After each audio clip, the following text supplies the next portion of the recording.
me, mayohosko, coming to you at 60 frames per second in 4K resolution. No sugar, no filler, just real whole egg, and welcome to my channel.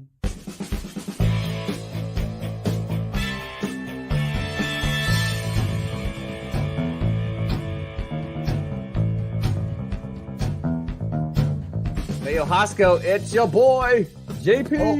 Real whole egg. Everybody say real whole egg. Real whole egg. Real whole egg. Real whole egg. There you go. Capture that, Mayo. That's for you. That's for you.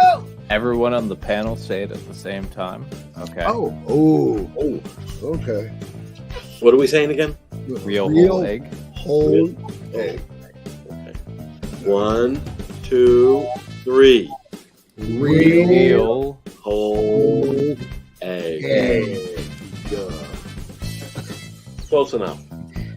Everyone make sure to send in your videos of saying real whole egg and I'll add you to the intro. Thank you. So hello, welcome to episode 4 of Real Whole Egg. This is a special episode because it's my birthday tomorrow. I'll be turning 22, and I'm going to go out and buy myself a new HP laptop because interesting thing, I was running some math, and the in Australia an Apple mouse cost about $120, and you can't buy a lifetime subscription for Microsoft Office 365 on a Mac computer. So you have to go through the App Store and pay a 1-year license year over year. And I was running the cost of that and the cost of the Apple mouse, and I came to the conclusion that it would be cheaper for the life of this Mac for me just to buy a new HP laptop so that I can use Microsoft Word to write scripts. And it's going to be easier for me to do university assignments in grad school through a new window or through a new HP computer. So let's put the music up. Now let's turn it down ever so slightly. And since it is my birthday, I'm going to do something a little bit differently. Anyone that's in the chat is free to come onto the panel. This is a special live stream. So if anyone wants to come on and say happy birthday and they want to talk about Lego, feel free to do so. We're going to be finishing off the Jazz Club Modular first up. It's going to be an 8-hour live stream, so we'll probably be doing some more castle mocks at the end. But without doubt, we're going to get the Jazz Club finished today. So I hope everyone's had a good week, because there are some other things that I can talk about. I don't have a script, but I have been thinking about a lot of stuff regarding different Lego projects I've got going, stuff for the city, stuff for Middle Ages Momentum, stuff about videos I have filmed and are unlisted, which will eventually be early access to my pledges on Patreon, stuff regarding Brick World Chicago, and lots of other different little things. So we're at 543 subscribers right now.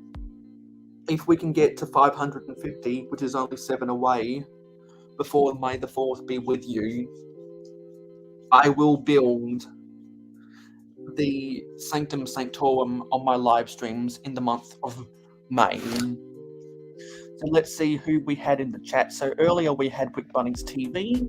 We have Just Build It, John Sippler, Gladiator Bricks Productions, and Captain Matt. Okie dokie. And if anyone wants to come on to the panel, say happy birthday and talk about Lego, there's the live stream invitation. The invitation will be pinned. Will be the pinned comment throughout the whole live stream. And we have Gladiator backstage. Let's bring him into the main show. Howdy. Happy birthday. Howdy. Thank you. I'm just working on a custom minifigure. Thing about 3D printed parts, they are really hard to get hands onto. Like this little thing. If you take a look. Yeah. If I'm not careful, I could snap this part. Well,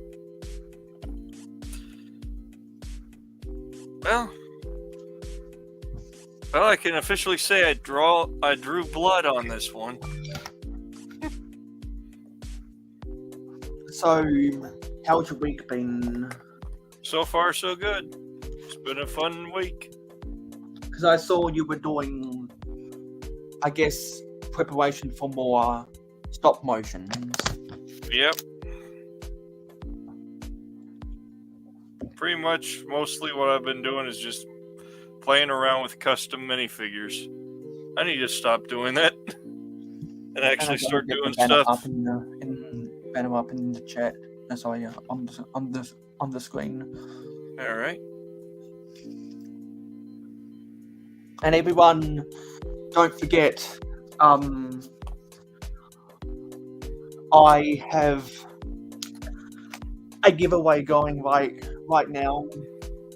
So everyone, make sure to be active in the chat, and you're wearing those exclamation mark jars that you'll be able. Oh, there it is. To use to buy tickets to enter the giveaway. So far, Mikey J Productions has bought 2 tickets.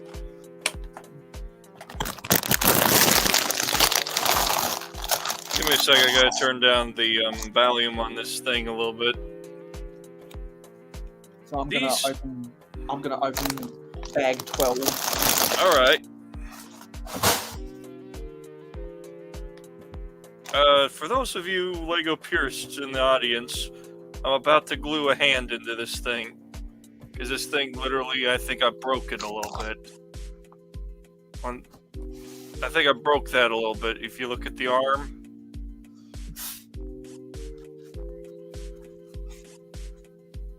Let's reposition this. Yeah, I kind of busted it.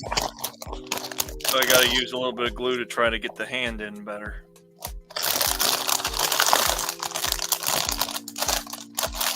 Well, that's gonna be a problem. And after this guy dries, after the glue on this guy's arm dries, I gotta repaint him. Yeah, don't worry about that. Just build it. I come onto your live streams and I stream from my phone to my bed all the time. Yeah, come on. Yeah. All you need is a phone and a very gentle voice. That's all anyone needs is a phone. Yeah. If you're worried about waking up your parents, just talk with a very gentle voice. Or if all else fails, use one of these. Actually, can you hear me loud and clear just to make sure? Like, is the microphone working right? Yeah, I can hear you fine. Yeah, making sure.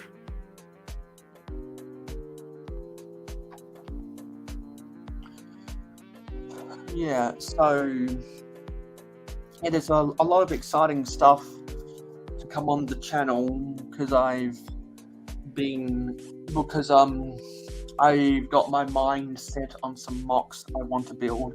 Because Okay.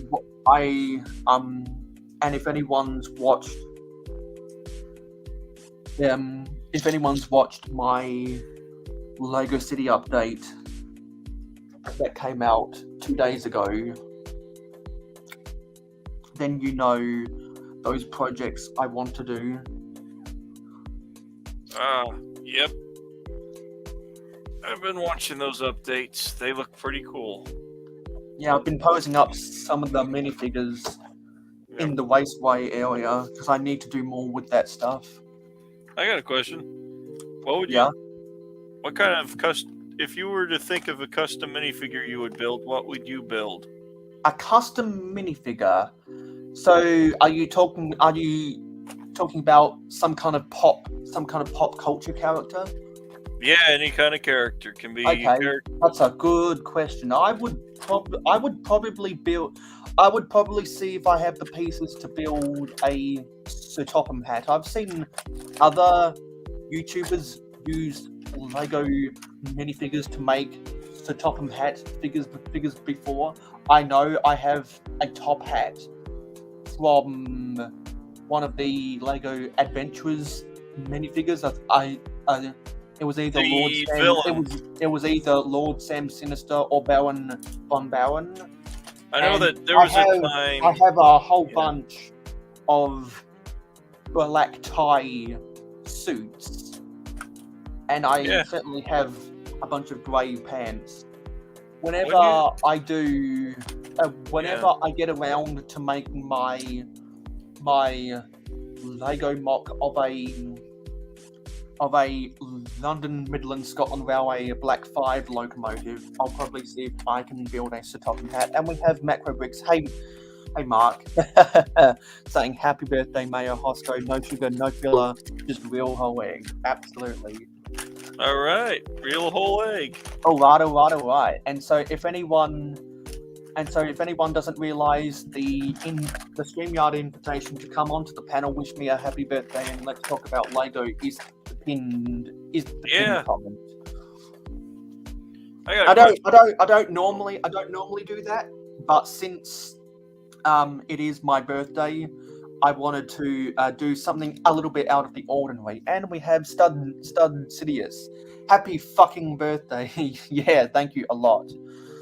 I'm enjoying building the jazz club, and we're going to get this done today. Yeah, so I don't have enough black bricks to build the to build that Black 5 locomotive, because I want to do it in a lined LMS black, because dark red pieces would be too expensive. Yeah. And because for Lego those doesn't release because them that but much. you know what set has a lot of dark red? The Modular Jazz Club. Yep. So theoretically, I could try and buy another Modular Jazz Club and try to make a dark red version of a London Midland Scotland Railway Black 5, but that would be too expensive, and there's not enough round pieces in the dark red color to build the boiler of that thing. There's just not enough of a parts inventory. Yeah, I get the idea. I wish I had a little more dark brown and some other pieces. The thing is, someone told me of a building style I could have used for the trench systems, and I'm like, crikey. Like, why? Why didn't somebody tell me that sooner? Yeah, because you use a lot of the Mega Blocks base bricks, don't you? Yeah.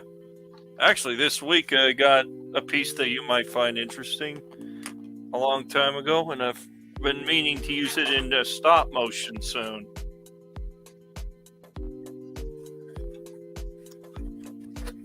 Hopefully you can get a good look at it. that looks like a complicated raised base plate with a waterfall trickling down. Yep. It's a little like the old Lego base plates, if you remember those. I think I got a couple around here somewhere. Oh, here they are.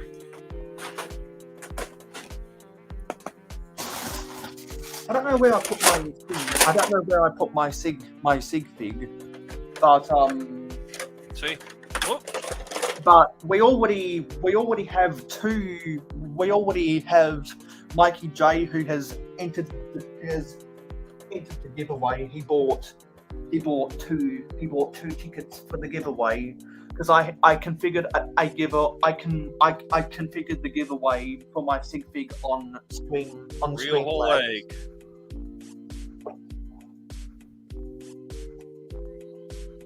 See? Yeah, that's very. Yeah, those are from Jungle, the adventures, the Jungle Adventures theme, and the Rock Raiders theme. I don't know where my sig fig disappeared to. This one I don't know I don't know what this one's from, sadly. That looks like it's from the Enchanted Island set from 1994. Yeah. I like these old raised base plates a lot, and I wish Lego would bring them back because this was their golden age, in my opinion. When they made these kind of base plates, that was their golden age.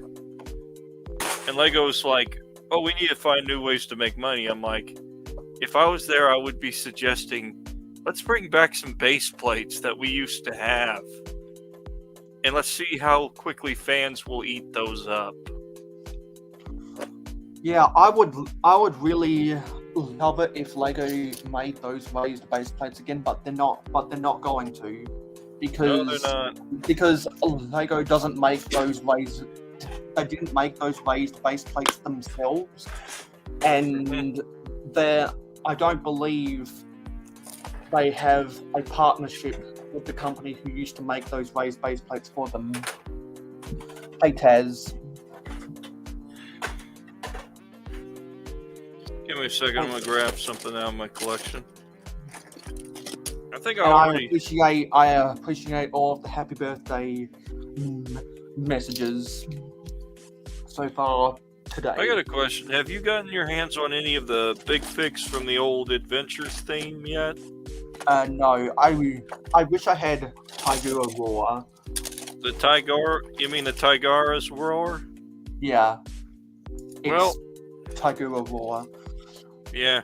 I wish I I had actually that had one. to buy that one all over again, just so I could have the complete figure.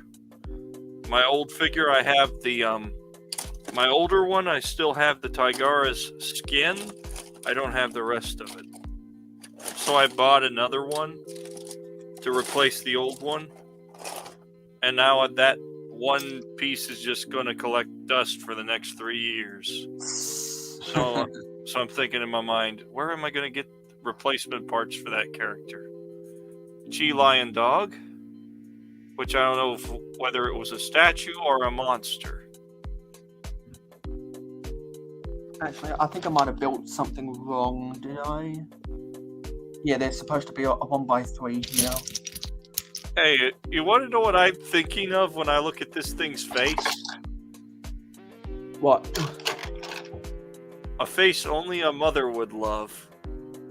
Yeah, that's Junchi.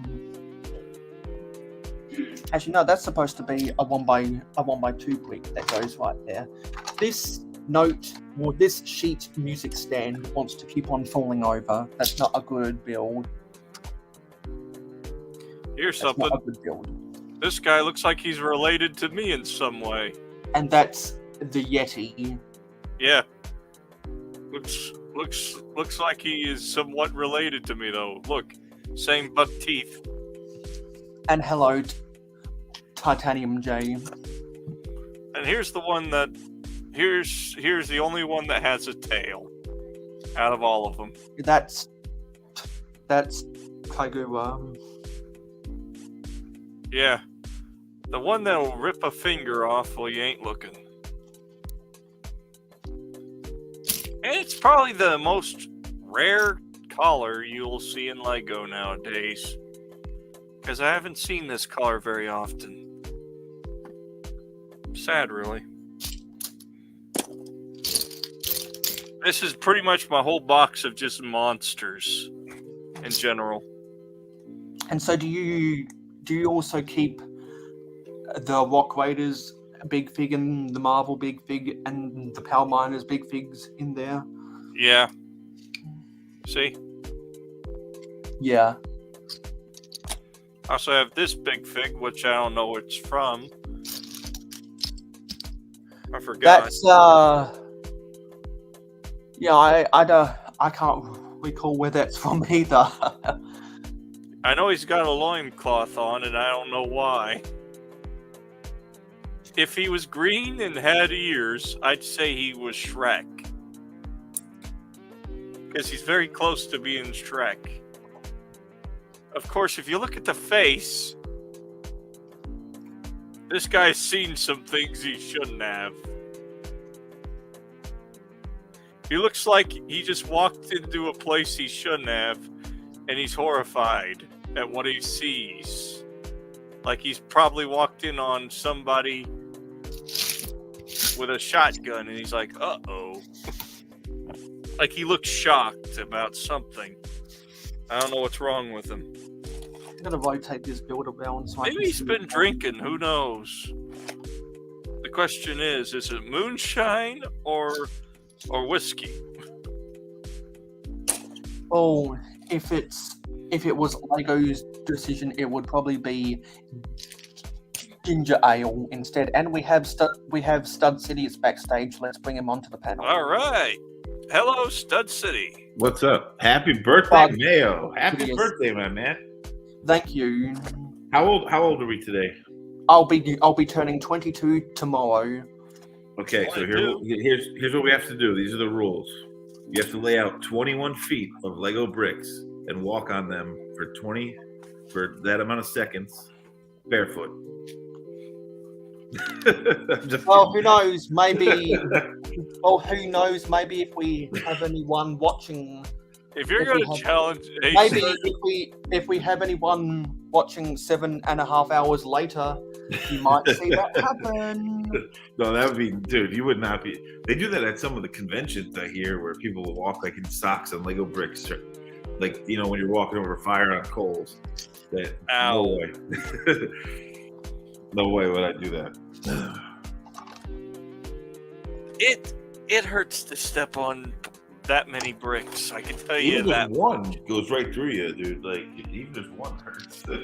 Try falling down on them and Yeah, I'm sure sleeping that or on them. laying down on a bed of them would not be fun. I have. I've laid down a whole bunch of them before by accident. I So, tripped. and- how's your week? How's your week been, Stud? Crazy because of the draft. So when the draft happens, I'm not an idiot. I mean, like I put out tons of ads during the draft, so I have to make a lot of content, and because everyone's trying to see who, all the Raiders fans are trying to see what players they got. So it's the perfect time to get them with sales ads. So it gets a little busy. It's been crazy this week, but Yeah, it I'm is very what it is. happy. I'm very happy with Howie Roseman after the draft. Very, Yeah, I very, mean- very happy.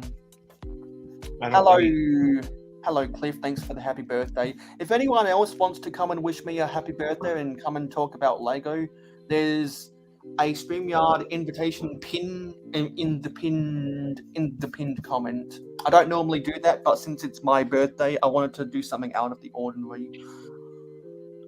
Yeah, I'm going to test all you guys with one question.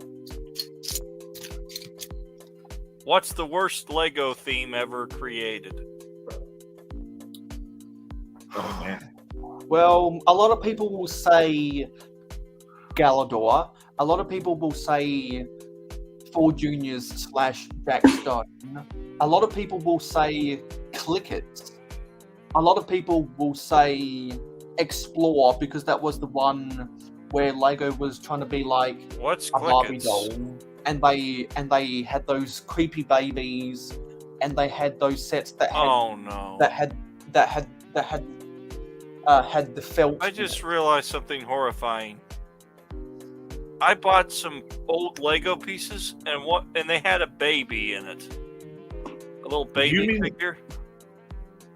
Did you throw it When you away? ask that, I thought about throwing it away, but it's still sitting in one of my parts bins. I don't know. I didn't know if it was Lego or not, but it Well, said that's a Lego. valuable in case that baby would be a very valuable piece. Because So when it's so creepy that people want it. when you ask that Hello, question, Haley do Weeks. you mean You just want it? original? Do you mean just original Lego themes, or like every theme, including IPs that they put out? Every theme. It can even be a new. Oh, that's an theme that easy came answer, out. dude. Easiest answer: Star Wars. All right. Man, I'm a Star Wars fan, dude. I designed cereal boxes and marketing for them. Like, I don't like what Lego does with Star Wars, but that's just me. That's a hot take. Yeah, I Yes, get it. so if there's any Star Wars fans out there that flagrantly disagree with Stud Sidious, come on to the panel and tell him why he's wrong. Dude, there's a video that they put out. Lego actually put this video out with the creative director on Star Wars, who admits that he's never seen any of the movies before. And like, this guy is like the lead creative, the guy in charge. And he admits, he's like, yeah, I never really watched any of the movies until I started working on it. Oh my word. Yeah, and dude, when you're a creative director working on something, you need to know it inside and out. Like, it's part of your job.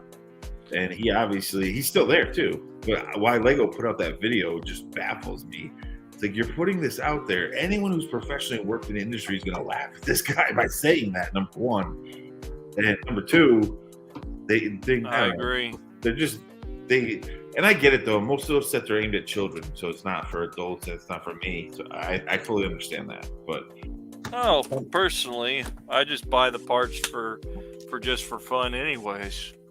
yeah, no, same. I'm more of a mock builder, so I don't really buy many of the Star Wars sets. But it's just that would be mine. Is that the way they've handled that over the years is kind of, and they've done some awesome stuff with it too. But mostly, it's just meh. Hey, Stardust. But speaking of themes, this new Dreams theme looks pretty cool from what I've seen so far. I've seen some of the pictures for it, and I kind of might wait and see. Part of me's like, oh, just walk away, do not buy the theme. But another part of me's like, maybe you'll like this theme. The villains look really cool. Like the evil guy looks like a cross between Sauron and like a hippie version of Skeletor, and then he's got his sidekick looks like evil Orko from He-Man, all like blacked out. But they look cool. The villains look really cool. I don't know much about what the theme is and the subject matter. I assume they're going to be jumping through people's dreams. So that's what it seems like, and like time travel, because It'll probably be a pretty fun theme. Yeah, they all have like those what are they called? The hourglasses in their hands. Like the Dreams team. So it looks cool. The villains look really cool. So we'll see. Even the non-villains look cool. That little green blob that gets in a mech, he like gets in a mech suit. Looks really cool. So the original Lego themes usually have tons of great molds, cool parts, because they don't have to pay IP fees to begin with. So I'm usually a fan of like regular Lego themes. And they're not handcuffed by the design, designs that and the source material that are given to them. Yeah, they can be as creative as they want. You know, they have total creative control. I loved Hidden Side. I didn't really mess with the app, but I just loved it for the parts, for the concept. They had cool stuff. So this looks better. This looks even better than Hidden Side. So we'll see. We will see. I'm probably not going to be buying any of the Dream sets, but what I do like is I've heard people comparing it to Time Cruisers and Time Twisters. Yeah, you hear that a lot. Because, they do all. The characters have these hourglass molds in their hand. So, and like dreams, jumping through time, I guess, is part of the dream thing. Who knows what it's going to be, but We'll see. The villains just look cool. The villains, I definitely want those figures. That's a cool fig. Yeah, it's supposed to be a villain from He-Man. Yeah, it's the what's her face? It's Skeletor's daughter, or his like sidekick, which I'm pretty sure is his daughter. Get her name. Yeah, I'm hoping to get parts for He-Man sooner or later, so I can make a He-Man figure, maybe even Skeletor. But I still can't seem to find the arm. I don't want to buy the bootlegs. I just want to buy the armor pieces that went to the bootlegs. Yeah, because those are actually pretty cool. Yeah, no, I pretty much do the same thing too. Like when I buy bootleg figs, I try to salvage as much real Lego as I can using just the special molded pieces they made for the bootleg. Yeah. The armor's the only good part on a bootleg. I do the same thing. I do the same thing.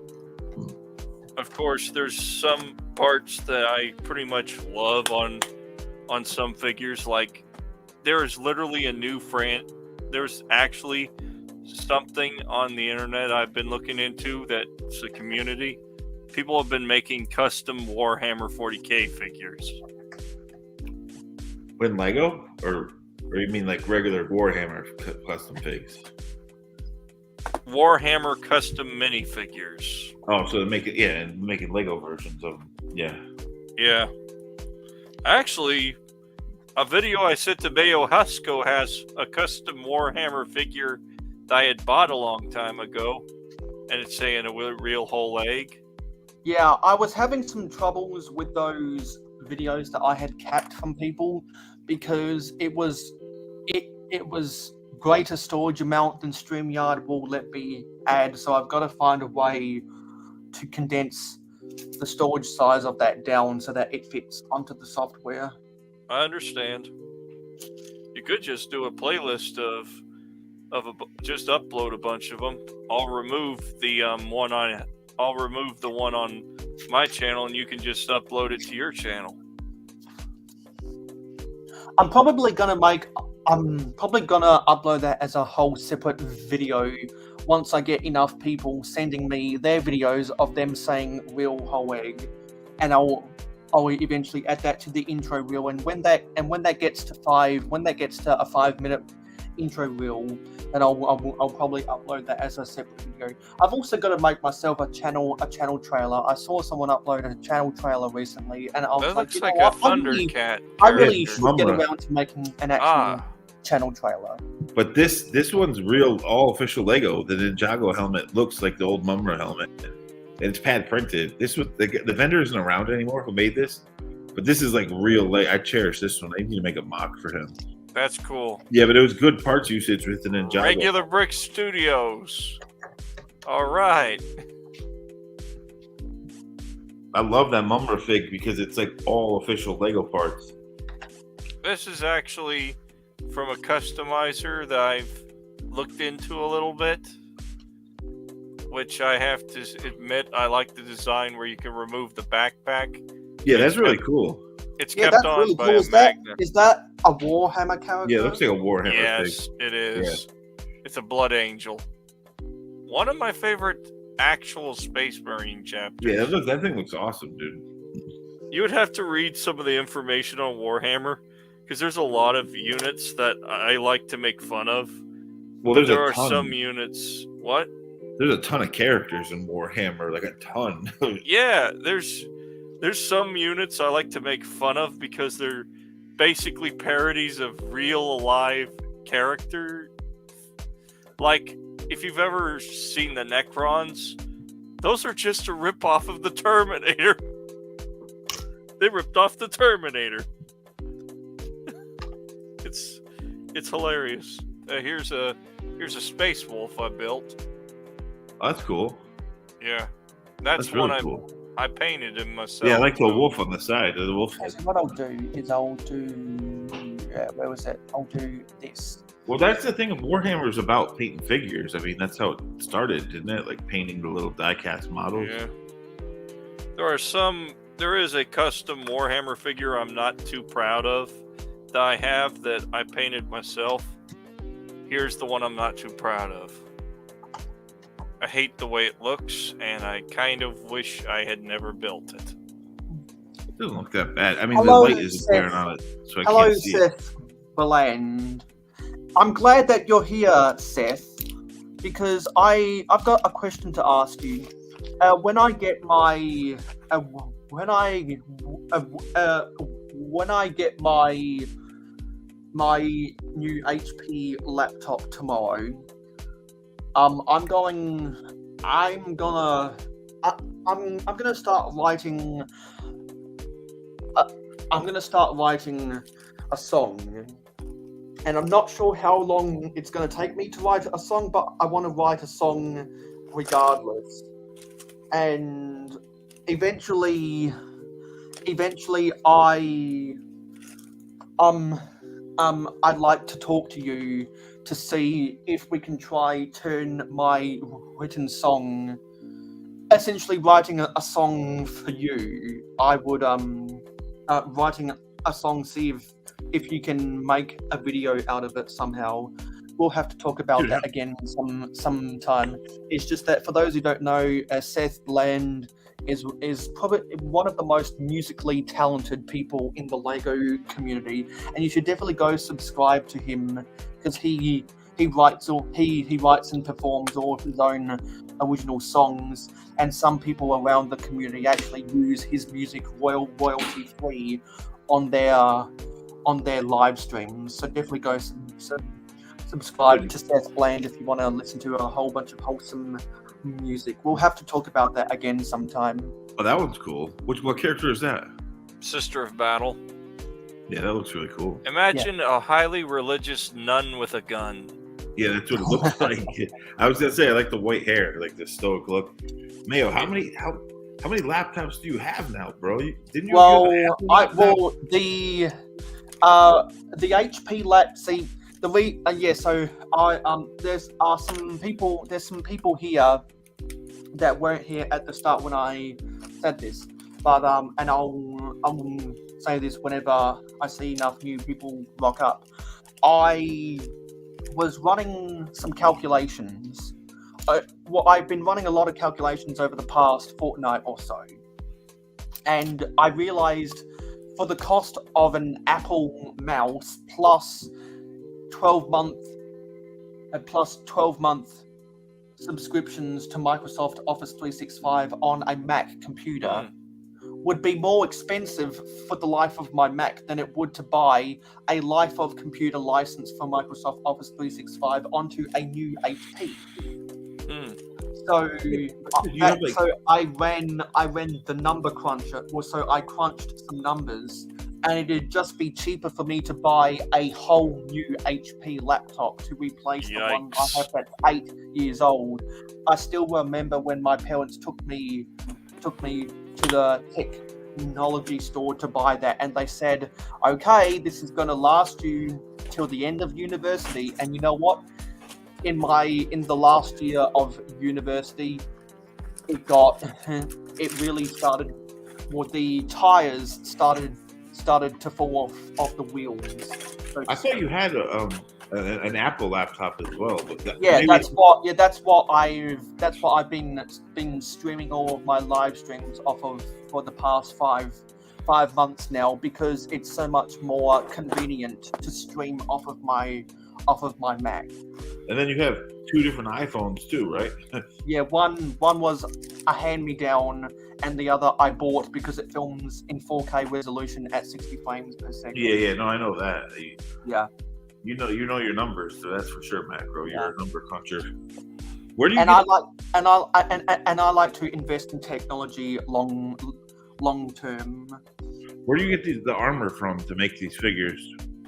I buy from different companies. That's cool. And then they come blank, or did you have to? Yeah, a lot of these came blank, so I had to paint them myself. So, yeah, I've gotten very good at painting. Well, that's what I mean. That's what Warhammer is about, is the painting of the figures. So, like, dude, when I was a kid, not even a kid, like teenage years is when I started paying attention to Warhammer, and not even that, like in my 20s. And my friends would be doing it, and they would have like a magnifying glass under a light, and they'd be sitting there just like trying to shake their hands as they paint. That one's real dope, dude. You want to know who this is, actually? Yeah, Saint Celestine. That's really cool. She's sure an that actual character from the series. That company must make some good money because those are some pretty crazy molds, and I know Warhammer has a big following. So, Yep. is that just one main company that does it for Lego figures, or are there a bunch of others? There's a bunch of other companies that do Warhammer 40K armor. You could actually, if you wanted to try printing your own armor and such, you could buy files for it on your, if you have a 3D printer. Yeah, 3D printer, yeah. I'm more into like injection molded. I wish I had one because I would be printing a lot of different armors. Yeah, that would be cool. Now there are some things I'm hoping happens. Like I'm hoping the bootleg companies start making Warhammer 40K figures more often because there is a lot of different factions. You would think they would, though. I mean, the bootleg companies. They have actually. They make everything. I mean, when a bootleg company sees an IP they can make money off of, they do it. There's a so for those, quickly for those who don't know, I did successfully configure the giveaway through Streamlabs. So both Mikey J Productions and Macro Bricks have bought 2 tickets to enter the giveaway, and the giveaway prize is a mayohosko sig fig. So keep on being active in the chat, and eventually you'll earn jars using the exclamation mark jars. 1 ticket cost 5 jars. The more jars you earn, the more time you spend in the chat, and the more comments you leave in the chat, the more jars you'll get. And the more jars you'll get, the more tickets you'll be able to buy. The more tickets you'll be able to buy, the better chance you'll have of winning the giveaway. These came already. These ones came already. These Star Wars, like just custom. They're like heavy Mandos. They came pad printed, but the armor is great on these. They were custom. Like I have a few Star Wars customs. They're kind of like the Warhammer, where it's like very heavy armor. Like compared to a Lego minifig, there's a lot of parts you have to put on these, but they are really nice. They came out really good for a custom. Here's 3 factions I made. Now, here's an interesting fact. You could probably tell which one is... If you can guess which one of these characters I only have one of the faction of, you could probably easily tell which one I probably have only one for. It would be the cat. Yeah. Put them up on the big screen, man, so I can see them. Yeah. You have Catachan Jungle Fighter, I don't know Cadian about much about Guardsman, Warhammer, so. and Deathcore of Krieg. I actually only have one Catachan Jungle Fighter. This is a completely custom character that I made. The ammo belts look awesome. Brick Warriors. Hello, Well, Nate. I would Nate. recommend Mr. checking it Gordon. out. I've been watching Brick Warriors, and lately they had all the same stock, but now Eclipse Graphics I think bought it. Someone told me they bought it, so I've been waiting for them to change to new. They have great stuff. Don't get me wrong, but it's been the same stuff for like 2 years straight. They haven't changed it, so supposedly he's gonna put out a bunch of new stuff. I hope, Sooner or later, hopefully. because I do like the stuff. I mean, they have Roman, they have medieval, they have so much stuff on that site. They have like biospace, like super sci-fi, futuristic, cyberpunk. They have so much up there. They had one figure for a while that a lot of people wanted because I had a friend who tried to buy it, and they pretty much sold out of it the same day. I had already bought 2 of them and gave one of them to my brother. I can actually bring out the figure if you guys want to see him. Yeah. Hey, Mr. Blue, what's up? You're my boy, Blue. And if anyone wants to come on to the panel and wish me a happy birthday and talk about Lego, That's cool. there's a StreamYard invitation in the pinned comment. Can you tell? It looks like God of War. That's who he is. Yeah, that thing's sick, dude. It's really sick. The paint going down the eye and the chest gave it away. That's why I was like, dude, that looks like God of War. Of course, the Brick Warriors people did not give him his proper weapon. They just gave him 2 swords that didn't fit him at all. So I bought from a customizer on Etsy, which I got to find at least. Well, I bought 2 of these blades. That's strange because usually, like, that's the one thing about Brick Warriors. They use ABS injected molded plastic. They do it the way Lego does it. They should have made one of these. This is what they should have made. Now, originally, I had something. I have 2 of another version of Kratos, which I don't like at all. I'll quickly get him out. The ones I consider terrible. I'll get out the ones I consider a terrible custom. Of course, I think you did. I think you did a typo on that command, Nate. That's one thing about customs; they're hit or miss, dude. Like you never know until you get it in your hand. There are some that are good, some that are bad. Yeah, they're hit or miss, man. I'm pretty harsh about it too, because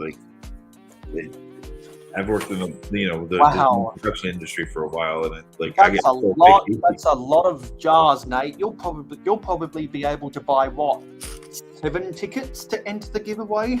Wow. Found him. I have 2 of this version.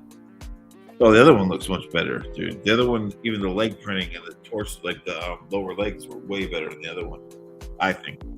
Yeah, comparing to the other one, if I ever do a comparison video on them, I must say that this one is not accurate with the Kratos character. Yeah, the other one had like the legs and like the midsection was like spot on. And it was done by Brick Warriors.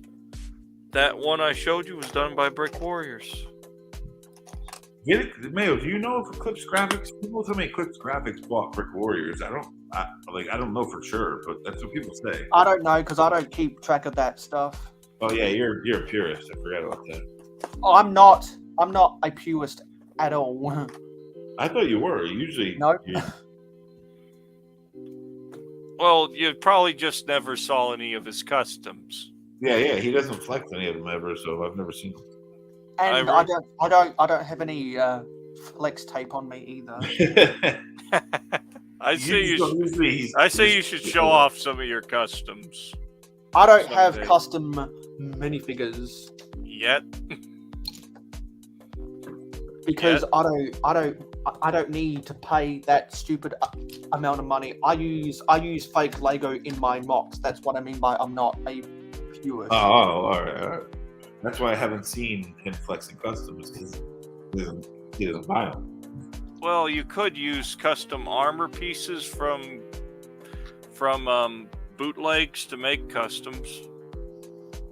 I don't like spending money on minifigures.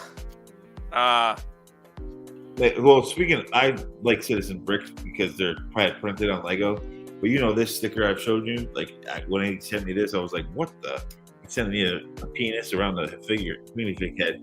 But this today took the cake. When I got my order, he sent me like a drunken, hairy-chested minifig. That's a good one. Look at this thing. He's in his tidy whities, dude. This car air freshener. That guy is hilarious. Whenever you order from him, he sends you something strange, dude. I haven't smelled it yet, but I'm sure it probably smells like farts or something, knowing him. A friend of mine made me a minifigure a long time ago, and he told me if I would keep it in one piece, he'd send me a better custom minifigure. I don't even know what to think on it half the time. I don't even know what it's supposed to be. I'm a big fan of serpent stuff, so the tail is cool. Yeah, but I don't get the idea. The face looks anime style. Definitely like a bootleg face. Actually, it is Lego. If that's Clone Wars, then that was Star Wars Clone Wars era. It has to be. Actually, it's a custom head. The face is custom, and it has Lego on top of it, so it's probably a custom printed. Because the only time they did anime faces like that was the Clone Wars wave that had when Star Wars the Clone Wars TV show came out, that's when they did they did some really weird anime. That's when because I have the Anakin Starfighter from 2008 that has Anakin and his weird blue eyes, and it's weird because Lego doesn't have color in their eyes. Yeah. You still working on the is that the pizza joint you're working on? The Jazz Club. Here's something that some of you may recognize. Is that a video game? Yeah.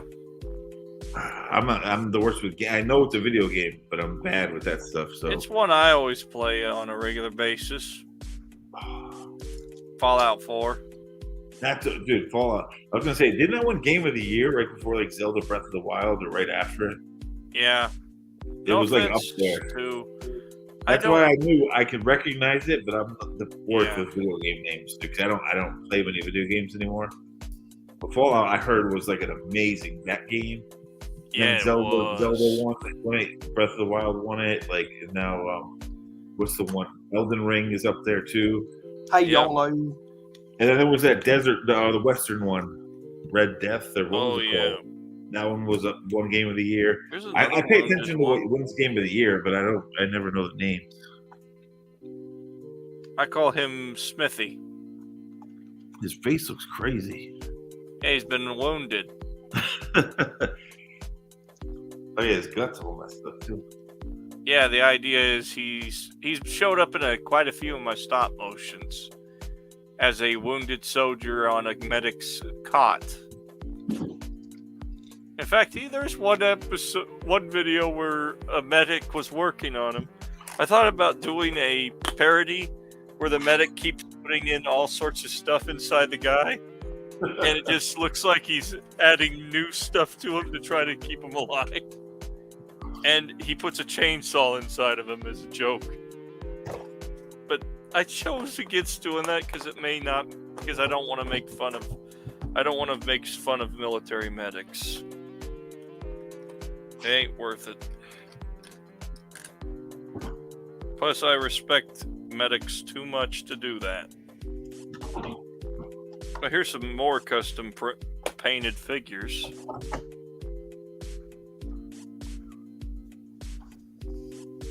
Yeah. Oh, and also, I love the Halo part. I saw the other one. Look, the other strap. Oh. Yeah. And also, if anyone hasn't already watched my Lego City Mayo City update for the month of April 2023, you might not realize that that Mayor mayohosko won the election by default. So if any of you out there care about democracy, you might want to get on the campaign. You might want to get on the campaign trail to be the mayor of Mayo City in 3 months' time, because unlike most democratic countries where they have elections every 4 years, in Mayo City we have elections quarterly. Just because it's a YouTube channel and we can do that. So if anyone wants to get on the campaign trail for the election at the end of July, then start doing that, and then in the Mayo City update for July 2023, I'll be able to give you a shout out, and people will be able to cast their ballot in the comments of that video.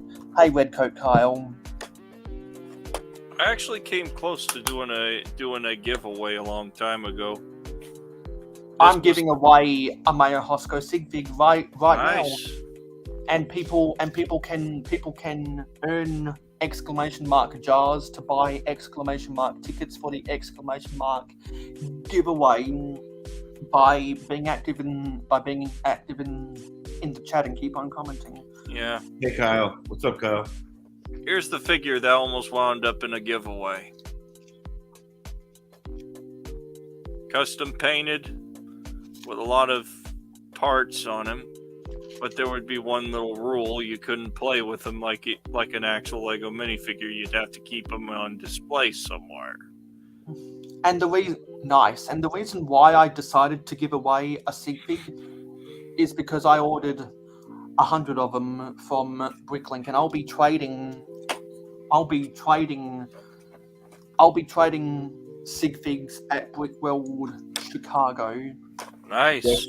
That's the one thing that sucks about my sig fig is it's like I haven't really priced it out, but it's definitely somewhere between $60 to $80 for one. So I can't be just handing them out.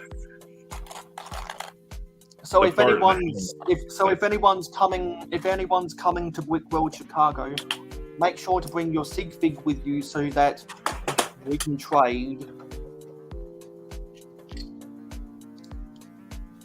I sadly can't ever go to Chicago because of one reason. I kind of fear leaving the state. Yeah. What state are you in? Indiana. Well, you're right there. You're not that far. Well, it's because it's a huge city. I'm not a big fan of huge cities. And here's my sig fig. Yeah, I'm the opposite. I like nature as well. And I like the suburbs. My parents have a little farm just outside New York City, but I need the city style. I love busy cities. That's usually what I wear: is a scarf, a short sleeve black shirt, and a pair of blue jeans. Is that a custom mold for the scarf? Yeah, that's from Area Light Customs. Yeah, that's cool. They actually make Twi'lek heads as well. Or I can't even pronounce the word right. Give me a second. Yeah, Twi'lek. They say everyone pronounces it different. I just call them long, very weird-haired females. That's not right. I'm missing some pieces. Let's see. I might be able to find a few of them. Give me a second. Nope, not the best version. Here we go. I'm missing some pieces. Where did they go? If I could just get the glare off. I There we go. might have built this wrong. But we're just over 2 minutes away from doing my weekly rant, and I've got something to rant about. But speaking of Twi'leks, look at this. This is a popular shirt that people that have made. It says Slimos, which is slime ball in Huttese. Oh my word! It's a Star Wars strip club. Oh no! Slimos.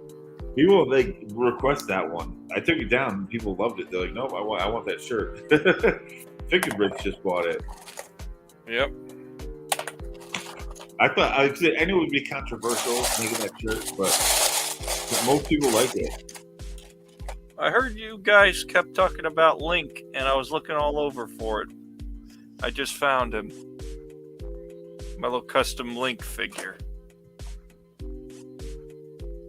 Well, that's a good one, dude.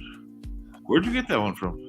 The parts I got from Firestar Toys, which they are not selling them on their website anymore, sadly. Yeah. But I would recommend, if you can find these pieces, get them and then put them on a Ninjago torso that's green. Yeah, that's one of the better custom Link figures I've seen. I had one actually custom printed and made up, and I took pieces from different bootlegs, and then I had the whole torso. I designed it and printed it, so I put a lot of money into it, and those molded pieces are even better. Here's another custom I made that I custom painted. That's Broly. It's a beefy guy. Yeah. One of my buddies literally was like, "Why would you make such a big character? He looks like the Hulk." That Link hair and hat combo. Put that link back up again real quick. The hair and hat was done really well. Yeah. The one I used in my Mox is off of a bootleg. Yeah, that one's way better, dude.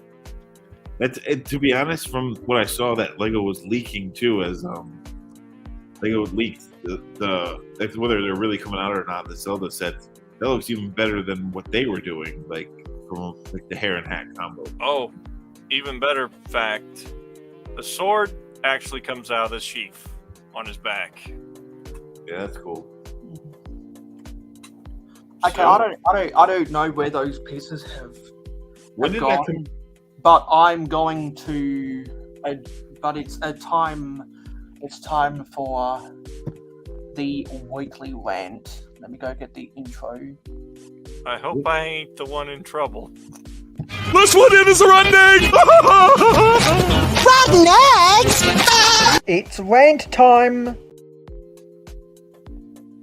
So my next rant is going to be about something you might not expect, and it's going. Let me just go to my show notes. It's going to be. Where is it? Let me just find it. And you guys talk while I try to find what I need to rant about. When did you get that Link figure? How long ago did they run it at Firestar? They had the parts, I think, years back. I think back in near October they had it. They had some other parts that I bought. Mostly, I've just been buying a lot of parts from over the years, and I can tell you this much: they've had some pretty good parts. Oh no, yeah, I've designed some figures for them, and big kid bricks. Like to be honest, Firestar Toys was one of the first people to follow me on Instagram.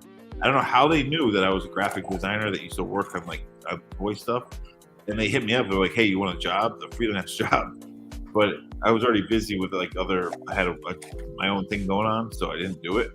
But I still talk to them and buy figures off them all the time, and they have really good stuff. I enjoy the Firestar, and I never saw that one. That's why I'm asking you, because I usually pay attention to their stuff, and I haven't seen that.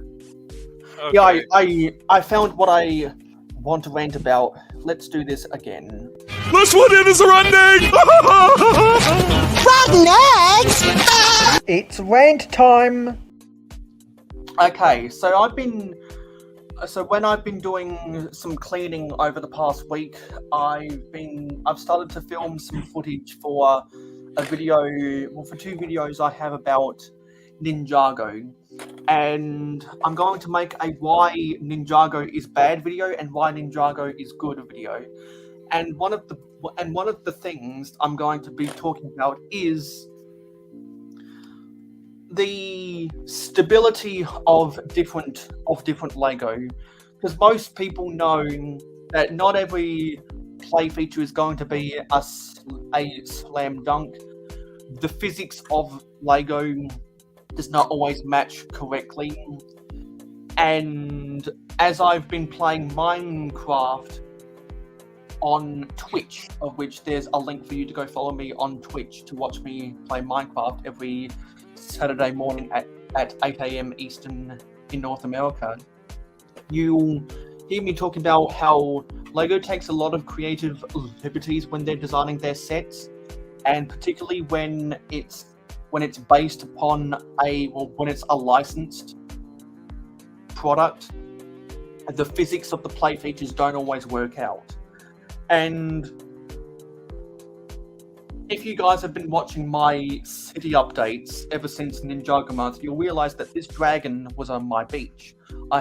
Since I have now done the first update for the Middle Ages Momentum, I moved the dragon up to there because it makes more sense for a dragon to be in a castle area. And holy shit, this dragon right here is so difficult to pose right, because it's got a lot of different articulation in its legs, which is really, really good. But the way that the wings are attached, and the way that the tail is attached, and the way that the body and the head is so top heavy, the physics of this dragon really doesn't work out. And I'm sure other people have Ninjago dragons and other people have mechs of a whole different bunch of things, and I'm sure people have Star Wars ships are displayed on certain a display stands that don't do the best of holding up that set. I'm sure everyone has come across sets where the physics of the sets just don't work out, and I really hate to say it, but the physics of most Ninjago dragons are just really bad, because Well, look at the those way they wings, design bro. their wings, the way they design their tails, and the way they design the articulation in the body. It's just really awkward to pose a lot of this stuff up, and I have been to hell and back trying to get this dragon to be in the right pose just to make it stand up. I am so frustrated that this Lego Ninjago dragon has terrible physics. The Anyway, wings are cool. The I'm wings are done. That was this week's episode of Rotten Eggs. This one is running! Rotten eggs! It's rant time. Dude, those wings look cool, but they're like nothing. It's not even like a wing. It's only like 3 little blades. Like Yeah, they look they're cool just- with the purple. They're just blades. There's no quick-built wings in between. There's no cloth or fabric in between. What was the Ninjago Bone Dragon one that was a few waves back? It was the Skull Sorcerer Dragon. That one was pretty dope. It was like a skeleton dragon.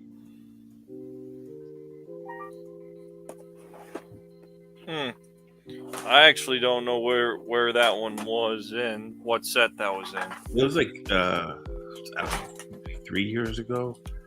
Mayo will know when he comes back. I'm sure he probably has Yeah. it. Are you still That one wanting Are you wanting to know the seller on Etsy that was selling custom Warhammers armor? Well, which one was the best one that you the one that you prefer? What do you recommend for the Warhammer vendor with the armor? If you're looking for the best armor, it would be one of the suits that I showed you that was painted blue or black, because the armor is more movable action. It's easier to move the figure around. Like, give me a second. I'll quickly show you the problem I have with the Space Wolf figure. Hello, Mikey J. And if you didn't see earlier, you bought two tickets to enter the giveaway. And if anyone out there wants to check how many exclamation jars they have to buy exclamation tickets to be in the exclamation mark giveaway, or which are commands you can type in the chat right now.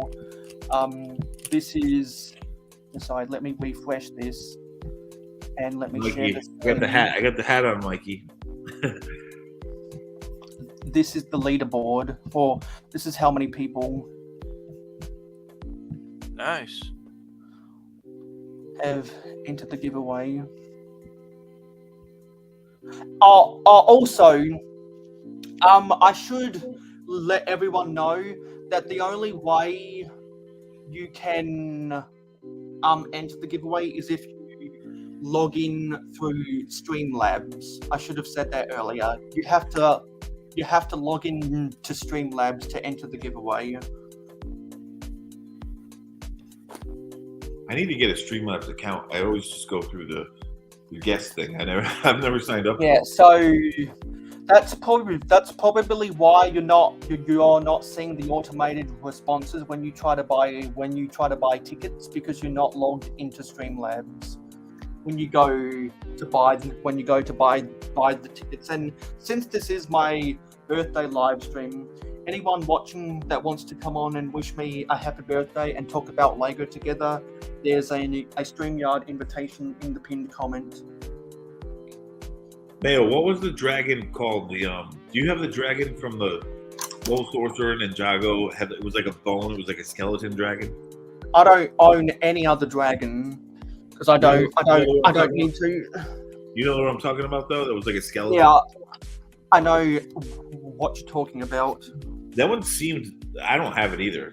But that one seemed like the most like durable Appropriate. and like Appropriate to be just a bone structure. the way it was built, though, seemed like for just bones, it looked like it was beefy and like it wouldn't have issues of like posability. It seemed like pretty girthy, but I don't have it, so I don't know. That's what I was asking you. Girth gang represent. If I had to pick that space, yeah, this would be the best one if you're looking for movable action options, because the other one, the one I got from Etsy, the armor I got from Etsy is less movable action. Like, it's very stiff movements because the armor limits the movement quite a bit. It's bigger and more bulkier than the other armor. Like, they're supposed to be big to begin with. But I would prefer I prefer when it comes to stop motion animation, I prefer the option to move the character around. Oh yeah, I was gonna say for stop motion you need that, but for just display though, the other ones seem a little more detailed. Yeah, this one is got to be my favorite armor because I can use this in a stop motion just fine. Yeah, so unfortunately, until I find those dark red pieces, which I have no idea where they've gone, I'm going to have to use my own dark red pieces, which sucks. I'm going to try to find the company that I bought the armor from and let you know. I got to figure out where it was at, though. Hello, Brick Hive. This is a very, very special evening. Okay, I'm going to have to check something else. And for those who don't know, if you want to see the leaderboard of who has the most exclamation mark jars, just use the type exclamation mark top to see who is the leaderboard, because whoever's top of the leaderboard has the most currency to buy more tickets to enter the giveaway to win a mayohosko secret. But what I should remind people is that you have to be logged into Streamlabs to enter the giveaway, because otherwise they won't recognize your transaction to buy tickets. Yeah, you probably definitely have red bricks though, dark red bricks to fill that in. Yeah, that's what I'm having to do in the meantime, because I'm going to keep on. I'm not going to stop. Did it break? Did it break? No, I just can't find the pieces. I don't know where the fuck they've gone. You still have the bag? Is there one like in the corner of a bag?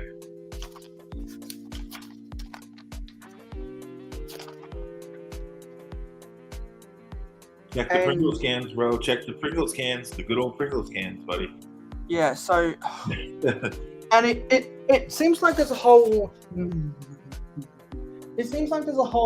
mini bag that's missing. Yeah, that's what I said. Check your bag. So you might have something sit in the bag, and that's always. Yeah, I just can't find it. That's usually where they are. When I go through that mess, and you're losing a piece or there's a missing bag, it's usually in the bag. There's more pieces that I don't know where they are. So there must have been a small bag that got lost here, which is dumb. Anyway, you guys keep on talking. I need to find this thing. Well, I'm eating and talking. Somewhere. Well, I found it. I found the company. I'm going to show a picture of what this character looked like before I painted it. That's what he looked like originally. That's cool. You did a good paint job, dude. Yeah. Well, that's what Warhammer's about, though. Do you have a piece of paper? Yeah, I have a pen right here. Okay. Nat S-T N-A-T-S-T-Y. N-A-T-S-T-Y. Bricks. On Etsy? No, not on Etsy. This is an actual website to get armor at. So again, N-A-T-S-A-Y. Yeah, this is the website. They got a lot of cool looking armors. Yeah, I'll definitely check it out, man. Thank you. Yeah, I need to buy some more from them sooner or later, because they got one called the Orientalist Corpro Soldier set. Oh man, I need to get that just because it looks so cool. like I said, I've been waiting for Eclipse Graphics or whoever bought Brick Warriors to update the site, but I think it was him. I think it was Eclipse that bought it. I don't know for sure. Well, I talked with them. They said they'll be keeping all the old accessories. They'll be keeping the older accessories, but adding new stuff. They'll be adding new collars to it as well. Yeah, that's what I mean. I Hello, love the old stuff. C&B Studios. Yeah. Their old stuff is great. I am hoping they make pink versions of the Gladiatrix armor, because that would be hilarious to see that armor in pink. Their old stuff is great. They just haven't updated it in so long. That's what. But I guess it was going through an ownership change, so that's why they haven't updated it. So I have sent messages asking them to make a bunch of armor that's just in pink, so that I can get them as jokes. Very quickly, if you're getting ready for a meeting, Brick Hive, I'm guessing that's a meeting for Good Morning Brick World. You might want to tell the other folks at Good Morning Brick World that they have some jars they might want to spend to buy tickets to enter the giveaway to win one of my sig figs. I saw that TJ and Amberlier both had enough currency to buy 2 tickets to enter the giveaway. You might want to let them know. I need to find the StreamYard account. I'm missing 6 of the 1x2 windows. Yeah. This is crazy.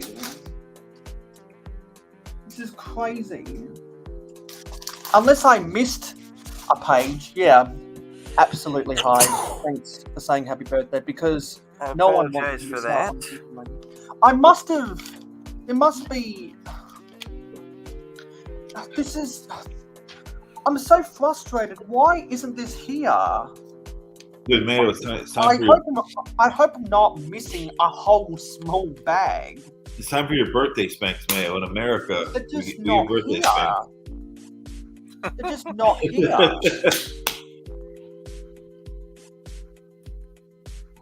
That's old school. Yeah, that's old school. I The birthday recognize. spanks are old school. No idea where they've. I have no idea where they've gone. Oh. I got a question. You're looking for windows, correct?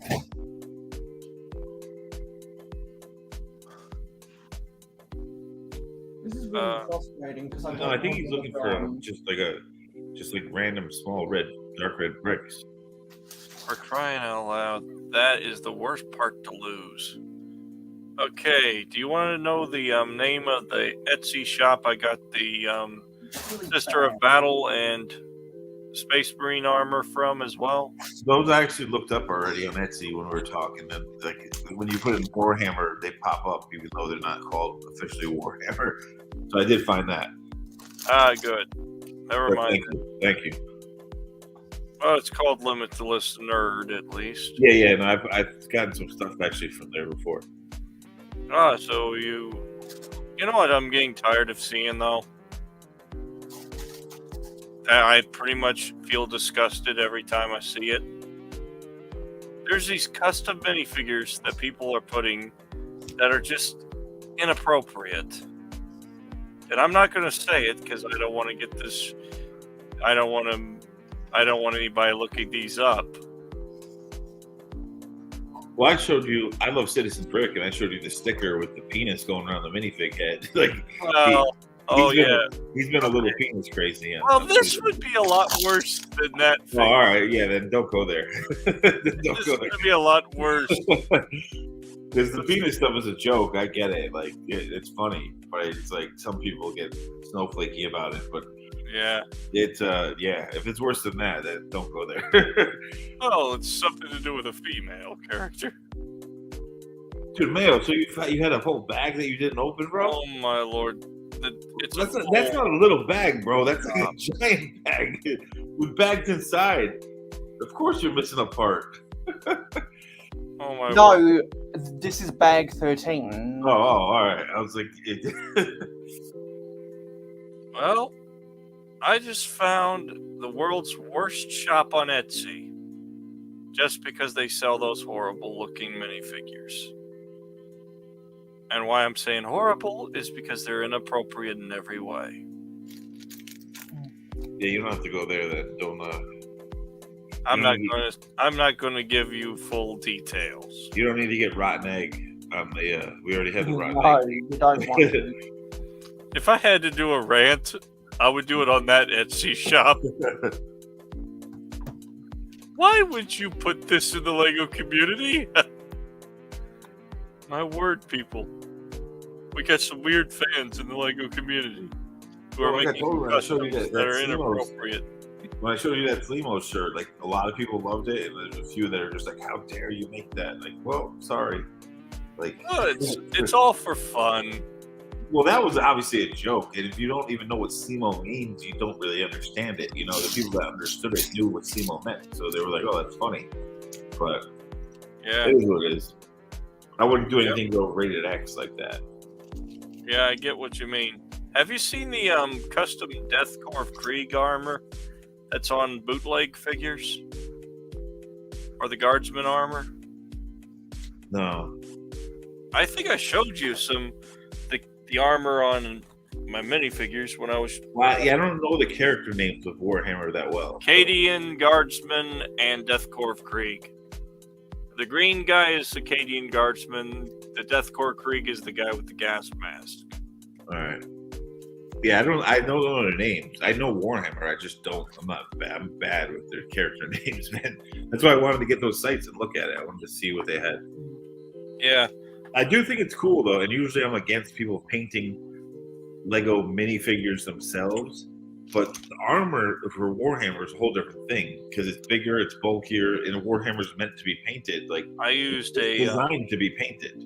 If you're worried about ruining a perfectly good minifigure body, just grab a bootleg body and paint on the bootleg body. Well, I'm a graphic designer, so I'll design it vector art like they do at Lego, and I'll just have it printed. But Warhammer's meant to be painted, so that big bulky armor is designed to be painted. So that is a different. Like I get that, I appreciate that. Yeah, So, and I like, love.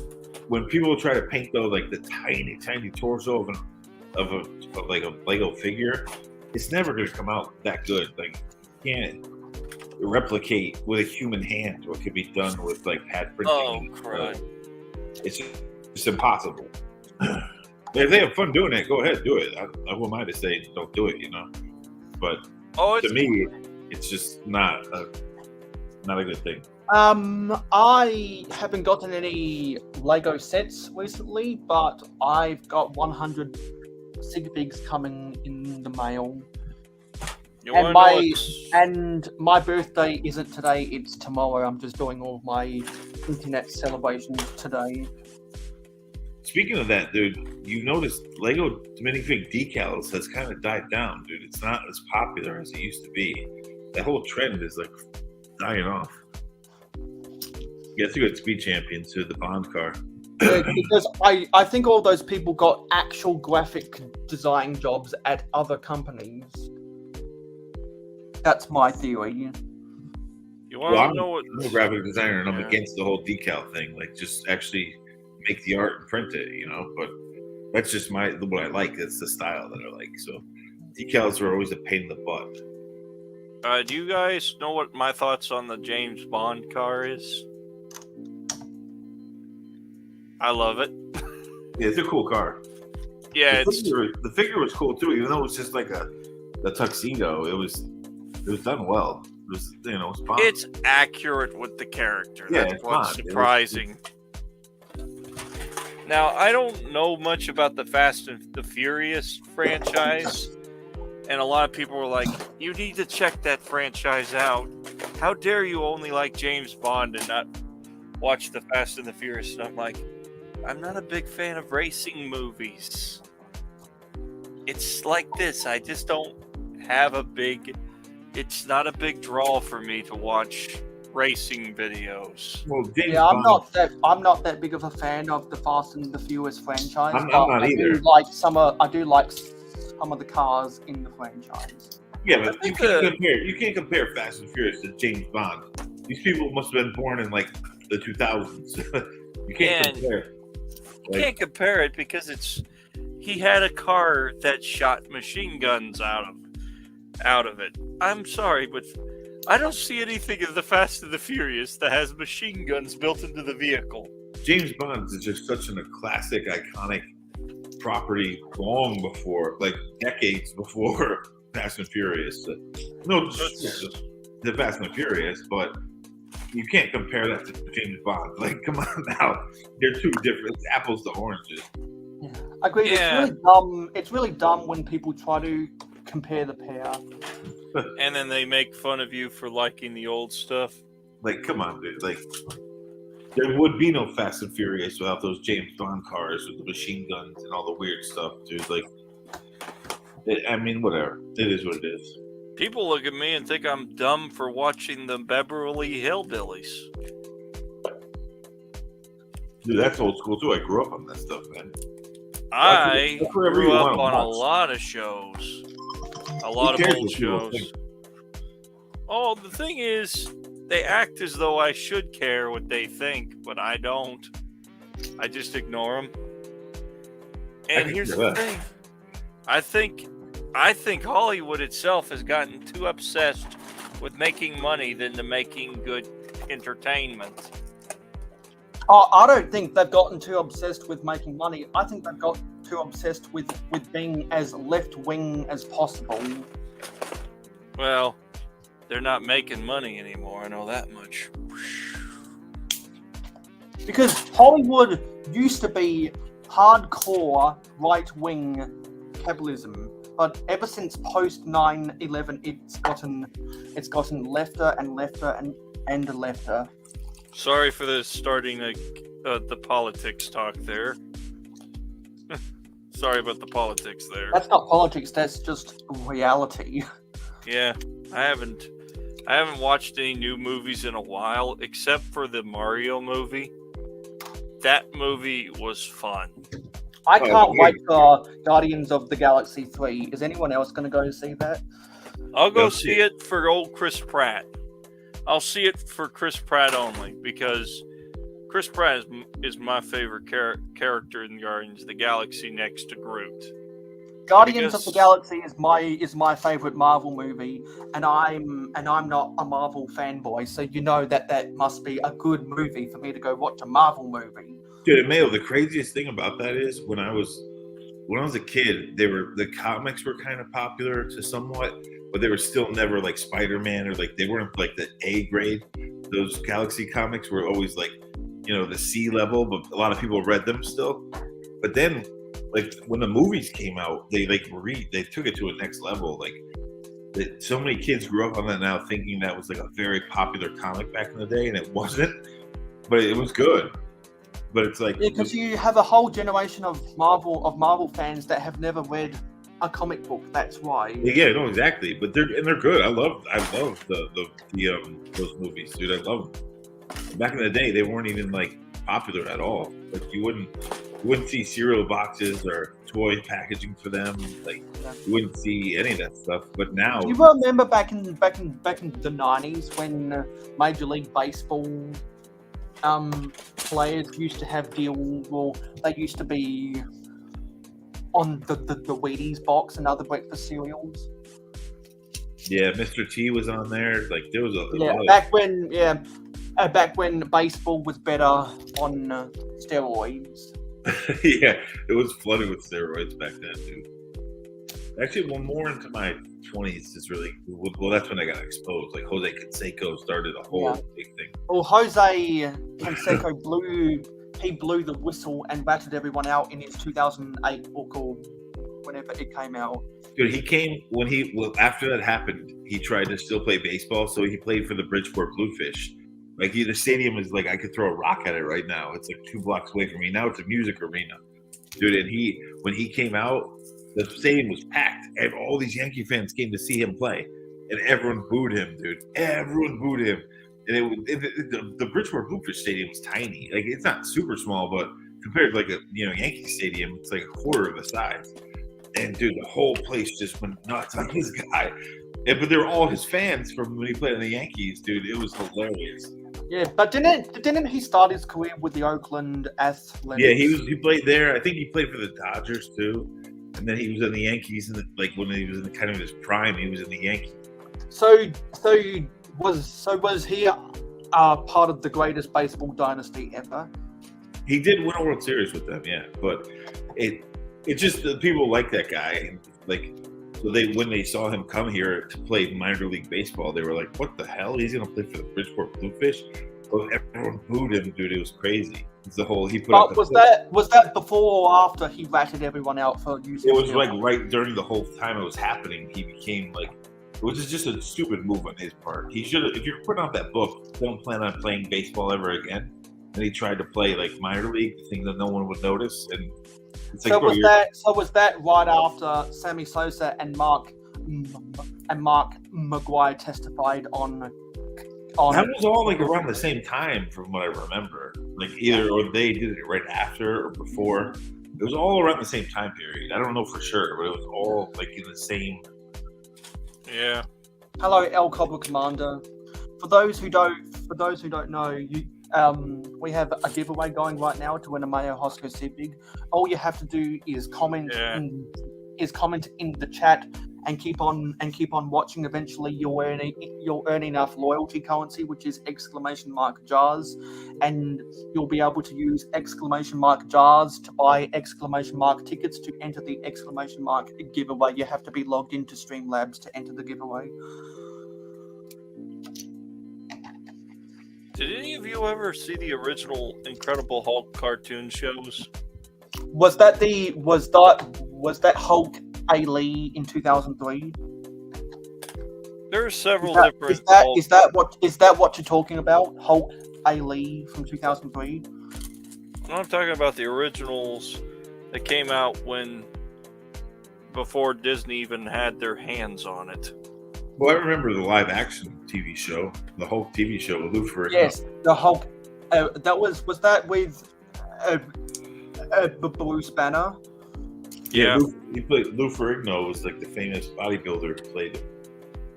Yeah, because there's a scene where he's in the phone booth and he says, "I don't have 25 cents," and then he turns into the Hulk and destroys the phone booth.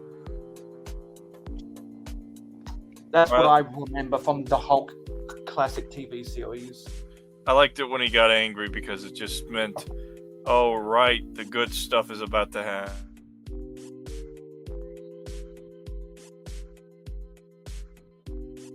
That meant another fight was coming up.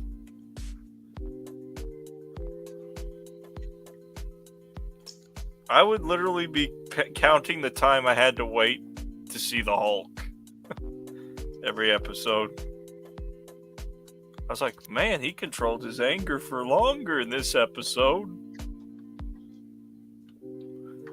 I have the conclusion. I'm starting to develop a strange theory about why I lost all those pieces. I'm just going to wait and see until this bag is finished. See if my theory was proven true.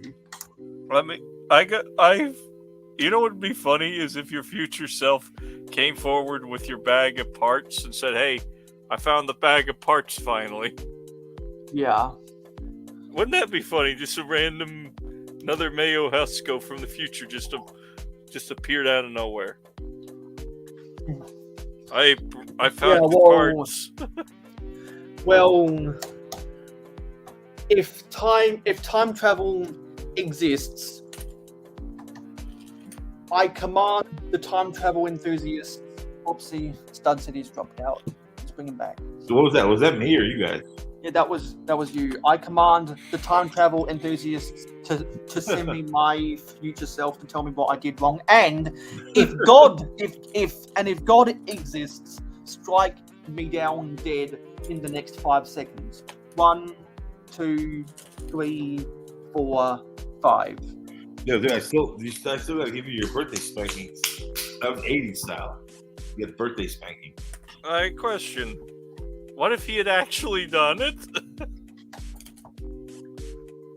Well, then what? What if God had actually done that?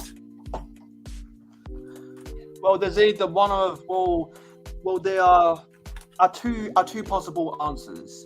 Either God doesn't exist, or God wasn't listening to my prayer right there. Yeah, he was busy. He was on the pot. Yeah, he was probably busy having a talking to with a Jesus then. Let us hope. Because I'm like, is this my internet? Or is this his internet? What's going on right now? But he Yeah. fixed it quick. I don't know if this purple color is going to look good on that. But speaking of the Hulk, what we call Hulk cartoons, the Amazing Spider-Man, I think it was called Amazing Spider-Man, or maybe it was just called Spider-Man. The live-action Spider-Man was god-awful. But back then, that's all we had. So I loved it as a kid. But dude, it was that thing was like the Spider-Man suit was horrible, dude. You mean Tobey Maguire? No, the way before that. This was like Oh, I was watching it on reruns, so this was like it came out in the 70s or like it was 70s, maybe early 80s, probably looked more like 70s to me. you mean the one that went like Spider-Man, It was a live radioactive action. Spider-Man. It was a TV show. It was live action Spider-Man. When I Oh, was a kid, we had live action Hulk TV. We had live action Spider-Man. We had the Batman live action with Adam West. Wonder Woman with what's her face, who I had a crush on. And do you remember the Flash TV show with Flash Gordon on the CW network in the 90s? Flash Gordon. Flash. Yeah. Whoa, Yeah, that was a savior whole of the separate universe. Yeah, so I remember that. He's saving one of us. The enemy had the Fu Manchu mustache. Am I the only one who actually finds the theme song funny? Like I burst out laughing every time I hear the theme The song. Flash. Ah! Like, I remember that, dude. Yeah, I think it's that's fun. I think that's where Thundercats Ho came from, to be honest. Was the Flash. Ah! That was like Led Zeppelin, dude. Wasn't that how based on the lyrics from a Queen song? It could have been, dude. I don't know. Well, it was actually Queen who sang it. Yeah. Well, that explains a lot then. Yeah, he's. I the didn't know worst. that was Queen who sang that. I didn't know Yeah, that. not many people know this, but if anyone's watched Malcolm in the Middle, they might be giants sung the theme song for that. Yeah, I knew that. Stompbox, Fibber Island. I didn't know it was Queen that did the Flash Gordon song. But that makes total sense. And my favorite song that they ever did, Someone's Calling Joseph Olsen.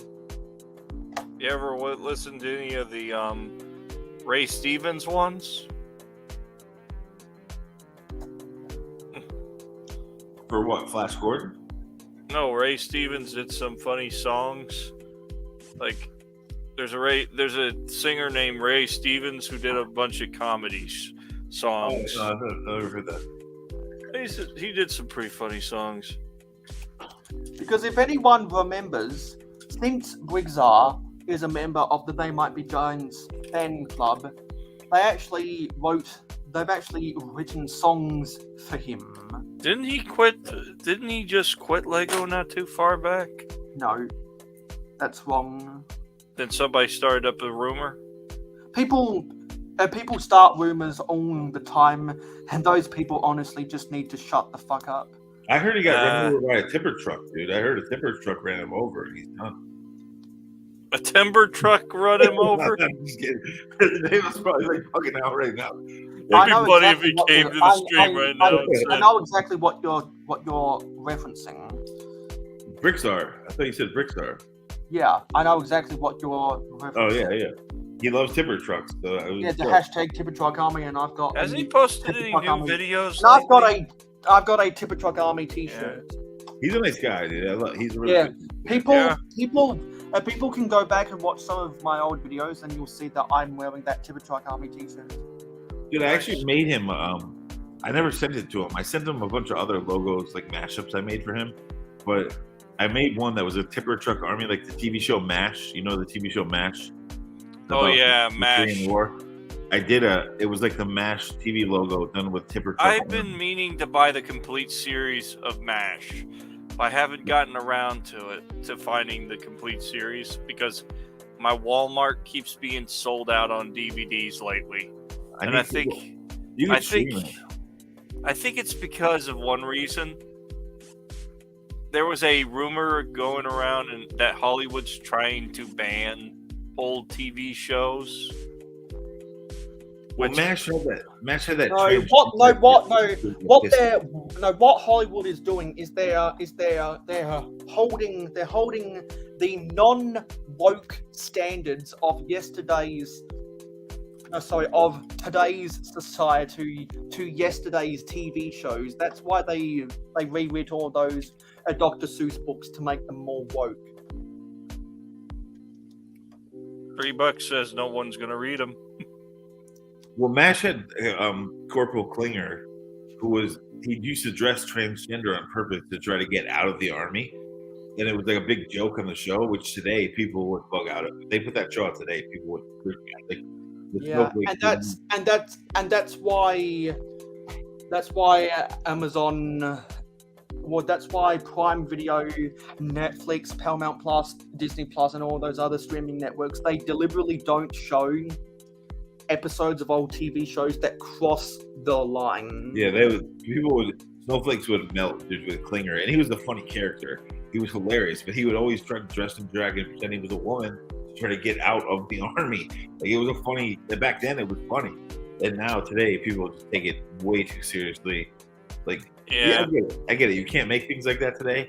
But Bugs Bunny did that all the time. But exactly, that's the way it was then. Yeah. So it's not like don't. Yeah, exactly. You can't hold today's standards up to yesterday's society.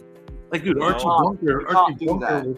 Bunker was a crazy character. He was racist. He was blatantly racist. Like, and people thought it was funny back then. Like, it's just way different. And that was even like before my time. I was watching reruns of that. Somebody's been telling me to watch Beavis and something head.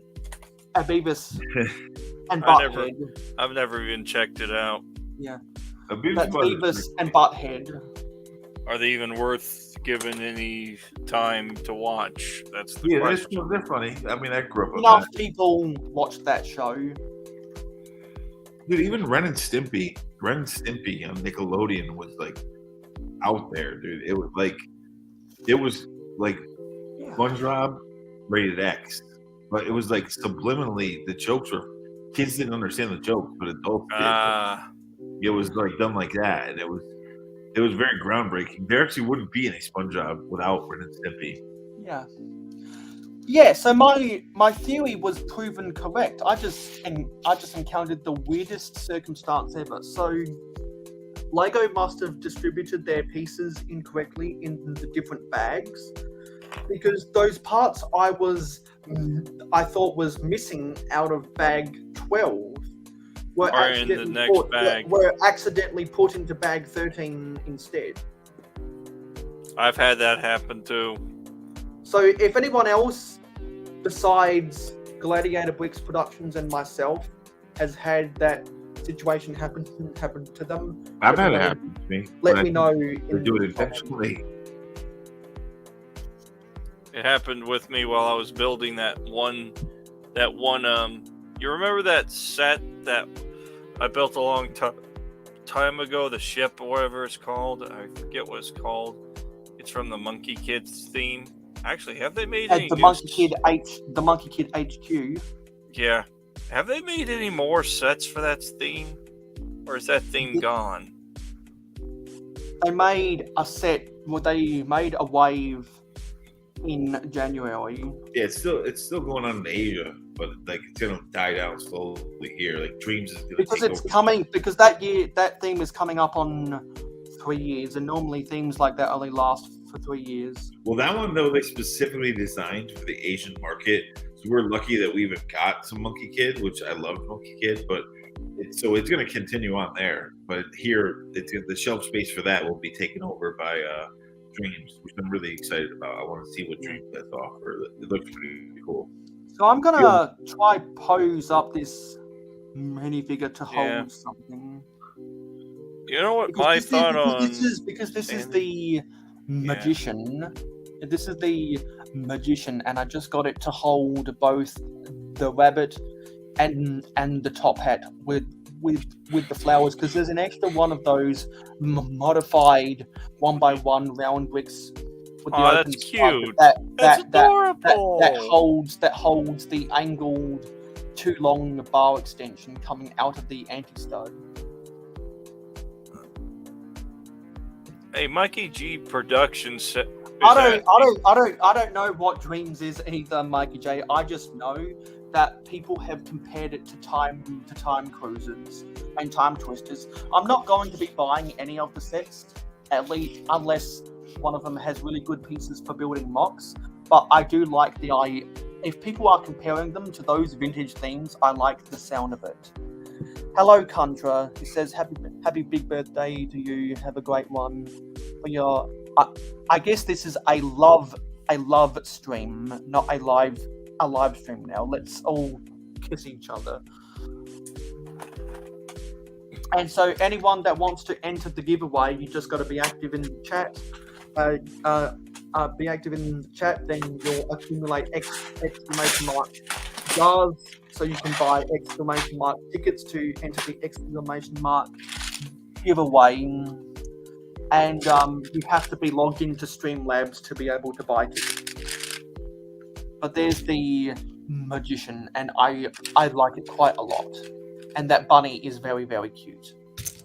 The Dreams themes, a lot of them are carrying around like little hourglass molded parts. So it's definitely got something to do with like traveling through people's dreams or time. But dude, the villains look like really cool. One of them is like the sidekick to the villain. It's basically Orko from He-Man. It's all blacked out. He has like the scarf neck around his mouth. Like it's Orko from He-Man, just dark. And then the main villain looks like a hipster Skeletor mixed with Sauron. But it looks sick. The characters look really cool. So I'm gonna definitely check it out just to get those villains, because they're one of the best like Lego IP villains that I've seen in a long time. And Lego puts out some cool IP villains. Like these two look really cool. Really cool. I pretty much think some of the villains that were from the Monkey Kid sets were pretty fun. These blow them away. Trust me. Like, and I love those, dude. These like the Dreams villains look really good. Really good. So I've seen the Dreams villains. They yeah, look you see interesting. the skeleton with like the crown, the Sauron crown. He's got an eyeball on his crown, and like his sword has an eyeball. He looks like it's like purple, it's black. Like I don't know, it looks really good. It looks good. He looks like a demonic version of Skeletor. Yeah, and then he has that evil Orko next to him, which I'm sure the Lego designers took inspiration from. If they put an orc army with him, I will love the character even more. Because orcs are some of my favorite sci-fi races. Just give me an orc army with a villain, and I'll be even happier. Orcs seem to be very popular characters in Lego these days. Well, originally they were trolls, then people started calling those figures orcs. Well, no, that's actually wrong, because the original troll minifigures from the Fantasy Castle era were called orcs. People got that confused. I used to call the orcs trolls, but Lego actually called them orcs. Officially, the big fig trolls were called trolls, and the minifigure trolls are orcs. Ah. So it is possible. So pretty much, I get it now.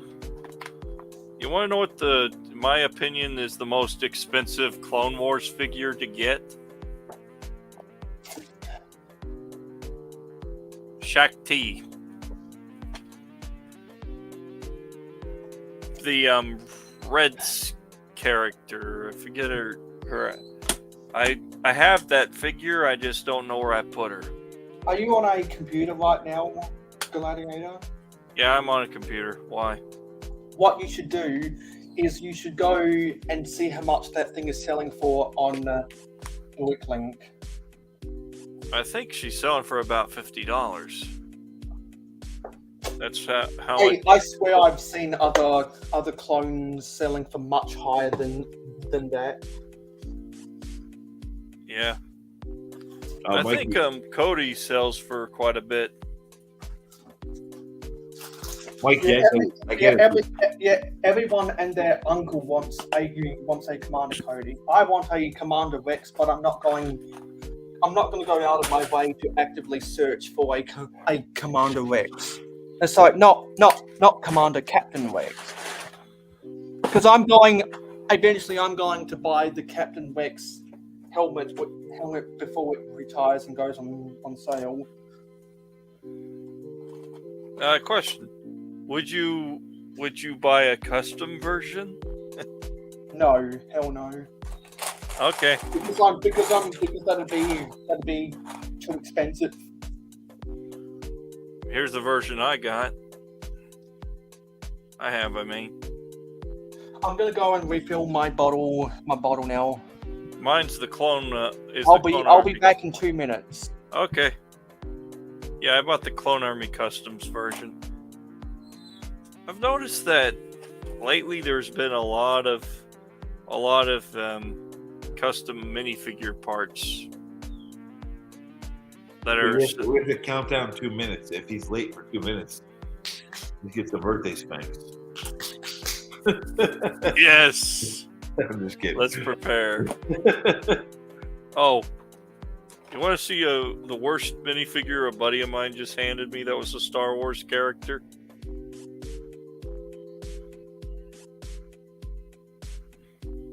The bottom looks crazy orange compared to what she normally is, from what I've seen. But this is Ahsoka.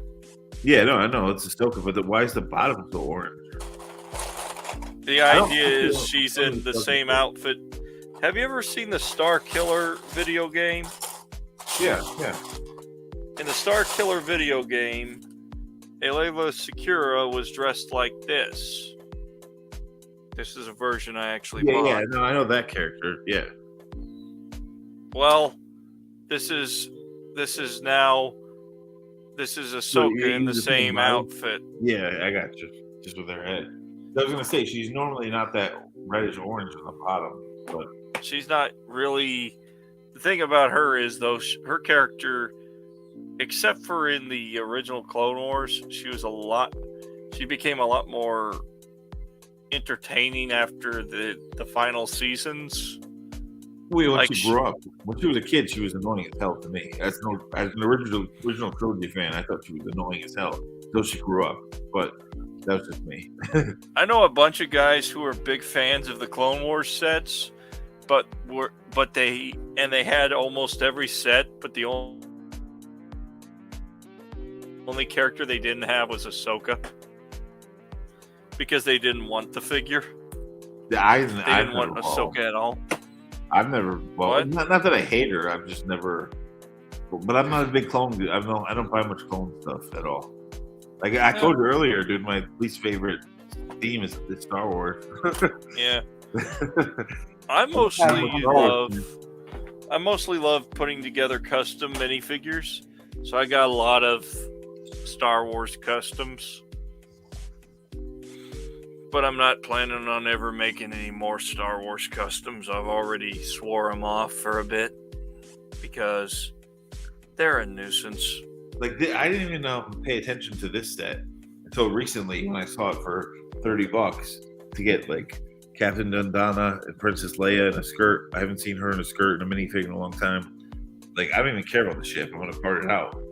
I just wanted the fig, but I know they're making the new UCS one. It's fine. Like I love the X-Men, but I didn't pay attention to that set until recently. I saw it for $30. So I was like, oh. You know, I wish Lego would make for Marvel more X-Men sets. I hope the leaks are true with the X-Men Mansion set. They better be true because I have been waiting for them to make more X-Men sets. I bought the X-Men set with Wolverine, Storm, and Cyclops in it, just so I'd have Wolverine. But I have the mech suit version of Wolverine as well. Oh, I got something cool to show you. If you like that, then hold on a second. I'll show you something. Did you have? And very quickly, I built these 2 huts for the Middle Ages momentum on an Instagram live on an Instagram live stream last night, and I was on the Brickable Cowls YouTube live stream at the same time, and I saved that live stream to my archives so that after I'm done with this live stream, I'll do my happy birthday post and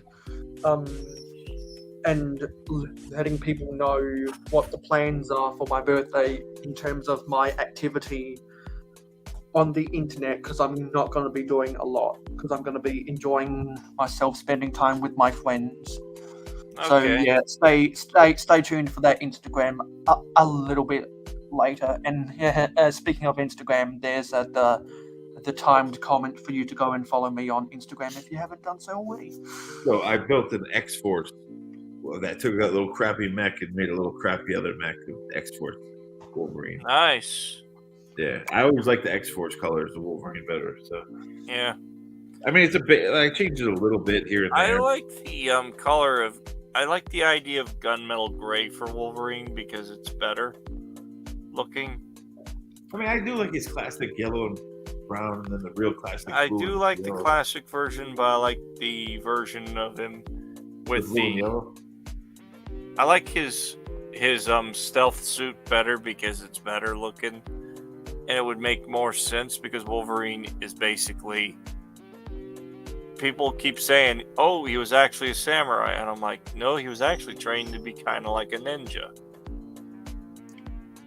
And also, I can't remember where I built these, if it was on my own time or if it was on a live stream somewhere, but I built these 2 huts as well. Those could almost fit. A lot of those huts could fit in a trench build, actually. Yeah, the reason I build a lot of this stuff is because I have a lot of 4 wide plates and a whole bunch of bricks remaining from the bigger castle mocks I built out of my duplicate copy of the 90th anniversary castle. So they are perfect size for merchants within the village of the Middle Ages momentum. Nice. Yeah, they're the perfect size, and anyone that is a big castle builder on their YouTube channel, if we trade sig figs with each other, or if I'm ever able to get my hands on one of your sig figs, maybe you might like to request that you become a merchant in the Middle Ages momentum. Who knows? Because Mikey J, if I ever get my hands on one of your sig figs, I'm guessing you'd want to be a merchant there somewhere.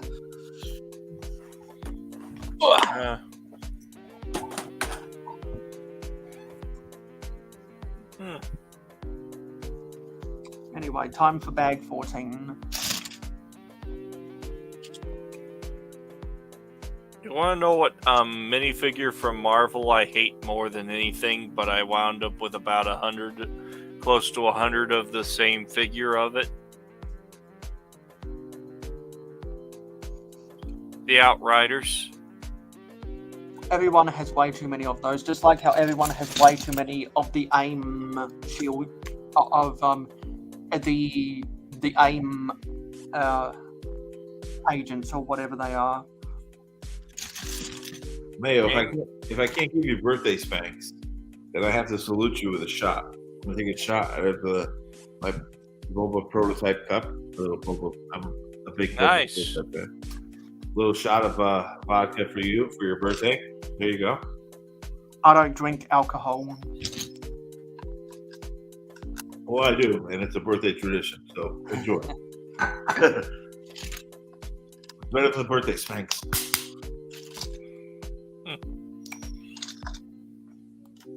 Here's Well, something. I'll be 20. I'll be 22 in 14 and a half hours.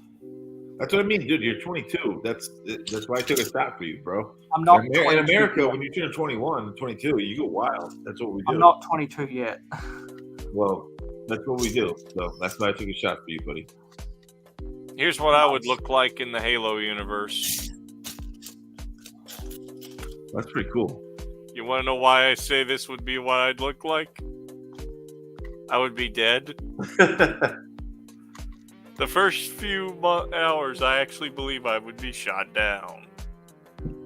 With my luck, I would be the first to die. And the guy in red always gets killed first. That's why I wouldn't be wearing red. I would be wearing green. Is that a Star Trek reference? The guy in red always gets killed first. Yes, that is a Star Trek reference. Interesting fact: unless your name is Scotty, you will be killed first. Is it because on the Enterprise, the people in red are the lowest ranked people? They're the cannon fodder. The captains were that burgundy. Well, it depends on Yeah, what they wore the caramel gold. That was more Picard. That's just different in different generations of Star Wars shows, but yeah. You mean Star Trek? Star Trek, that's what I mean. I just took a shot, bro. My head's a little scrambled. Can't deny my Polish heritage. Yeah, because Spock and Scotty wore they wore the blue. Actually, Scotty wore red. Oh, wait, Scotty wore red? Yeah, I he thought was he the wore engine room guy. Blue. But then later on, I grew up on the original TV show of it, but later on, when it became Channel 11 and CW, they were wearing all burgundy, dark burgundy and blue with hints of gold.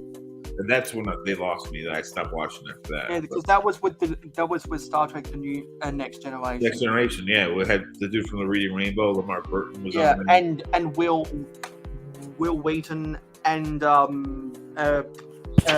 Patrick James was Captain Picard. Yeah. When I was a kid, it was OG Star Trek. Yeah. My grandmother was my little Italian, little nerdy grandmother was a huge Star Trek fan, and she tried to get me into it, but she got me into Star Wars. I started watching way more Star Wars than I did Star Trek. But she was a huge Trek nerd. Here's how I would survive. And she would have loved the new Picard series. My grandmother, God bless her soul, if she was alive, she would have loved this new Picard series. And isn't Patrick James, wasn't he the founder of Just for Laughs or something? I mean, he plays Gandalf, dude, so he's the man in my opinion. But no, as in the comedy festival, Just for Laughs. I don't know. I don't think I know what you're talking about. Yeah, because I love watching the Melbourne and the Montreal comedy fest.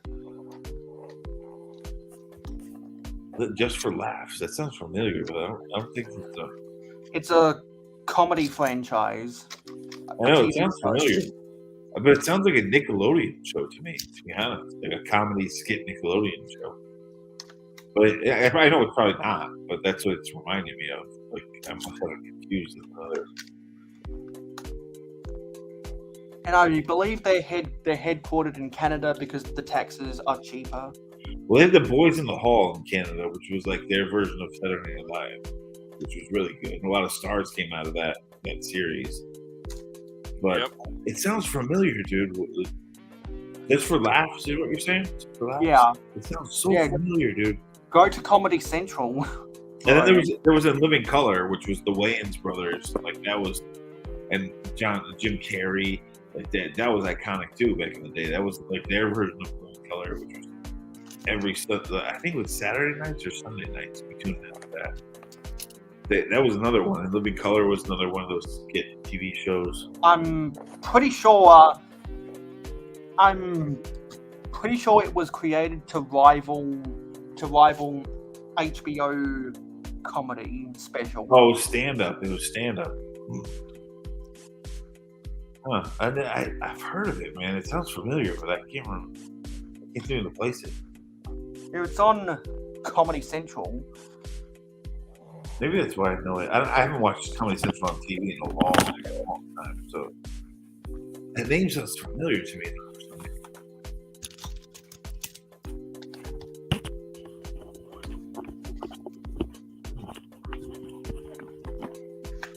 Living Color was hilarious. And in a lot of countries now, you can no longer call pay television cable because it's no longer going to be cable. It's going to be Wi-Fi.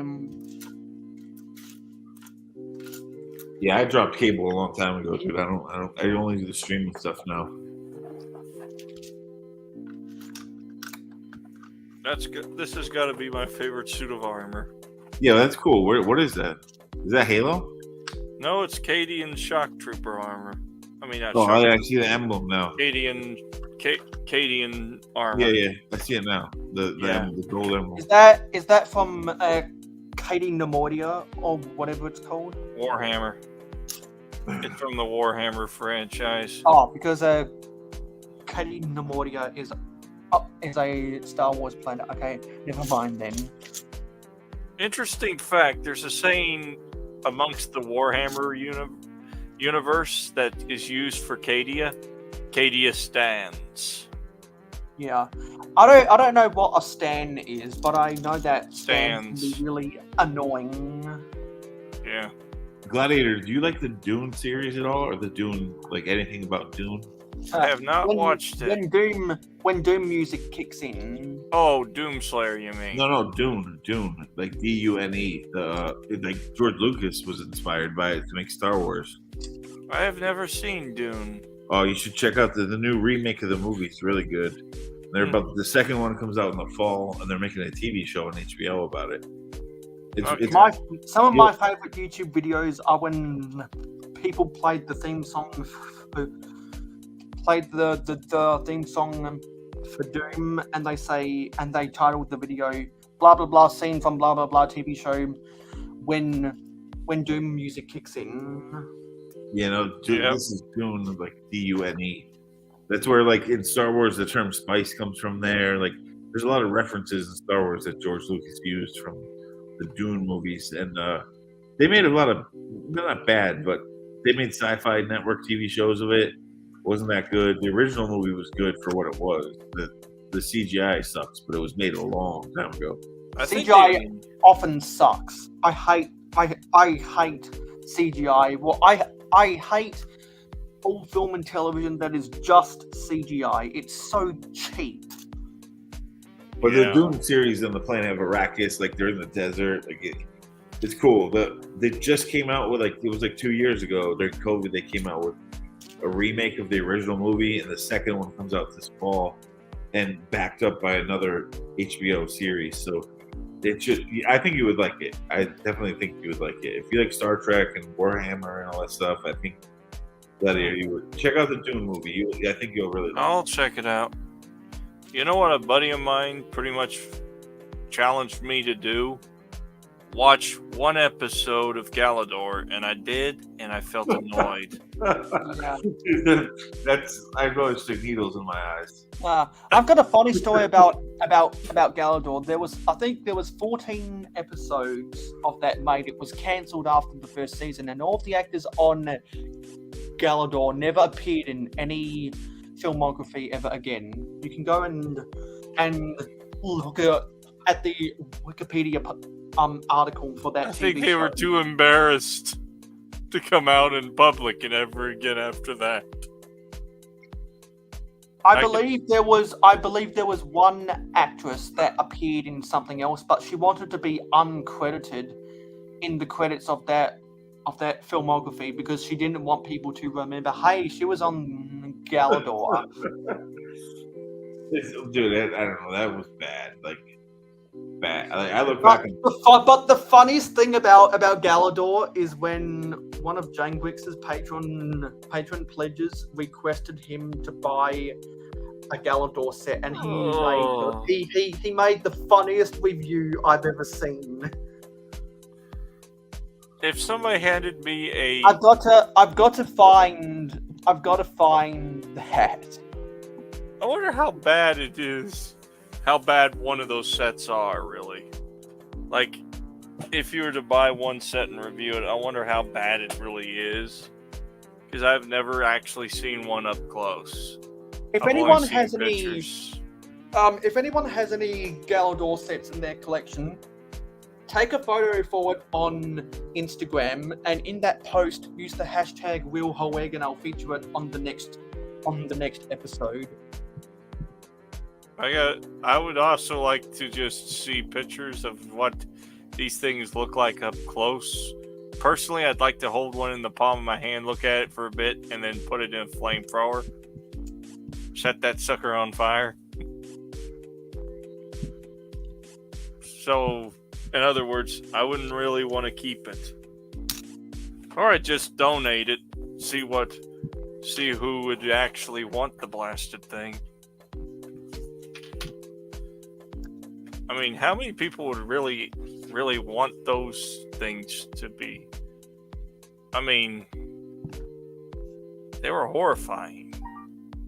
They were really bad sets, but they're really collectible because they were so bad. Yeah. I mean, there are some figures I collect that are horrible. No, sorry. I should rephrase that. They are collectible because they were so bad. They were really bad back in the day, so no one bought them. well, dude, I'm a very open-minded person, so it's like if you like something, you like the IP, I'm never gonna knock you for it. I'll have my own opinion against it and say, hey, I don't like this, but I'll never like bash someone for liking something.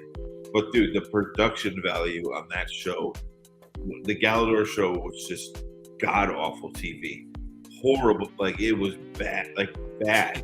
It was canceled within the first season. It was that. It bad. was a joke. It was a joke of a show. No offense. It was. I'm gonna share a screen of a scene out of Jane Grix's review, and that's how bad a Galador is. Oh boy. Let me do full screen on this. That's how Oh, bad my a lord. Galador is. Just look at that monstrosity right there. Staring into the eyes of a monster. Look at that monstrosity. That is And the reason Jane built that is because that was one of the suggested builds in the instructions. I got a question. Was that actually in the show? I wouldn't know because I never watched that show. I'm pretty no. sure I'm pretty sure that's not canon to the Dude, TV you know what show. that looks thank like? God, thank God it's not canon. That looks like when we used to take apart Barbie dolls and mash them up with other parts, like He-Man and G.I. Joe's, dude. Like that's some backyard wrestling type. Like, That's I'll horrifying. just let that sink in so everyone can stock up on their nightmare fuel. Hello, I'm gonna eat your soul. Yum, yum, yum, your nightmares are delicious. That's basically what that is. oh, that's like. Speaking of that, the nightmares, dude. That's what the dreams theme. I haven't seen much about it. Just like the illustrations and promo. But supposedly that's what, like, there's the Nightmare King that, like, is chasing after all these people in their dreams. It sounds like an interesting theme. We'll see. The characters look cool, so I'm really pumped on that theme lately because it's a Lego original IP that looks really good, like really good. We will see, though. We will see. You what? Yeah. I'll tell you a fan group I pretty much am sure a lot of people get hate from these fan groups whenever they insult a certain franchise, and I'm not going to name the Lego theme because I don't want to get in trouble with that group Shima? again. No. It was something out. It was what saved Lego, according to some people. Oh. Yeah, Oh, Bionicle. You said it, not me. the best garbage with purchase ever made. Yes. The best GWP garbage with purchase ever made. Bionicle. It was an okay theme, in my opinion, but I don't really find it entertaining as much as I did the Hero Factory theme. I liked Hero Factory a little better. I just never like I was in my gray ages at that point. I was still buying Lego sets here and there that I liked. Yeah. I wasn't like buying. I wasn't paying attention to Lego sets or their popular stuff at that time.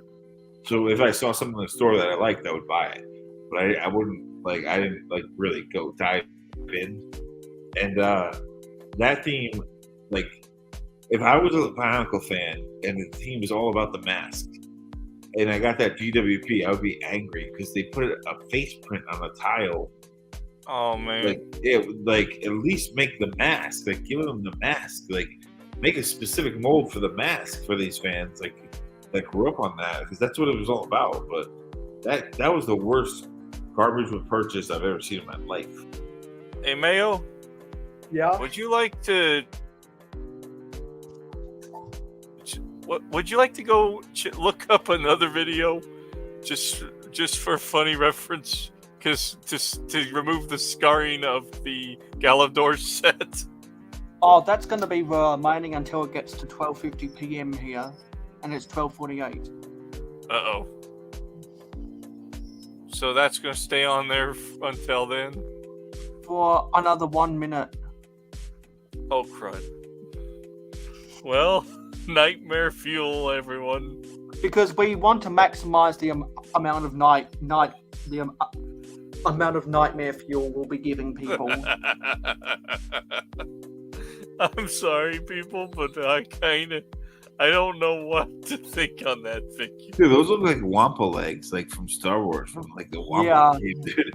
Like it's, and then you got the blue Beast Boy arms from either Teen Titans or He-Man, the skunk dude, but he didn't have blue arms. And some of the fur on those blue arms remind me of the James Cameron Avatar. That too. I mean, that thing is a gangloid of just disgustingness, in my opinion. But And I find James Cameron Avatar really, really creepy, and I hate the Avatar franchise, but that just takes it to a whole nother level. oh man, Horrifying. And it's 12:50 p.m. Everyone's had enough nightmare fuel. Would you like to look up something else? No, we're gonna get back to building. Understood. So, for those of you who were scarred for life by that, I am so sorry. And I wasn't the one who started talking about a Galador. It was me, my fault. I am so So sorry. every just let it be known, every time someone brings up a Galador on my live streams, we're always gonna show that image to give people as much nightmare fuel as possible. we need to change his name to Crazy Galadator. No, I am a gladiator, not a Galadator. Crazy Galadator. I would rather destroy. I would literally, if I was to buy one of those sets, I'd burn it before I opened it. If you bought McDonald's at the time, they forced them down your throat because McDonald's had them. McDonald's had this whole line. Yes, because they had the bobblehead type.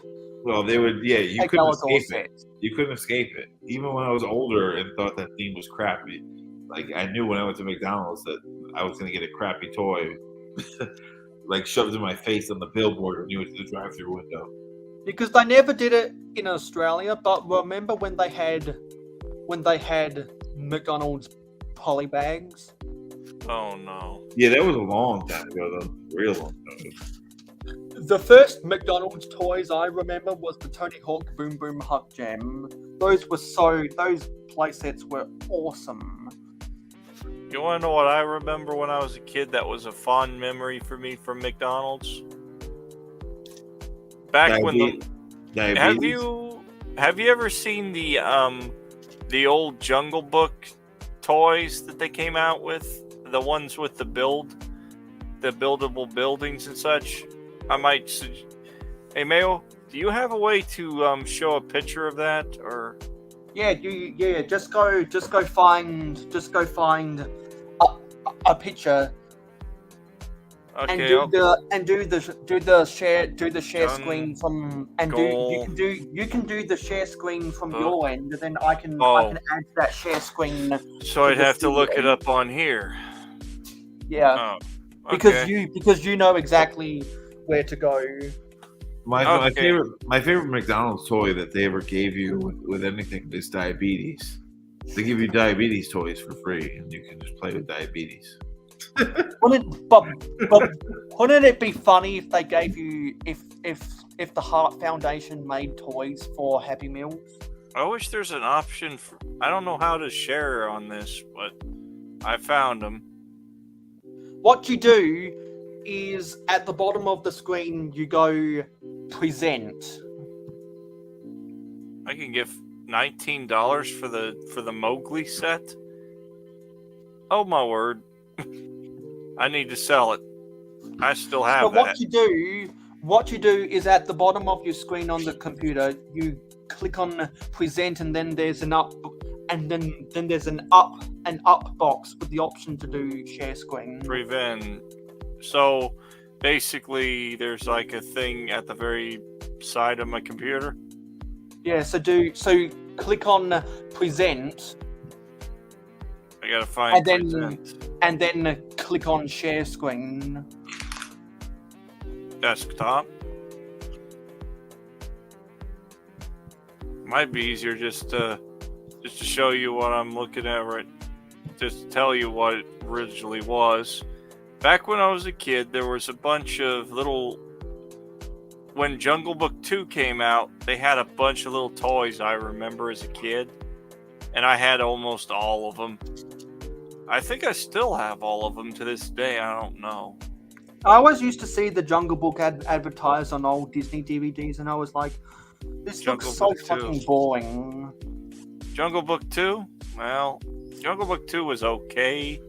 I liked the first one better.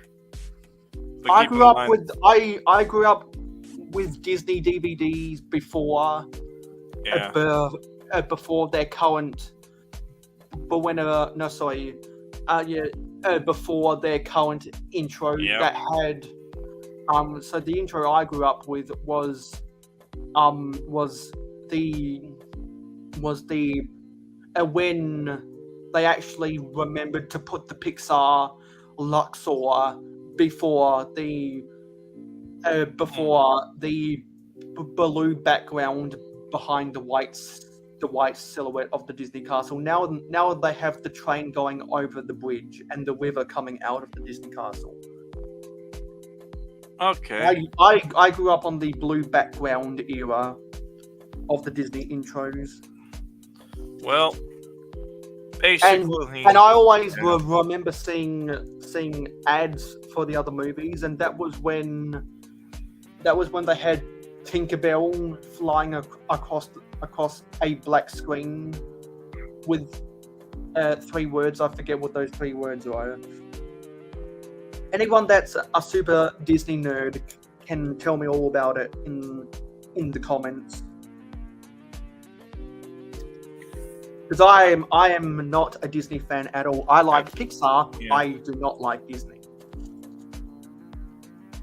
that's because they've gotten so terrible at doing stuff now. No, that's because I don't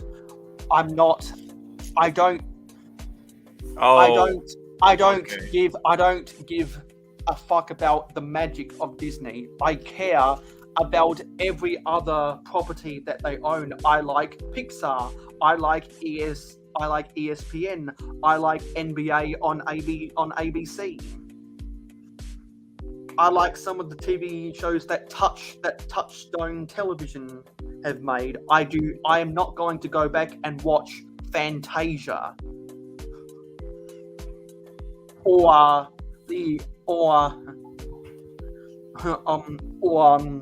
Steamboat Willie. I'm not going to watch any of that shit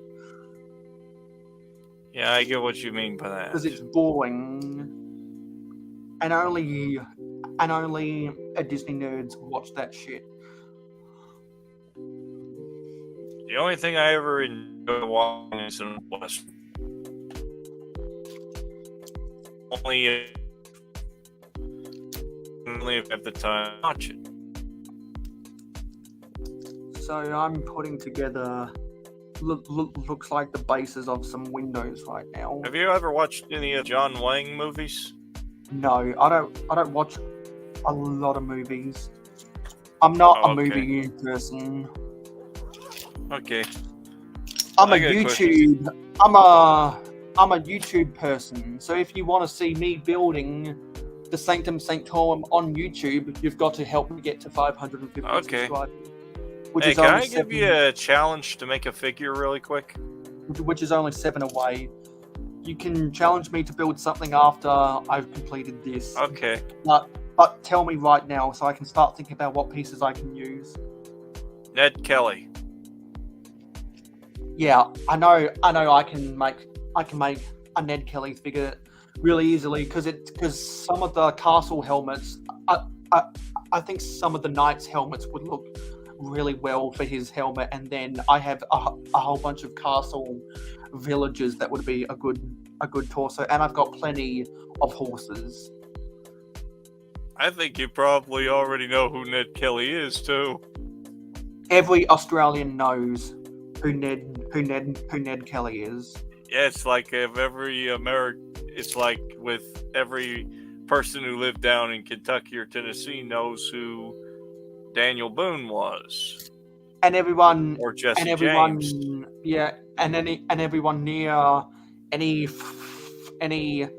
forest region knows who Paul Bunyan is. Oh man, I haven't heard that name in a long time. Or Davy Crockett. I think that was a movie, wasn't it? Paul Bunyan? Oh wait, that probably was a Disney movie, wasn't it? Give me a second. Gotta check something.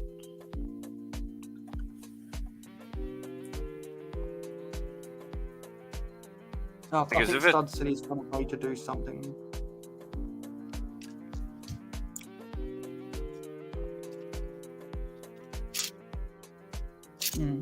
I'm trying to find one of these clip How do you corner. spell Paul Bunyan? I forget how to spell it. I think a Bunyan is B-U... B-U. B-U-N-Y-E-N?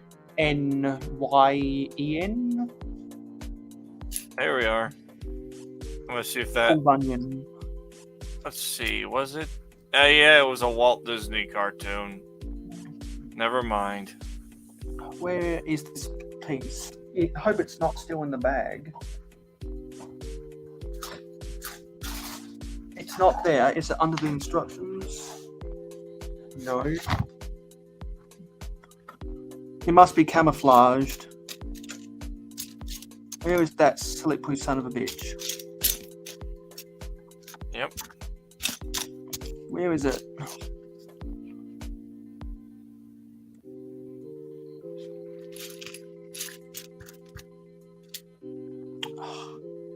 Where is it? I can't find it. Well, let's stick that on.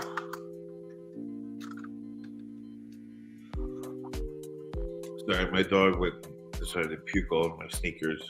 Gross. Well, the Paul Bunyan movie was a Disney movie. Never mind. So that means that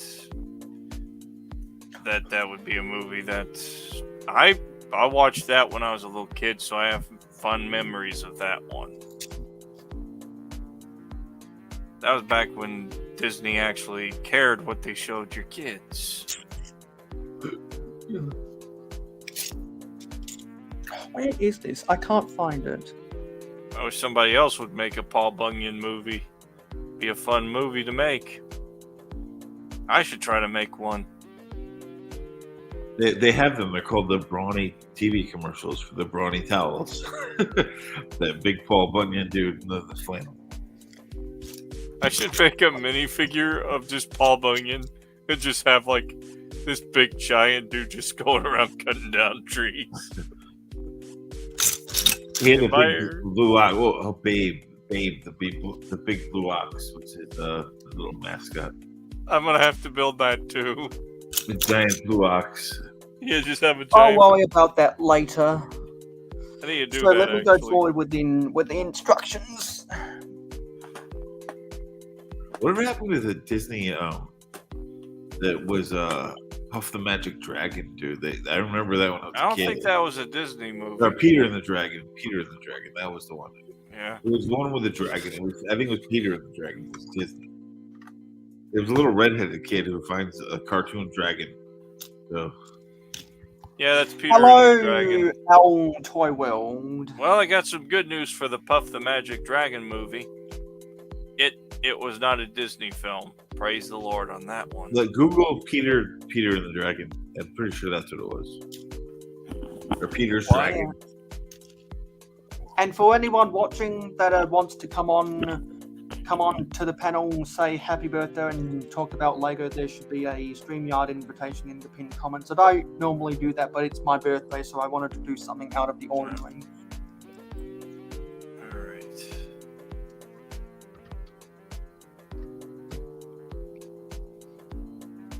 I am on bag 14 of the Jazz Club right now. Richie, they still got the hat on for you, Richie. My grandpa's hat. Thanks. Flexing it. Keep rocking the Target regional manager suit, Richie. I'll keep wearing the grandpa hat. Yep, it was Disney. Oh yeah, Pete's Dragon? Pete's Dragon, I think it's called. Yeah.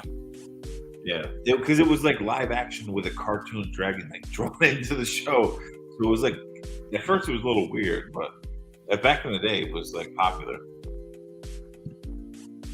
But it was strange. It was live action with like cartoon characters drawn into it. And it was like one of the first of its kind. I don't know how to search for the history on a Mac. Maybe it's function. No. I just go into the Finder in this little search bar. Okay. In the new operating system, there's voice activated, but No, I'm talking about. I'm talking about on Google. I'm trying to. Oh. See, I don't know all the tips and tricks about how to use a Mac.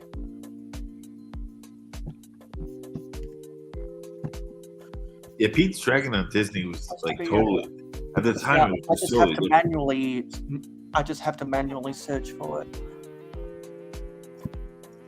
because I wanted to see if anyone has bought any more tickets for the giveaway. So there's three. Yeah, so far there's three people who have bought tickets for the giveaway to win a mayohosko Seafig. Makro Bricks has 2 tickets. Nate Mr. Blue has 4 tickets, and Mikey J has 3 tickets.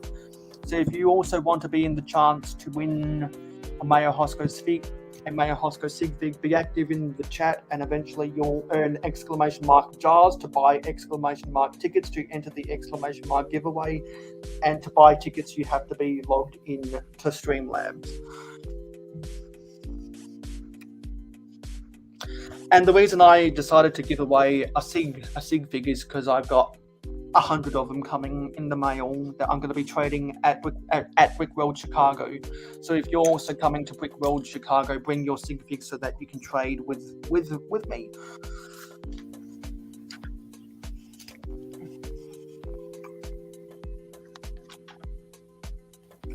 And I know Taz was talking about going to Brickworld Chicago, but I'm not sure if he is still or not. I got my visa approved 2 days ago. So now I have the official documentation to enter American soil. Hey Taz, what's up, man? I hope you're well, Taz. I watched. Actually, speaking of Disney, I watched my my nephew and niece this morning wanted to watch. I was babysitting. I was babysitting for a little bit. They wanted to watch the new Peter Pan movie on Disney, and I was shocked to see Jim Gaffigan in that movie. Jim Gaffigan is like one of the filthiest comedians of all time. Like he is like that guy goes hard in the paint, and he played one of the guys for like the apprentice to Captain Hook. It shocked me to see the guy in the movie, but it wasn't that bad. I didn't mind the new Peter Pan movie. What is that crazy gladiator Superman cape? Yeah. It's shiny, dude. I like the fact that it's like not just red; it's like metallic red. I built these wrong. It says there's some extra pieces that need to go in there. Let me go and make those changes. Dude, I almost turned off the Peter Pan movie because of my nieces and nephews. Like when I saw Jim Gaffigan, I'm like, dude, he can't be in this. Like I can't show them this. Like my sister's gonna kill me. But he was very tame in that role. He was funny, but that guy is usually a very dirty comedian. Is there something sensitive in the movie? Not in the movie. Just the dude who plays one of the characters is like a very well known. Like he is not like. He's one of those comedians that just goes nuts and says anything he wants. So he's not a very Disney friendly type of dude, but he's on the he works for the network on like one of the news shows. Sorry, one of the news shows now. So he that's probably how he got the job on the role in that movie. I was just shocked. I was like, dude, how is Jim Gaffigan in this movie? Does he make PG content? He never really has, other than being on the news show recently in his older age. But not his younger stuff is like he's vile, man. The guy is like one of those comedians that's just crazy. But Eddie Murphy used to be the same way, and now Eddie Murphy is a Disney guy, so I guess it makes sense. I was worried though. As soon as I saw him in the movie, I'm like, do I need to shut this off? I don't need my niece and nephew seeing this. My sister's gonna kill me. Yeah. Because I remember being really confused about the zebra in Madagascar and the donkey in Shrek. I didn't know that they were. See, even though I knew they were different voices, for whatever reason, I always thought they were the same voice actor, but one's Eddie Murphy and one is Chris Rock. Well, both of those dudes also, when their younger years, were just vile comedians. Like Eddie Murphy used to go crazy. Eddie Murphy Raw. Eddie Murphy, he had the Raw series, and he had another one after that. It was just like Eddie Murphy Raw. There was another one. I forget the name of it, but he was not family friendly back in the day. Neither was Chris Rock. And now everyone knows Chris Rock because he tore Will Smith to shreds. Oh yeah, when Will tried to smack him, or did smack him. Now this, I don't know why, but this build isn't working out. It's like I'm doing something wrong, but I don't know what I'm doing wrong. I don't think I've followed the instructions carefully. I need to get my brick separator to try and rebuild this. Okay, yeah, so it was like that. Well, I'm gonna have to leave the stream because my family went to bed and I don't want to wake them up by accident. Yeah. Well, thanks for hanging out. Is there any social media you'd like to plug plug before you leave? I do have an Instagram, and I have actually started a Twitter account. Yeah, because I've seen you on Twitter. But I'm not a big fan of Twitter to begin with. I'm actually on Edge on that website. Oh, see ya. See ya. Yo, Mayo, I have horrible sense of smell. But dude, this thing actually does smell like poop. What is it? It's a Citizen Brick air freshener. Oh yeah. Some dude in his tidy whities. It smells like farts, dude. Is it a scratch and sniff? No, it's just one of those air fresheners that has a scent to it. They sent them, like, they gave it to me for free. When you order off them, they always give like stickers or something. Like, this thing is amazing. It smells like farts. Dude. Oh yeah, I see what I did wrong there. I was getting really confused, but then I realized I hadn't put two of the 2x2 corner plates on. That was why I was getting really confused. I wasn't following the instructions carefully. Now that's better. Now that shapes up nicely. Because I was getting really confused. What section are you working on? It's I'm working on the top floor now. It's I'm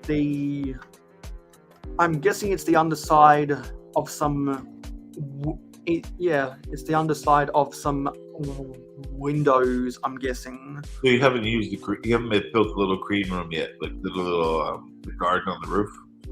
No, I'm guessing that's going to be in bag 15. Yeah, anyone that's built the jazz club before can probably confirm if the little greenhouse is in bag 15 or not. And Mark's back. It's on that It floor. says he doesn't follow the instructions either. Anyone that finds it hard to follow that accidentally misses things in the instructions when they're building something live on the camera, let me know in the comments. I think I think a lot of us can share that experience. I think that floor is the like rooftop tomato garden, because I can see the part. On the right hand side of the build. And if anyone out there wants to come on, if anyone out there wants to come on and wish me a happy birthday and talk about Lego, there should be a StreamYard invitation in the pinned comments.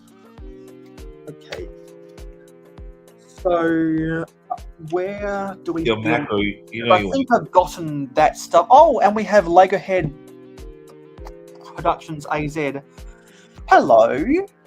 Wasn't expecting to see you here, because you said that you normally do gaming with your friends after dinner on Friday night. Nice to see you here. For those who don't know, me and that's incorrect grammar. Lego Head Productions and I are forming a partnership, because he wants to do more live streams over the summer, and I was like, yes. Well, he approached me, and I said yes. So definitely subscribe to Lego Head Productions AZ, and you might see me pop up on some of his live streams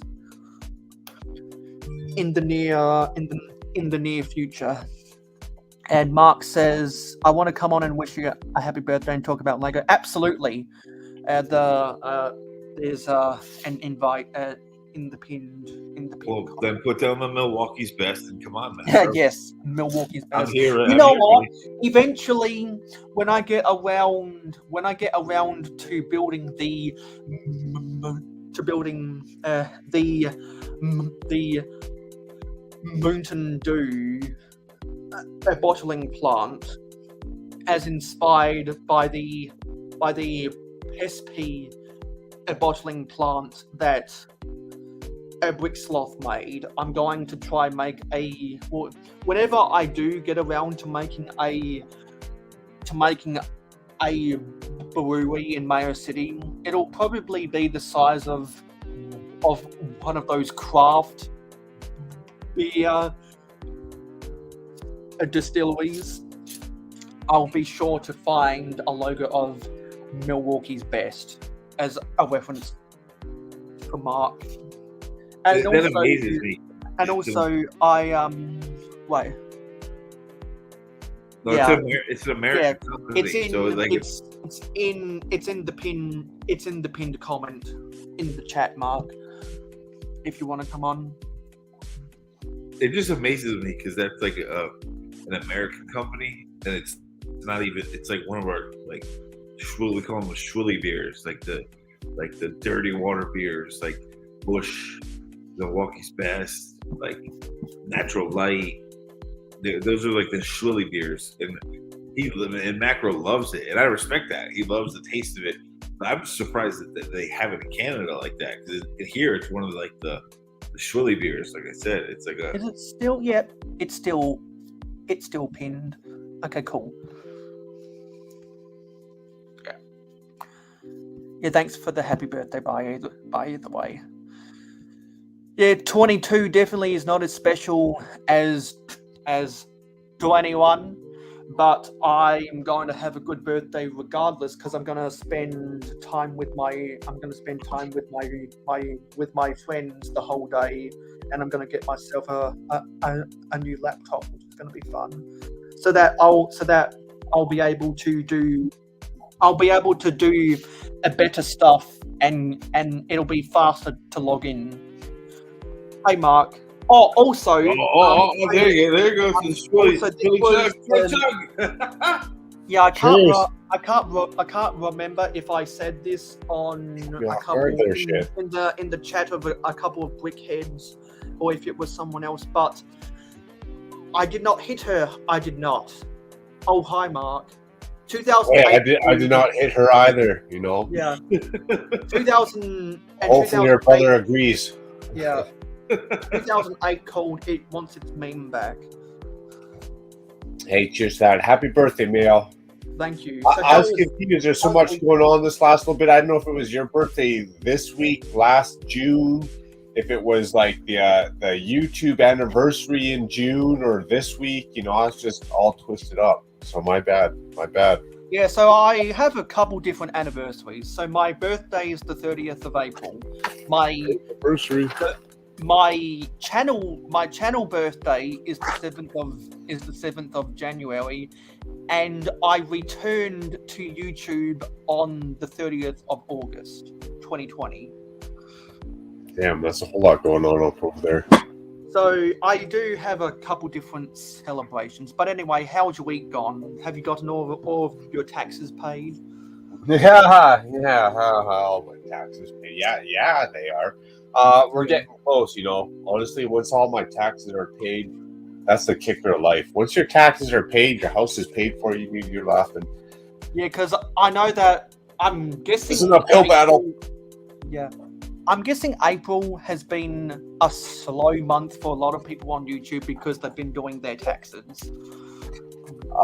I mean, slow month monetary wise because I have to pay my taxes, but busy month versus work because I have to make the money in order to, So April's been super busy. The last month's been super busy. Next month's going to be super busy. But honestly, you got to take the down with the good, right? That kitchen thing. Yeah, I might not get to enjoy my Captain Crunch while I watch my Looney Tunes on a Saturday morning. I might have to be working, but that work pays for the Looney Tune figs that I want to buy the next Saturday morning. So it all works out. And the collectible Barbie dolls and the Milwaukee's Best gear. Macro, that kitchen that you posted was rad. I told you before. The one you posted on Instagram was like, it was like white and like dark or light wood, like a bunch of white, like modern. Like was Yeah, the completed one. You know, I don't show many completed kitchens. I show them like when I'm done and like when I walk away, but there's still no countertop. There's no background tiles. So yeah, I agree. I didn't show that finished kitchen. It looks good. I still got to get in there when the appliances are in. Once the stove, the fridge is in, dude, that's gonna make it blow right the fuck Oh, up. yeah, totally. But from a design point of view, when I saw it, even without the appliances, I was like, I think it's sharp, man. It looks really good, really good. Hey, I appreciate it, man. I appreciate it. And a lot of that sharpness is due to the size of the monstrosity, right? It was a big open kitchen. It was big. Yeah, man. Once you see a room that big and you got like the wine racks beside your fridge and you got stacked cabinet, like just the girth value of it, hashtag girth gang, just the girth value of it sets you off, right? Yeah, it was an open, really big open kitchen. It was nice. Yeah, I just did the exclamation mark top to see how many, or to see the leaderboard for everyone who has jars. There are quite a few people who could buy multiple tickets to enter the giveaway. Damn, I could only afford 2. Macro, I've been trying to tell him. You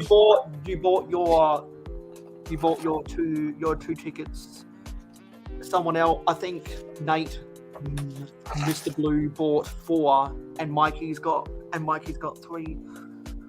So it's a three horse race so far. Macro, he's got to get his birthday spanks. Birthday spanks, birthday pops. There you go. My Italian grandmother would give us the wooden spoon. This is a back scratcher, but it's similar. We get the back birthday scratcher, nice. We get the birthday spanks on the rear end. That's right. We got the birthday spanks over here, but we do it Canadian values. Yeah, backhand. You get the backhand, and then you pour a little maple syrup on it to heal the wound. That's how you make it sweet. You know what I'm saying? Yeah, and it looks like unless some people come back into the chat later and make sure to log into Streamlabs in order to buy your tickets to enter the giveaway. It looks like a lot of people are going to have a lot of unused tickets, which is good because we're going to do another giveaway at Brick World Chicago, because I'm going to do a live. I don't think I've told everyone, but on one of the private days, I'm going to do a live stream in the convention center, and I'm going to do a giveaway. Then I'm going to give away another. I'm going to give away a sig fig and a bonus prize. Where you at with this stream, Mayo? You finally come to the conclusion that all streams are happy, or what? Well, I've gone on ad nauseum about needing to block out more negative energy. That's only a good thing, bro. You Everyone that follows me on Instagram should know that I've been too hard on myself, and I've got to treat my YouTube live streams the same way I treat my Twitch live streams. The only reason I'm on Twitch is so that it's an excuse to play Minecraft. The only reason I'm on YouTube is to share my passion with Lego. Yeah, just have a good time, bro. Like, trust me, Mayo. If you just have a good time, yeah, yourself. Because over the past 2 months I've had 2 different coming to Jesus moments. I mean, it's easy. It's easy. Good Lord, praise the Lord, Jesus. It's easy to get caught up in like numbers and want to achieve more numbers, but dude, honestly, if you just do your thing, and if you forget about those numbers, they will come eventually. Just let it go. And for real, I'm not being cliche, dude. I worked in the advertising industry for a long time. There are businesses to get people to look at stuff. Exactly. It's very easy to get self-doubt and bitter against oneself versus what you see but the only real judgment and competition should be upon yourself. You're your only competition. You're the only self-judgment, right? So what you did last week needs to be better this week, and what you did this week needs to be better next week. That's the only self-judgment. The rest is faulty, man. That's a self-judgment that's only going to lead you down a dark down path of failure. The only self-judgment that's going to lead you to a path of success is how you judge yourself. Cliff, you always try to poke me in the eye. And if people remember correctly, that's what I was judging myself upon past performances. But you were judging off analytics and things like that. Yeah, that's not what he's talking about. People don't realize, but analytics is a representation of past performance. It is. Well, it is. But what do you do? Like, honestly, the thing with me, what do I do? Okay, I got YouTube analytics. They said, hey, this video sucks. What do I do? Dude, I don't even know. What do I do? Do I just go make another video? Do I talk less in that next video? Do I show more Lego? Do I do more like self promos? Like, I don't even know what to do. Like, so even though the analytics show you like pros, cons, yays or nays, the best YouTuber, like you can take the best YouTuber, and there's a lot of people I just want to almost call out on this. They say, hey, I got the numbers behind me. What the hell? They don't even know what the fuck their numbers mean. And even though if they know what the numbers mean, they don't even know how to change those numbers, bro. What are they going to make a video that was 8 times different than what they just did? You don't even know how to change. Okay, my analytics said this video sucks. Okay, I'm going to talk more. Okay, well, that video sucks too. Okay, well, I'm going to talk less and play more music. Well, that video sucks too. Okay, well, I'm going to do more leaks. That video sucks too. Like, how do you know what those analytics actually mean, right? All they do is tell you sucked or you did good. And you don't even know how bad it sucked or if you did good. Because if tells me I did good and I replicate and reciprocate and I duplicate that video, well, the next video's a flop. So then now I'm even more lost, right? Yeah, you can't let that beat yourself. But like, you just got to do you. And like, dude, Makro, like you said earlier, like you're like, I look at the analytics, but I just keep rolling and you just keep doing what you do. And eventually you slowly grow people that follow people that are passionate in what you do will slowly follow what you do. Like, that's just the way it is. Oh, exactly. Have fun. And people who say, hey, I grew my channel according to analytics. Bullshit, man. You can't follow that YouTube algorithm. You don't even know what the hell that meant. But when someone says, I followed that analytics, like, you fluked out, guy. Like, you totally fluked. You had no clue what it meant. You had no clue what the hell you were following. The analytics made nothing. Like, it made no sense to anyone, right? So you just threw, like, a straw or a feather in the wind, and it just happened to float up in the air a couple extra times, and now you're calling that a win. Hey, I'd call that a win too, you know? If I had a video that popped off and it went viral, I'd call that a win too. But when I tried to duplicate that scenario and I fall flat on my face and I eat shit, how do I call that a win? Because I've just accepted that people do not give a fuck about me anymore. Mail. Now that's the wrong attitude. It's not that we don't give a shit about you, Mail. You got so much commentary. You got so much like extra promote my channel. We've helped you made logos. So when you say no one gives a shit about you, like, I feel I'm fucking offended. I'm not done. Excuse me. I'm not done. I'm fucking offended by that comment because Hey, I'm not done. Excuse me. Okay. Now, when you say that people don't care, there's so many people that care.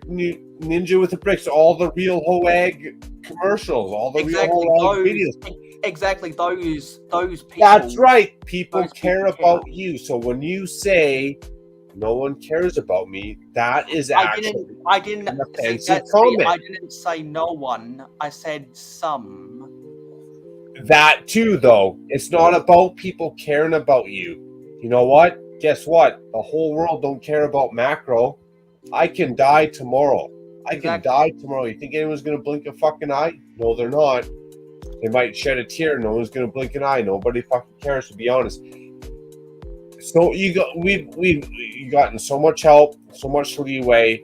It's not that no one cares about you. It's that there's a very specific avenue in a game.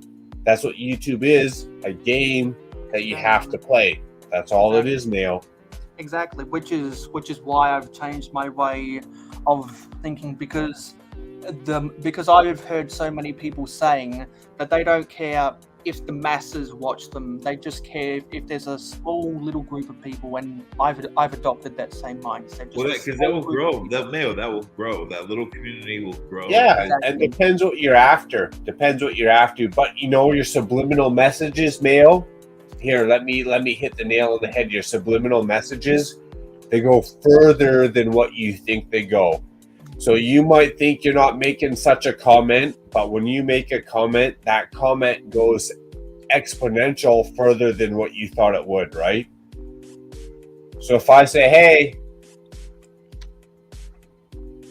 I don't believe in the first world order, you know, that's going to go extra far. So what am I getting in trouble for right now? I'm getting in trouble for this whole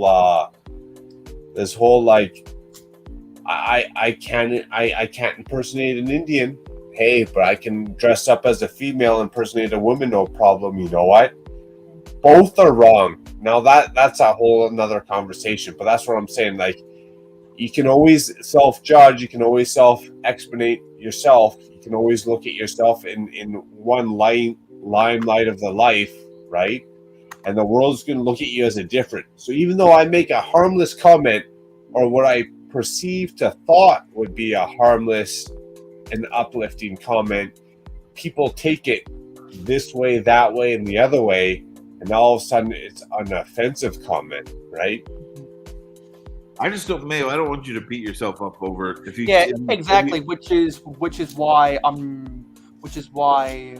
I've changed my mindset, and I really like it when people say they don't care if the masses are watching.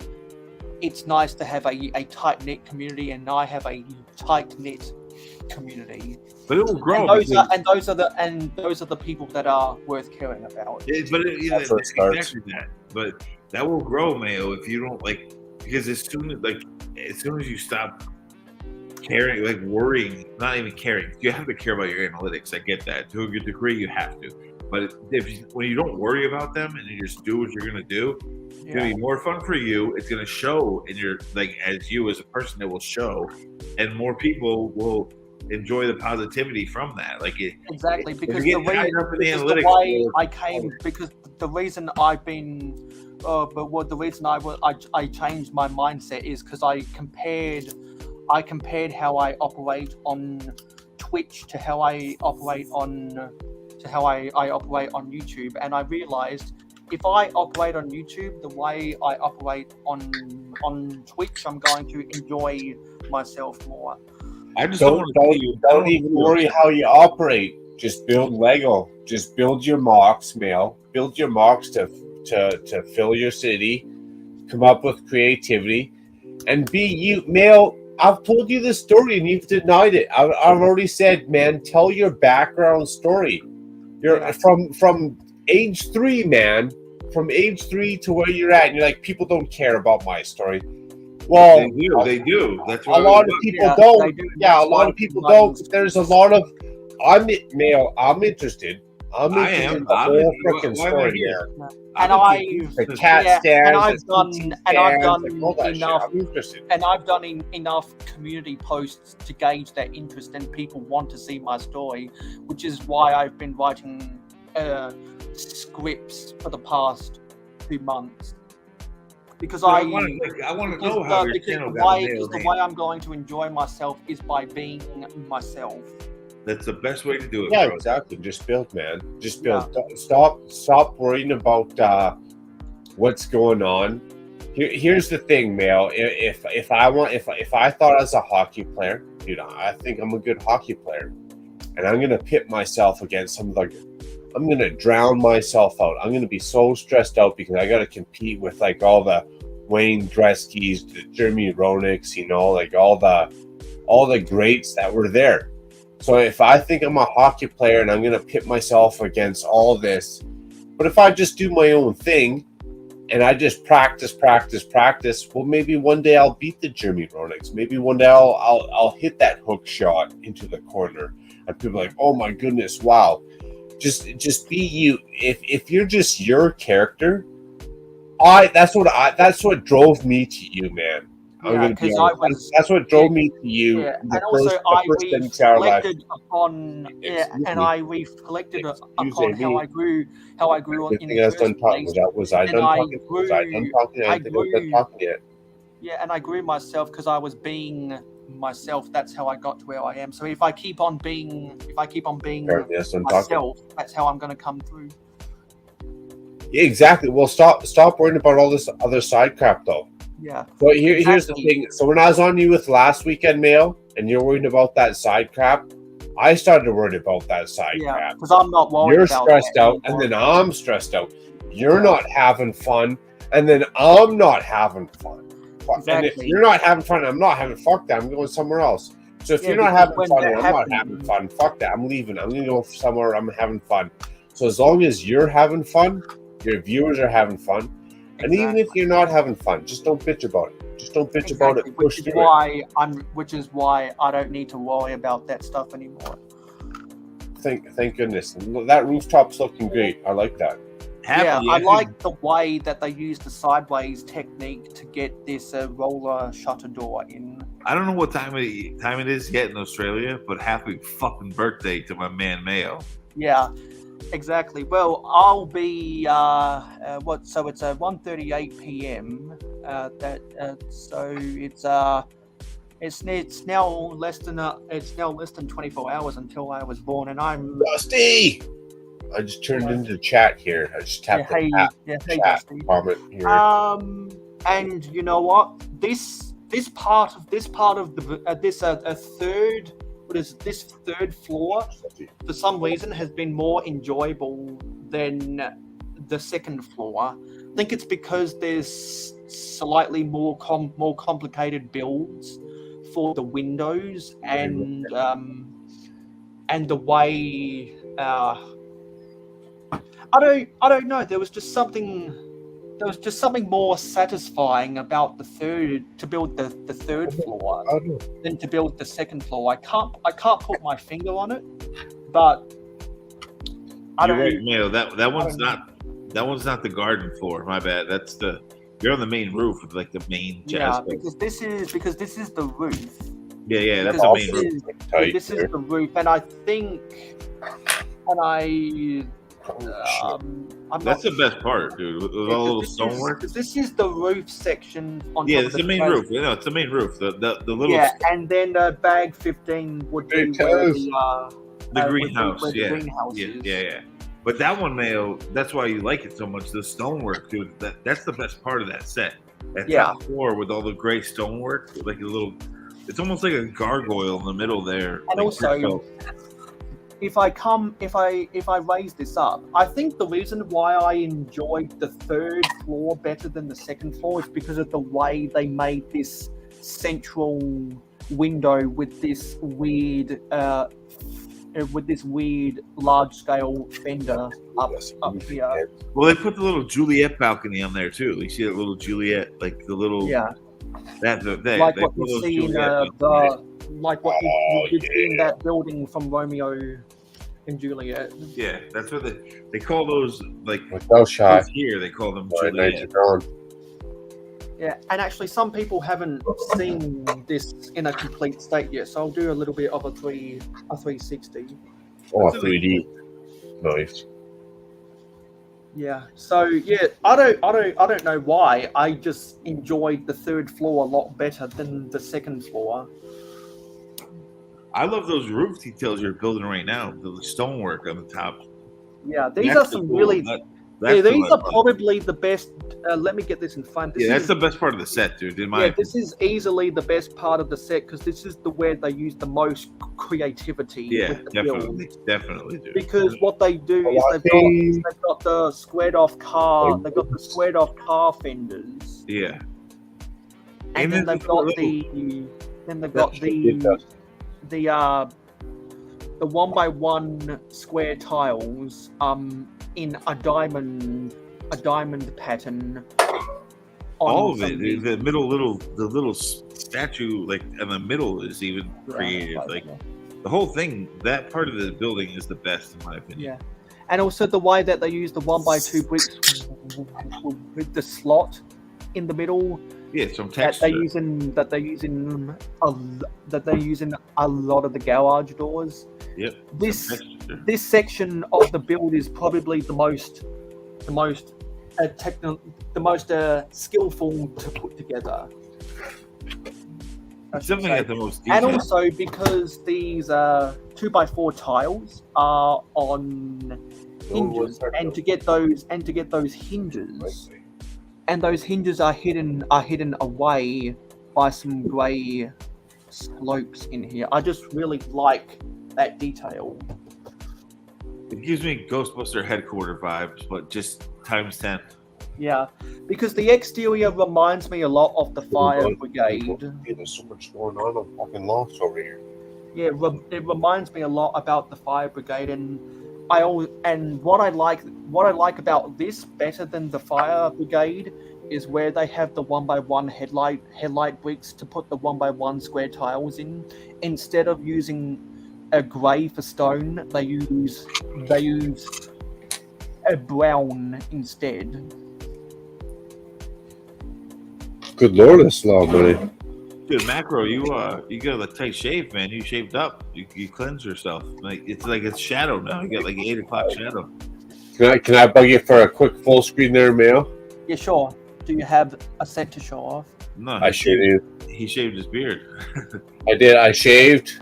Actually, this is still a 5 o'clock shot. Yeah, I could shave it's this. an 8 o'clock, bro. They've been stoked. Oh yeah, I could shave this an extra. This would be a little bit more skin tone. Excuse me. This would be a little bit more skin tone down here. Now the hair part, I'm extra excited because I can actually style this. No more does my back neck hair connect to my beard. Exactly. I feel you. I got that. Man, that's I the have worst. that right now. Like I got the connection going, and it's itching me, man. I got to get it off. But And the best part about shaving and a haircut, dude, I look 10 years younger. When I don't you're shave, crispy clean, bro. I look fucking old as fuck. But I'm looking like I'm 28 right now. You do. You have that 20s gleam. That's why I said it. I'm like, yo, he's shaved up. Yeah. You should see my wife. She's 39, looks like she's going on 21 all day long for sure, bro. Yeah. And because it's near my birthday, my facial hair and my hair is. I mean, if you're gonna leave me on full screen, if you can leave me on full screen, I'll get her done. It's two thirds to being its full self because I'm going to shave. On full screen, okay. I'm going to get a haircut and shave before I go to Brick World Chicago. When I come to Brick World Chicago, I'm going to be clean shaven. I hate shaving. I hate shaving with a passion. It's a chore. It's a chore. That's why I try not to do it, dude. But my brother's a barber, but he's all the way up in Maine, so like I get spoiled when he comes home from like for holidays. I'm like, yo, trim this up, dude. Just fix this. But if not, I just let it go wild. You know, I don't want to wreck it for anyone. I'm totally gonna wreck it for y'all, but I don't want to wreck it for anyone. This is how much of a chore it is. If you had to shave your balls, exactly. You're all laughing, but if you had to shave your balls at this hair in this moment, That's me shaving my face, you know?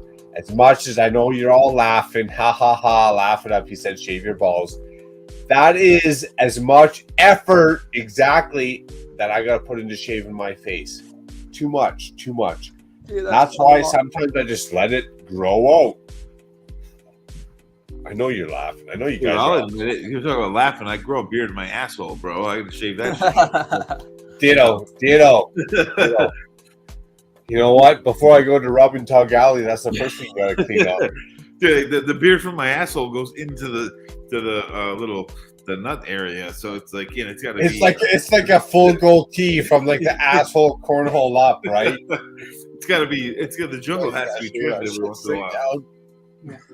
And if anyone has a Lego City, and if anyone has any forklifts in their Lego City, whatever you do, the minifigures operating those forklifts always have to have a goatee. Man, I hate shaving everything. Dude, I'm gonna be clean shaven before I come to Brickworld Chicago. Oh, I will too. Because I get a haircut and shave every 3 months. Dude, my kid brother, because he's the baby of the family, dude. And I'm one of 5 kids. He's the youngest one too, and he's a very skilled barber. Like, he's really good. But he lives in Maine, so when he comes down, I always beg him. I'm like, you know what you got to do, man? You got to cut my hair first thing when you get here. Like, I set it up in my mom's basement. Like, time to cut my hair, buddy. And isn't that so cute? The squirrel cool. gets his own bed right there. I like the leaf parts, dude. Yeah, I like that we get them in both yellow and orange for some autumn leaves. Dude, that whole roof. Autumn equals awesome. That whole Cheers, roof. Eileen. Cheers, Eileen. Yeah, we're still meeting. Hey, you gotta give me your hotel ad. Hey, that sounds extra. You know, that kind of sounds extra cringy. But you gotta give me your hotel address, Eileen, and the date, because I might have to set up a special dinner out. Because when you come to Calgary, sometimes if you want to go for dinner, you have to set up exponential weeks in advance, or else you ain't eating there. So Eileen, 100%. If you come in, I'd love to take you out for a dinner and your friend, and go to the Calgary high-rise tower that turns around every hour, and you get to see the whole city. That'd be epic. So I'm down. Just give me the give me the date, the time, the address. And now I'm getting around to building. We might have to have a drink in your hotel, but I'll pick you up from your hotel and we'll have some fun. And now I'm getting around to building the sign of the Jazz Club, and this is one of the more fun builds. June 4th to June 10th. Hey, now we're gonna have a party because I'm leaving on like June the 13th. Finally, you know what? That whole weekend I'm free. That whole weekend we're gonna have a party. Oh my goodness, Eileen, you're coming to Calgary on the weekend before I go to Brickworld Chicago. We're gonna have a riot. We're gonna have an absolute riot. Glen Globe Museum. Yeah, Calgary Stampede rolling through pretty quick too. I'm surprised you don't stick around for Calgary Stampede. So I'm gonna write this down. Macro, that makes me even more jealous, dude, because where we had the A&W root beer restaurant here was in Stamford, Connecticut, with like the Stamford Mall, and they had one of those towers with a rotating restaurant. The rotating restaurant is gone, and my A&W restaurant is gone, bro. You're killing me, bro. You're killing me here. Oh, A&W. Yeah, well, what we got here, you can go get this restaurant. Calgary. What's the one in Toronto? Like the Seattle, the Toronto, the Calgary. We all got these stupid tall towers, yeah, right? Stanford, Connecticut had one too, dude. But they closed it down, man. Like, it was in the same building that was the A&W restaurant, bro. Like, you're killing me. Can't go wrong. The one here, it will rotate around the city every hour. So if you sit on one side and you sit down for dinner, every hour you'll see the full city landscape. But you're so high up that everything looks kind of funny, right? Like all the cars and all the parking spots and all like the museums, like they're all like minuscule. They're just looking at ant race. Yeah, So and everyone on the sidewalk below looks like an ant. Dude, the craziest thing was I'm going off to see the girls for 3 weeks after Calgary. Hey, I'll Nice. be your main stop. Bring the girls to my house. when I moved into New York City, dude. That was the craziest thing. Like I would be up in a building like 60 stories up, and there would be a hawk just sitting on the wall, waiting to like swipe down and eat some rats, dude. I didn't know there was hawks, owls, like falcons, like. In New York City, they're all up in the skyscrapers. I had no idea. Like, but when you live up in like the high-story buildings, you see those motherfuckers. They're just chilling there, dude. It's crazy. I would never think there would be owls in New York City, but there's a lot of them. Oh, that's crazy. Yeah, because Well, especially when you drive to the countryside. Because don't they live in the trees in Central Park? Yeah, yeah, down low. That's like street level. But I'm talking like when you're up in like the big skyscrapers, you'll look out your bedroom window and there'll be just one chilling on the stoop, like just chilling there, like looking at you. That's the creme de la creme out here. If you go see some of those owls out here, it's crazy. It's night and day. But out here we got what we call the star Bengal spanners. So there's specific spots out in the country that are marked, like 15, 20, 25 minutes. Nice jazz club sign. Yeah. This 25 jazz club sign is one of the best builds in the set. Is that a print? Yeah, there are no stickers in the modulars. We got signs on the side of our highway that are called Star Spangled Banners. And the sign says Star Spangled Banner, pull over here. Those are where all the city light noise, if you will, like all the noise pollution dims down, and you just drive out what we call Millerville, farmyard country, and you can see all the stars, man. You can see like mind-boggling. Like you can watch a shooting star across the sky. You can see all the constellations, all that craziness. What we call that out here, we call it Star Spangled Banners. Yeah, I can't. I have to drive like even like where I grew up, like the Bridgeport, Connecticut area outside of New York City. It's still too flooded with lights, and then you go into New York City, it's even more flooded with lights. So I don't get stars, unfortunately. I have to go I really have to drive up into really upstate, like where Almost to Magic lives. They have lights up there, star lights. Like that's if you go upstate New York, you can see the sky. Here, there's too much light. Cities where, yeah, exactly. You can't get away from it. Same, actually, I feel like same with Eileen in Toronto. I mean, you can't get away from that light, what we call light pollution, right? Yeah, I'm on the coast, like the whole coast of Connecticut and from Boston to Philly. Dude, from Boston to Philly, the whole coast of the East Coast is just flooded with city lights. You can't. If you want to see like stars, you have to go up into the state. Like you cannot. Oh yeah. Hey Eileen, I mean, I don't know if you guys got the Northern Lights in Toronto, but we could probably hit that up over here too. You might have to sit in the countryside for a couple hours with a case of beer, but guaranteed you're going to see them Northern Lights. They're epic. Once you start seeing them things dance around, you got to get out the vehicle, dance with them, man. It's epic. Ninja, 2 hoot salute. Two hoot. Sheesh. Also, let me. I mean, two drink, but 2 hoot salute. Yeah. Yo, Ninja, it's Mayo's birthday. Sheesh. I'm turning 22 tomorrow. 22, the whole big 22, man. Damn. 22, so we're going to add 32. That's 10. That's 22 plus spank. 9. Man, you're like 18 years younger than I am.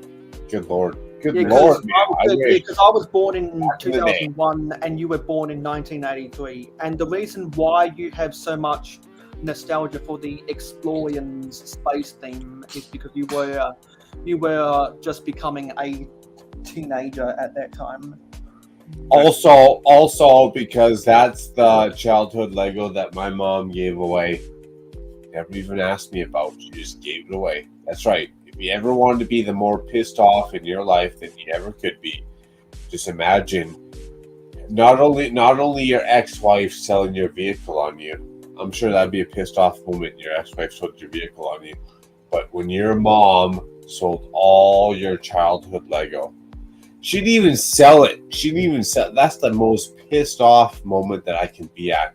If you sold it, you made some money. Okay, gotcha. I get it. But when you give my shit away, when you give my bread, my butter away, come on. Also, you weren't there earlier when I gave everyone a nightmare fuel about Galador, and when Gladiator Bricks Productions was on the panel, we were talking about it. I just wanted to give some people more a nightmare fuel before I open bag 15. So that's now we just got this. A ninth of the build to go, and then we'll be done with the Jazz Club, and I'll do some more casting. Ninja, we gotta give him some birthday spanks. I've been telling him for hours Mama now. Lego said, I brought all the boys to the yard. Oh, I'm sorry, Mama Lego. She didn't say I brought all the boys to the yard. She said I gave all the boys a Lego to the little boy. Oh, They don't celebrate in Australia the birthday spanks, but America we celebrate the birthday spanks. And anyone that wants to come onto the panel to wish me a happy birthday and say talk about Lego together, there should be a pinned comment with the StreamYard invitation. I'm going to share something, and it's going to give everyone nightmare fuel. Damn, that's kind of creepy. Actually, you got a couple side heads there. That's not even Lego. Yeah, because for those who don't know, years ago, Jangwix reviewed a Galador set because one of his Patreon pledges requested him that he buy it, and this is one of these suggested builds combining multiple Galador sets that was at the back of the instructions. I told you that thing looks like a twisted version of like anti-villain He-Man figs mixed with some paws from like the Ice Cave monster from Star Wars with a little Barbie and a little. Yeah, that's super creepy.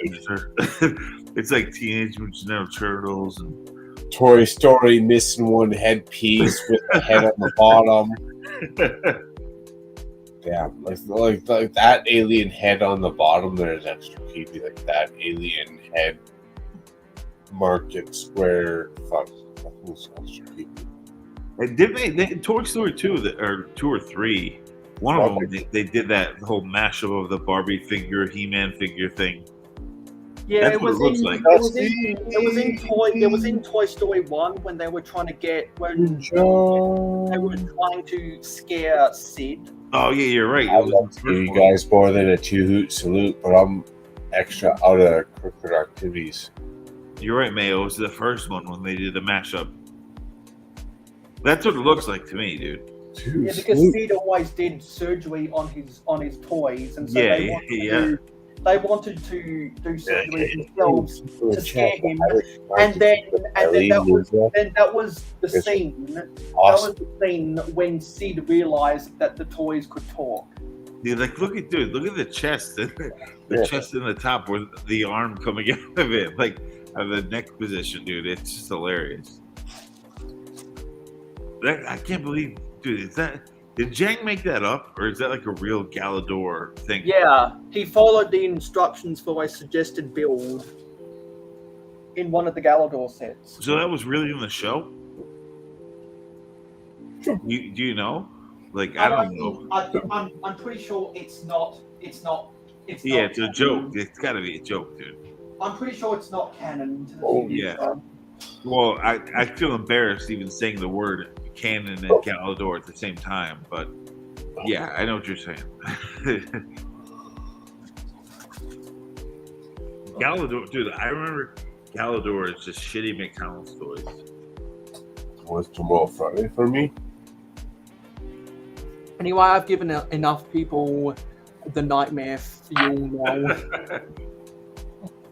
Yo, before you guys got here, he left that up there for like 20 minutes. It disturbed me. Because I wanted to give a lot of people a nightmare Well, fuel. Anyway, we're gonna open bag 15, which is the final bag to close out the first half of this. But I wanted to show off these 4 castle mocks I've made this week. I mean, I'm looking epic. I gotta dive out here and grab a quick little salute. But man, you always got a good impression, good build, and damn hiccup. I'm just gotta cut the end of this. Holy shit! I'm struggling. I'm fighting the demons. I'm trying to stay awake here. Makro, this is the time where Con the Predator swipes in and takes a screenshot of you, bro, and then you're screwed. I'm more than aware. I've been watching my back. That's what we say. Con the Predator is going to come in and be like, click, click. Watch virtual news. And if Garage Land Studio is out there somewhere, I believe he's got enough exclamation mark jars to buy 2 exclamation mark tickets if he wants to enter the exclamation mark. When you say Garageland Studios, do you mean Con the Predator? Oh yeah. Con the Predator. GLS. Is he lurking? He's lurking. No, he's waiting. Lurking. He's waiting for someone other than himself to show up with a derogatory comment. That's exactly what he's waiting for. Someone other than himself to show up with a derogatory comment. Because when I show up with a derogatory comment, funny, look, everybody's laughing. Laugh at this guy, drunken ensemble. When BFAB shows up with a drunken commentary comment, excuse me, funny, look at BFAB. He says something stupid. Everybody point and laugh. He said something stupid. You know what's funny? If I point and laugh at everyone who says something stupid and it's funny, what happens when I say something stupid? Con the Predator? Exactly. When you point and laugh at everyone who says something stupid, when you say something stupid, where's the virtual news now?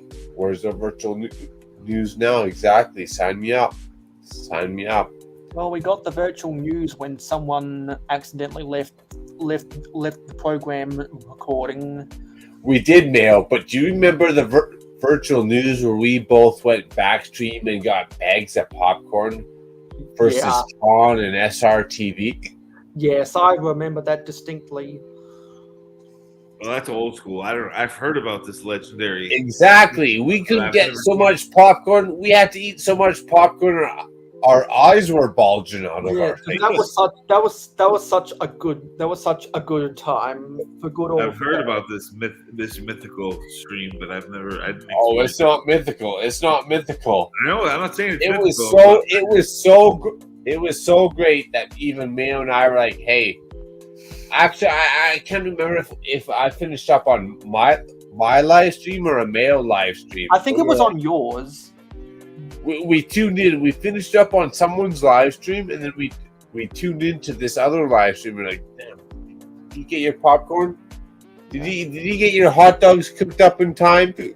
You got enough ketchup going on in your hot dogs. This shit is so great.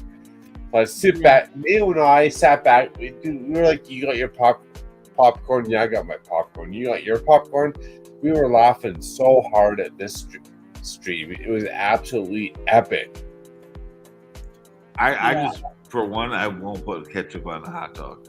That's one of the funniest live streams that we've ever seen, Neil. I think. Yeah, that was definitely top 5 funniest. Because also throw in there when the producer farted on Miss Wix's stream when you said that gravity is non-discriminatory on a door build stream, and that was the infamous stream because that was when I slept for 15 hours and overslept my invitation to that. Oh, I can't forget. Makro, you got the hiccups, bro. You got the hiccups. I'm fucking drinking too much, It's just too defective. Here, I'll change my camera. This is kind of dismal here. But when I was on there, we were laughing. We were like, man, this is too funny. Like how Mayo even said, hey, just because my great grandfather James Hoskins the First stole a loaf of bread doesn't mean I'm a thief. Yeah. So true. Yeah, I missed that one. It's legendary. Like I said, I didn't mean to say mythical because I just said that because I've heard it before, but the correct word is legendary stream. Yeah, it was so long ago I couldn't even go back through my catalog of live streams. So if anyone goes back and binge watches my podcast and live stream playlist, then they're able to find that for me. I'll have to give you something special because just to find that link. Yo, Makro, I have amazing. an air freshener for your car.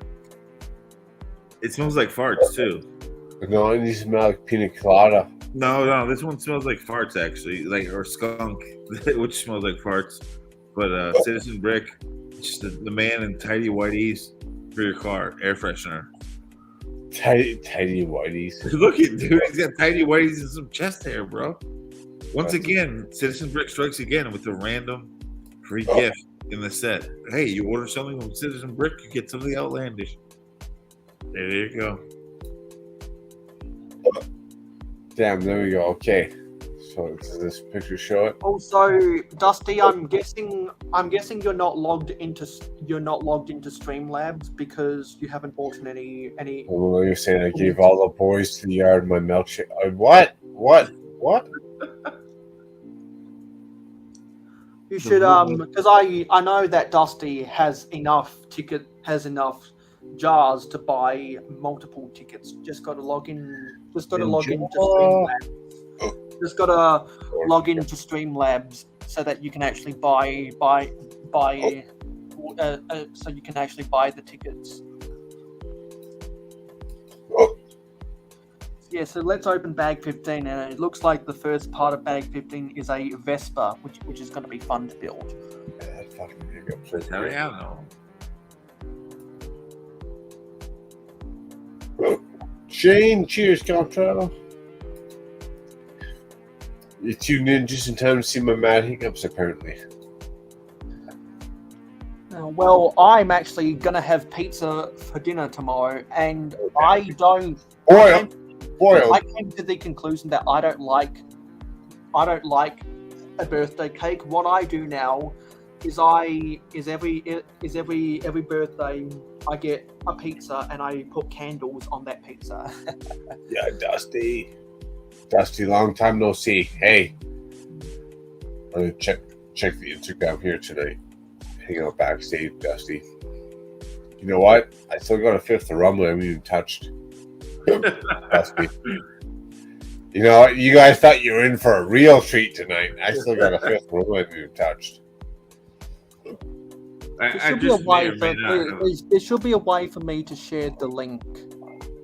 Sidious and I are going to be doing an extra backstream here tonight as we tap into the Polish Good Morning Brick World tomorrow. There we go. We got some Polish vodka for even though Mayo doesn't drink, I'll take birthday shots for Mayo. I will. Nice. I'll do it. Don't tempt me. Hey, you know what? It's a pee parade anyway, so I'll be right back. I gotta take a pee parade. I gotta grab. Oh, hey, Henno. Henno!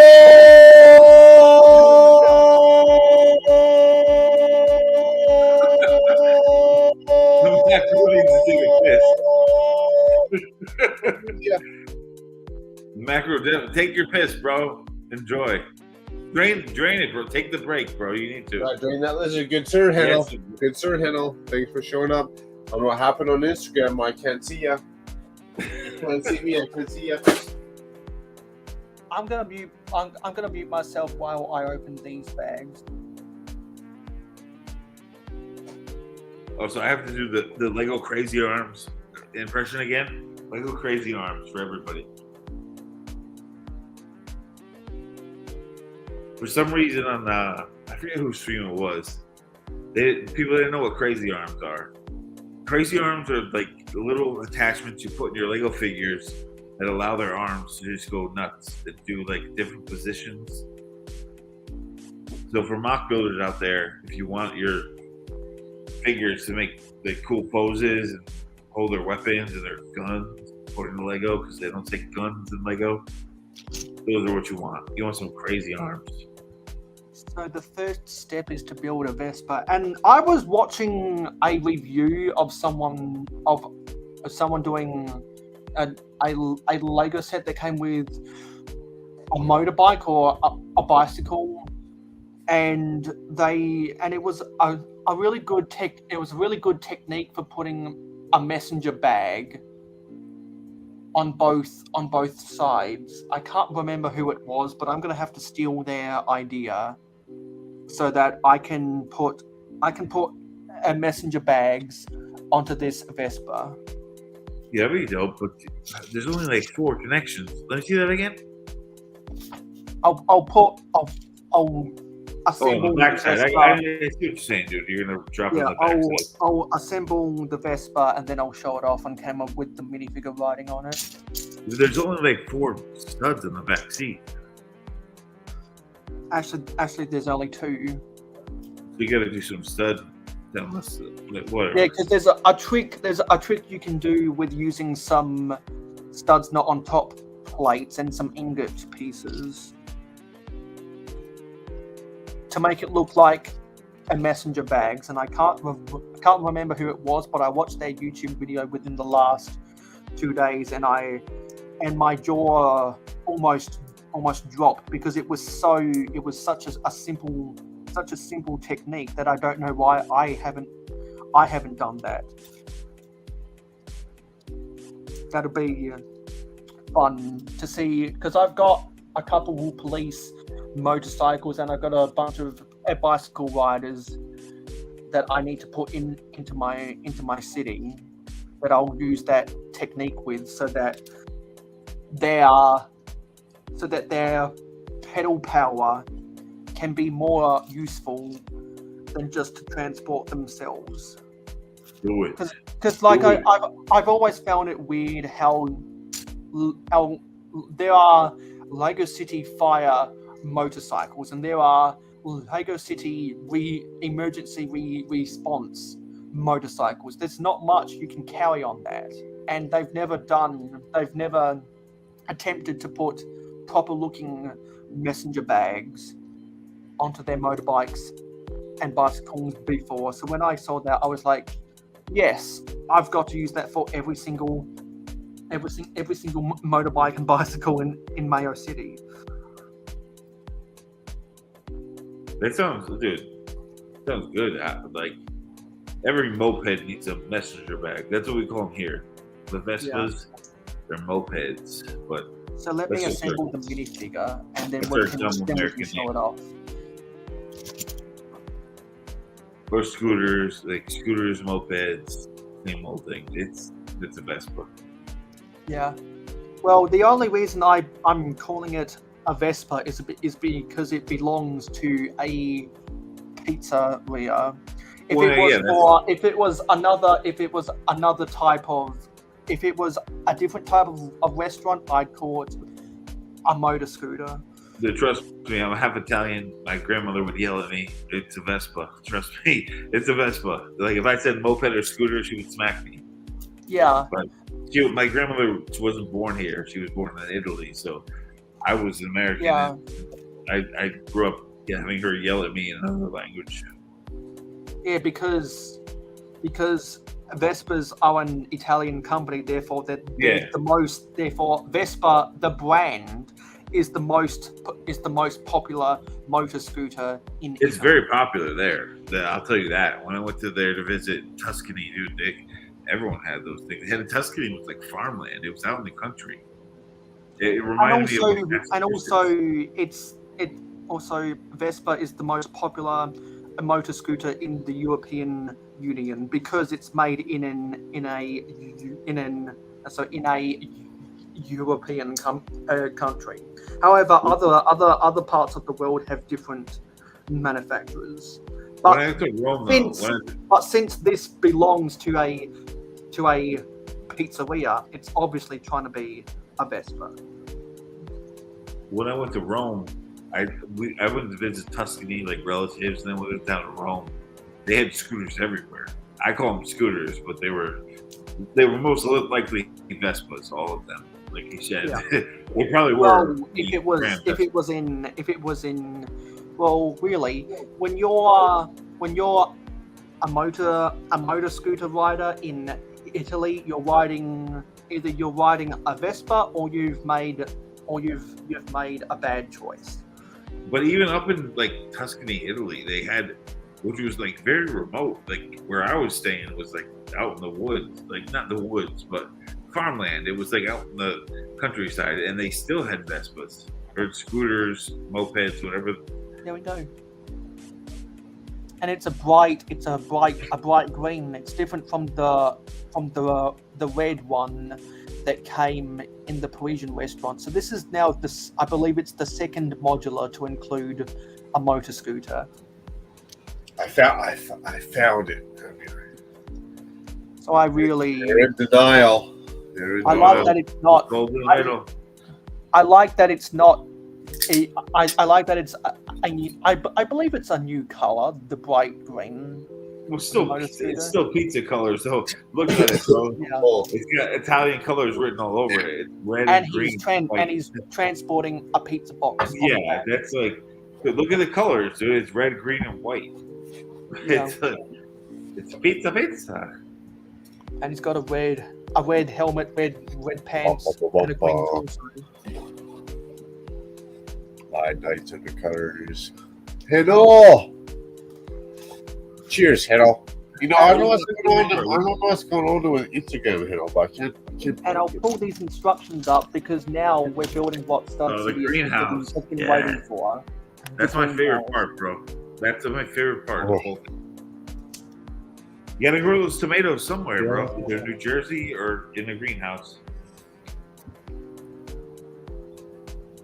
Makro, you got the diorama, the golden idol diorama, huh? Dude, I just picked this up. This has been non-existent in the city for the last 5 weeks. It's a good build, dude. I've had that. It's a good build. Finally, and you know what? I might keep this minty fresh in the box. I might not build it yet. I might The play just save features it. are cool. For a diorama, the play features are really cool. I might save it for Brick World Chicago 2024, where someone wants to pay an extra stupid amount of money for it. And I'm either gonna buy that set when there's a gift when there's a good gift with purchase, or when it goes on sale. The play features in that set are really cool. The backside, they look horrible because it's all exposed technically, but I like the front side looks great, and the way they move looks great. The knobs, the backside though looks like a hot mess. But it's expected. If you can leave me on big screen, man. I mean, if you can leave me on big screen, you know what? Dude, that's your fault. It's your fault.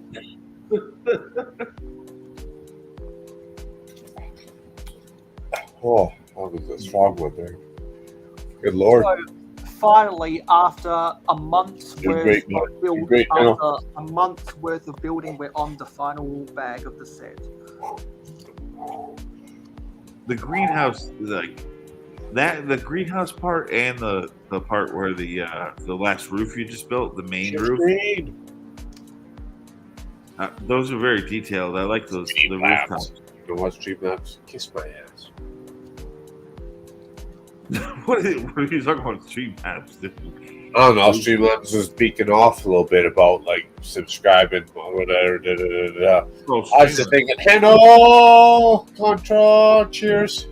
I thought you said Streamlabs. I was like, what the fuck are you talking about? It's Streamlabs. Ignore to see my photography. Ignore Streamlabs. I mean, if you want to see my wife's photography, that's an only hand situation right there. But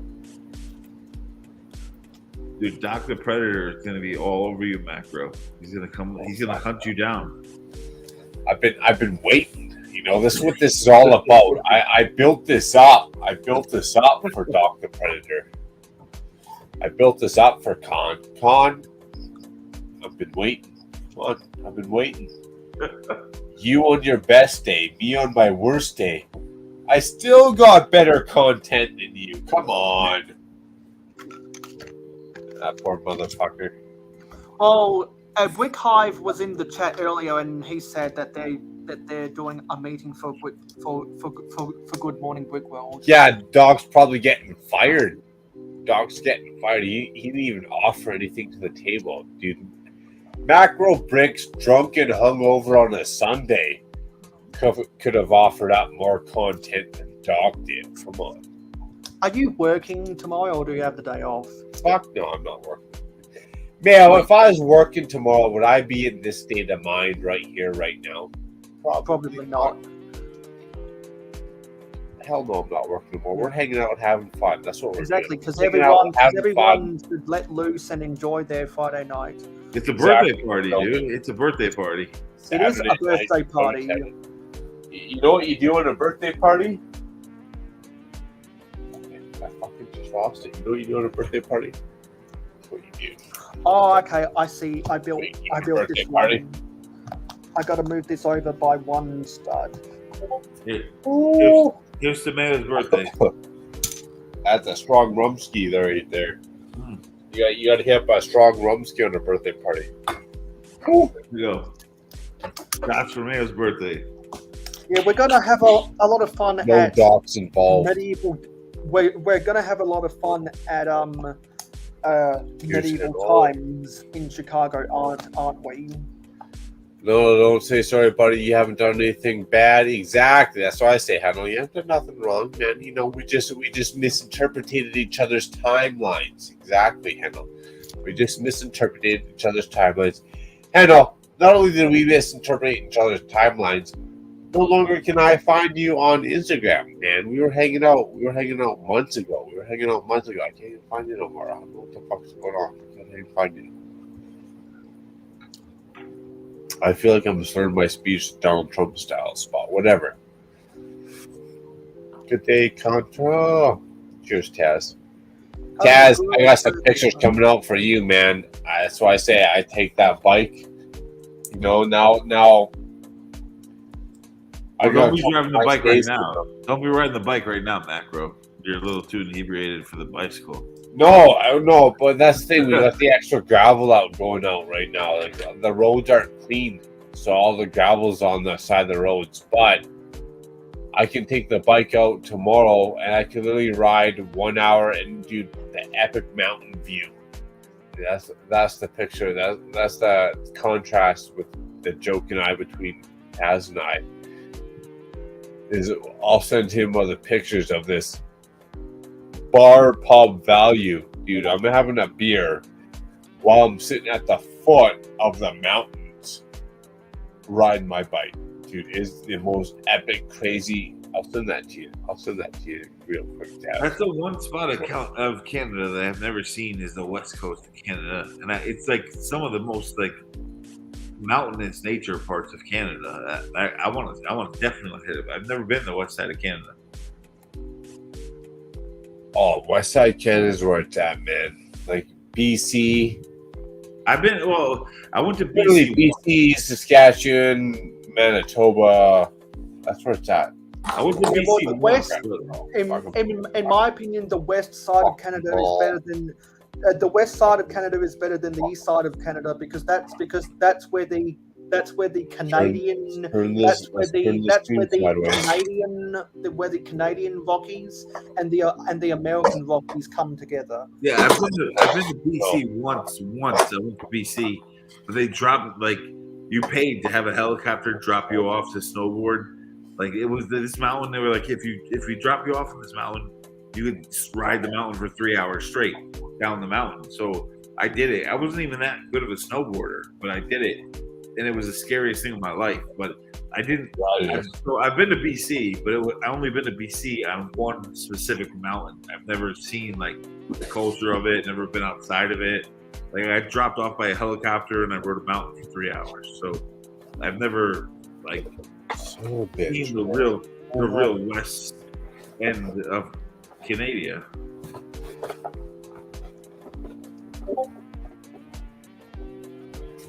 Fuck man, I'm still on full screen here. BC was cool, but like I said, I was on one mountain. Like you're in the middle of the woods, dude, in the snow, so you don't see much.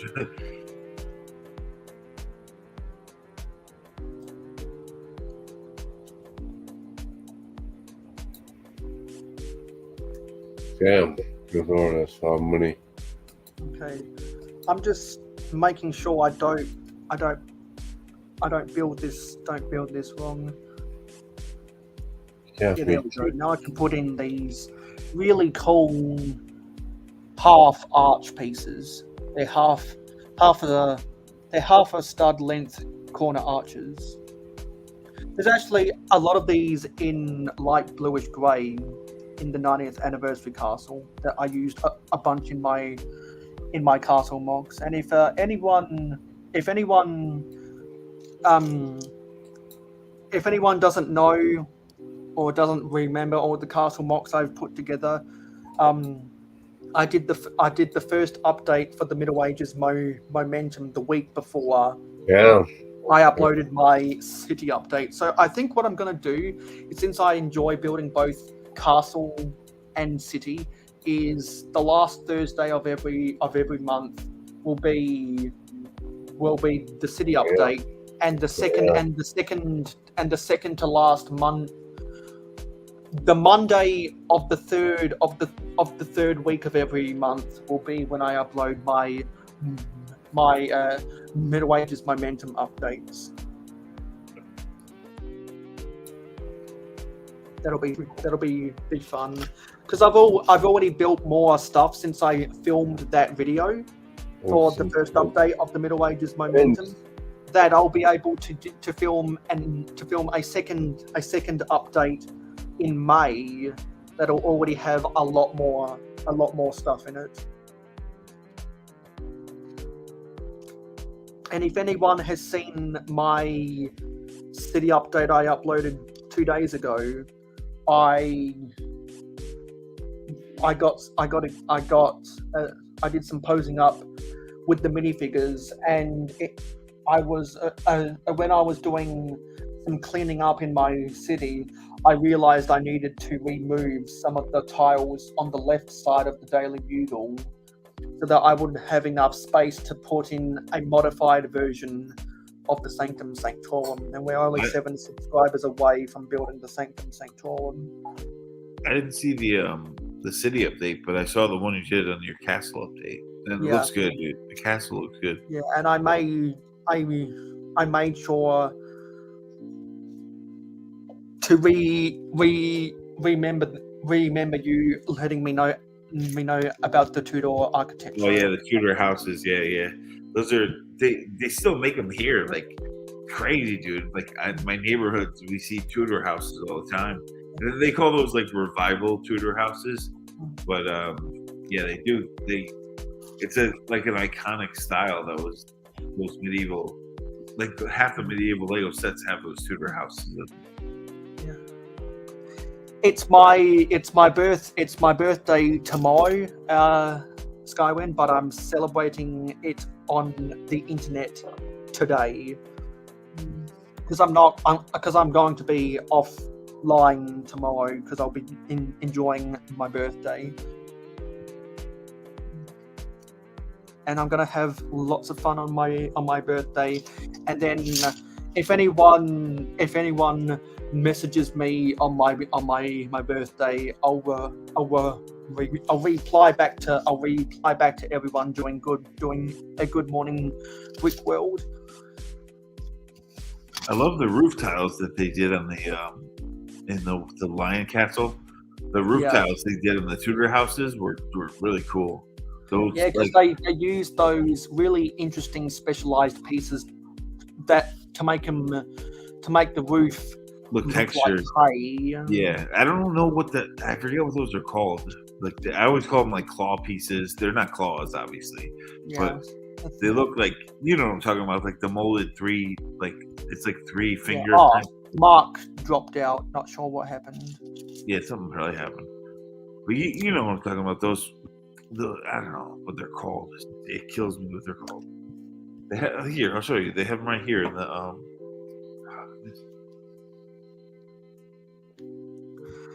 Yeah, for some reason I always think of the Wolverine's claw, but they're not quite the same shape. No, the ones on this lion right here in the paw. Yeah, I know what you're talking about. But when they used them on the roof, it was really cool. Like, I wish I could remember the goddamn name. I'm missing a white piece. Not sure where it's gone. They looked really good though on the roof. Yeah, something's missing. Oh yeah, there it is. It was just camouflaging in amongst the other pieces.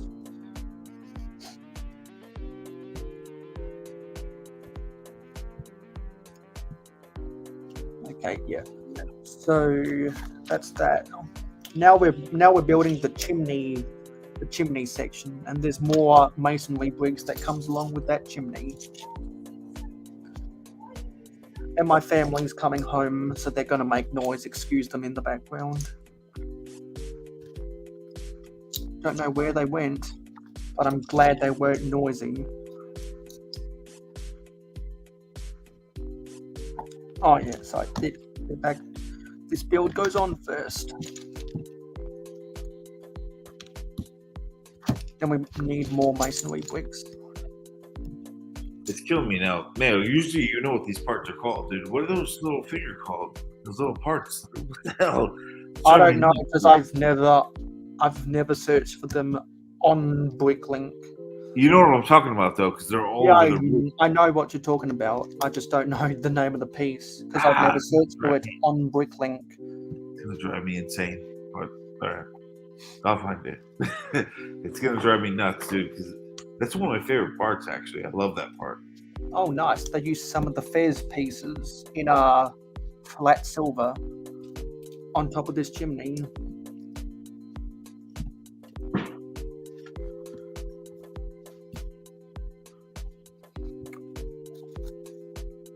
Okay, now we're going to put a layer of tiles on top. Yeah, you're getting close to the green room. Yeah. I thought that was really cool. On top of the pizza shop, they put a little green room growing tomatoes. That was pretty Yeah. rad. A greenhouse. Yeah, greenhouse. Green room, greenhouse. We call it the same. It's the same in America. We call it the same thing.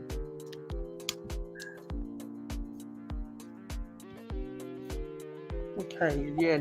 Okay, now I think there's one more of those builds.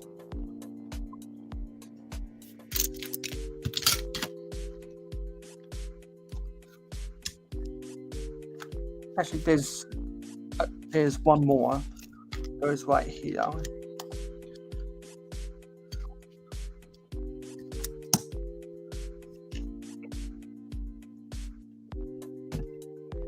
And then there's something above here.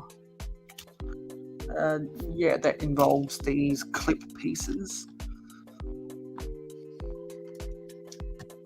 And one of these pneumatic tees. Oh, those are metallic silver parts on the roof? Or those gray? Yeah, they're metallic silver Fez pieces. That's really cool. I don't see them in that. I don't think I've ever seen the Fez pieces in that color. Yeah, you know, I'm not a parts nerd like that, but it looks like they're somewhat new. I've never seen that either. But it's cool. On the chimney, it's really cool. It is cool because I've never seen those pieces before. Yeah, there's that tile. I mean, I'm a parts nerd, but I'd never know the names of any of the parts I use. Okay, there's the tiles. Now we're building the glass house. the greenhouse. So I can put this roof on. It's not connecting all that well at the back there. But this is what you've been waiting for, Stud. Oh yes, yes. So I don't know the full context, but why is this the best part about the build for you? I don't know. I just, for some reason, I don't know. It reminds me of like where I grew up. Everywhere, like New Jersey, Connecticut, like New York City, they grew tomatoes. Like all the Italians grew tomatoes. New Jersey supposedly is the best tomatoes in the area, which it probably is true. Like that state grows the best tomatoes where I live.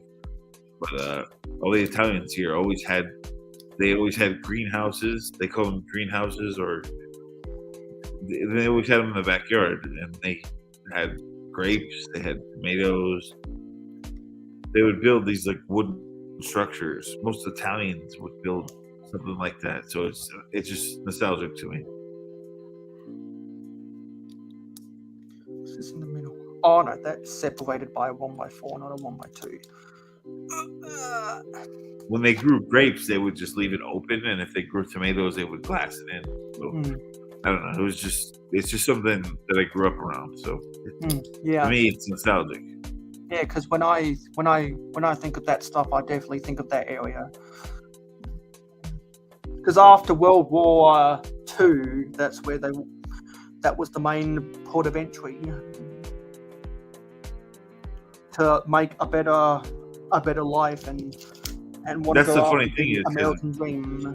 It's a funny thing because it wasn't even like in the country the best place to like grow tomatoes, but they did it and it worked. So New Jersey though is definitely the best. They do have the best tomatoes. Like they grow like that. They call it the Garden State. Like it's a very for farming. New Jersey is definitely. I'm just used to seeing stuff like that. And then Philadelphia. No, so then Pennsylvania is the Keystone State or something. Yeah, they did a lot of mining over there, but the same thing. The farm. There's a lot of farms, tons of farms in Pennsylvania. A lot more than Massachusetts or New Jersey. There's a lot more farms in Pennsylvania. That's for sure. But it's a much bigger state. Pennsylvania is huge, dude. It's a big state. Yeah.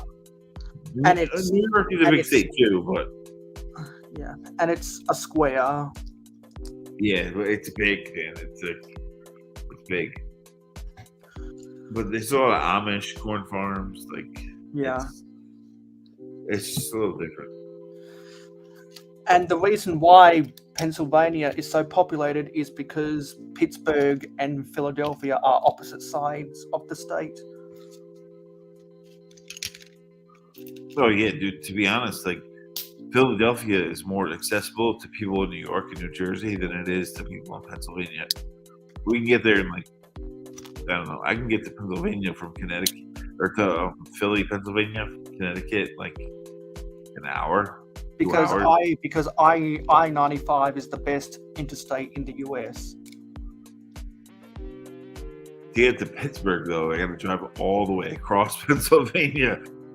That'll take me like 3-4 hours, 5 maybe. Like it's a long time. Would it be and does it take like that long because of the traffic? No, it's just on the other. Like Pittsburgh's way on the western side of the state. Like way like. It's a big state, dude. Pennsylvania's a big state.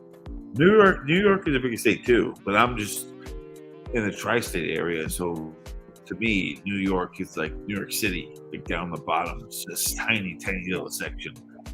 But the state of upstate New York The reason why I always end up asking that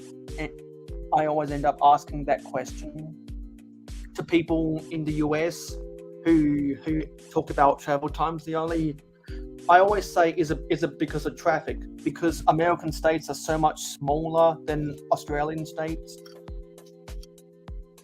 and it takes a significantly shorter amount of time on our national highways to travel that.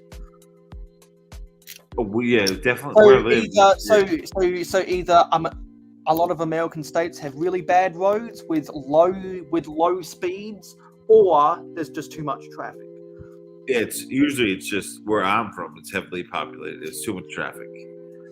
So it, but when you go up into like New York State, it spreads out.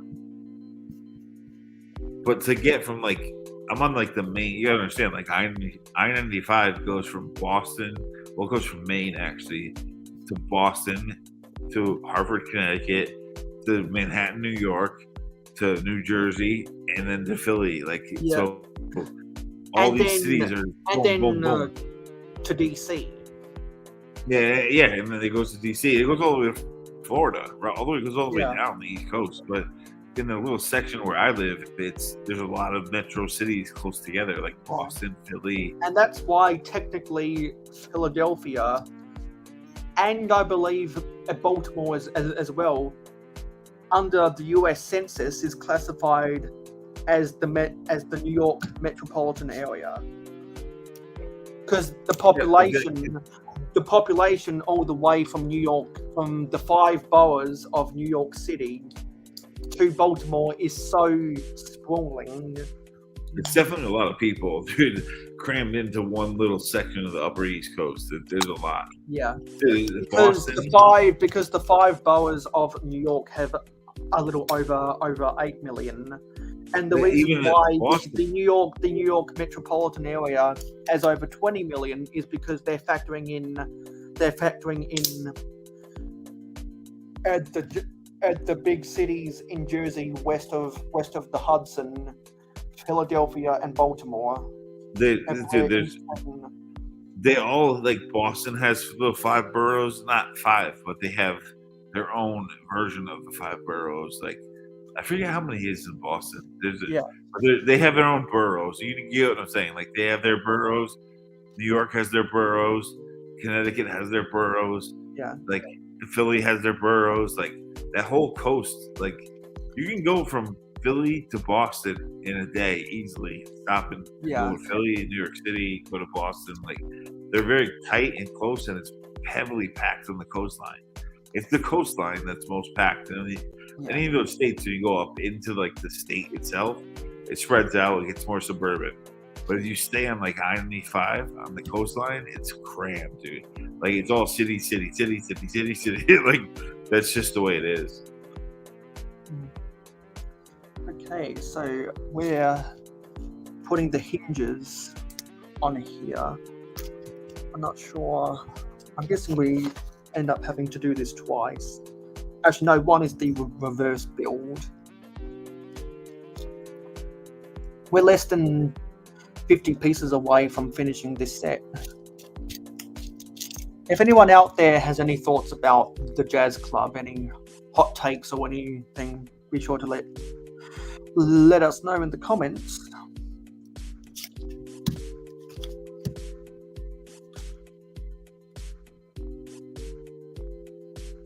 Actually, that's built wrong.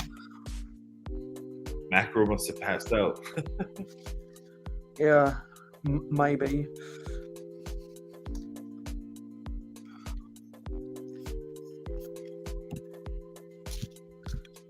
So, actually, no, that's supposed It's better off so Doc doesn't catch him sleeping drunk, because Doc always Doc likes to catch him sleeping drunk.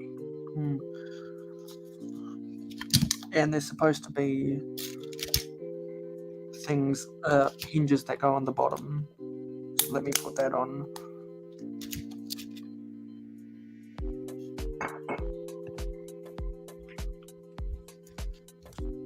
Yeah, I would suggest waiting until Maya have their end of financial year sales contra. The only reason I didn't buy mine during the end of financial year sales is because I wanted to get the Black Tron Cruiser gift with purchase. If they had never made that gift with purchase, I wouldn't be building this set right now, because I would have waited till the end of financial year sales.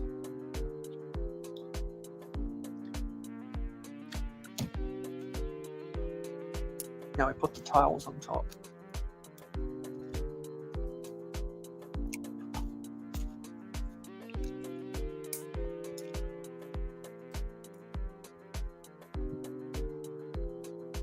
I like Blacktron, but it was never.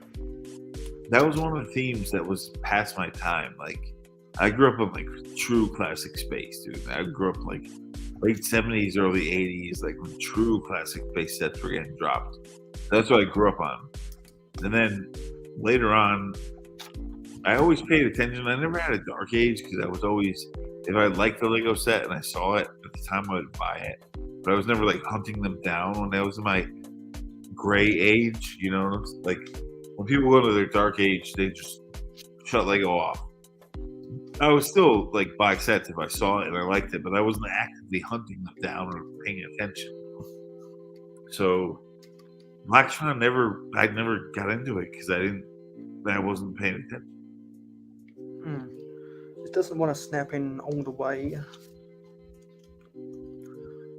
And it's a little bit fiddly to get this together.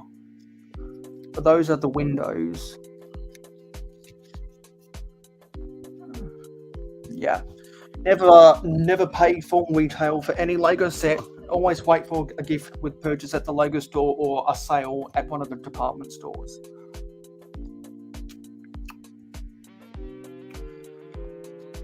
I do love when people mock Blacktron, though. I've seen some really cool Blacktron mocks where people just out of their imagination make up like a Blacktron mech or a Blacktron ship, or like that's pretty cool. I like to see that.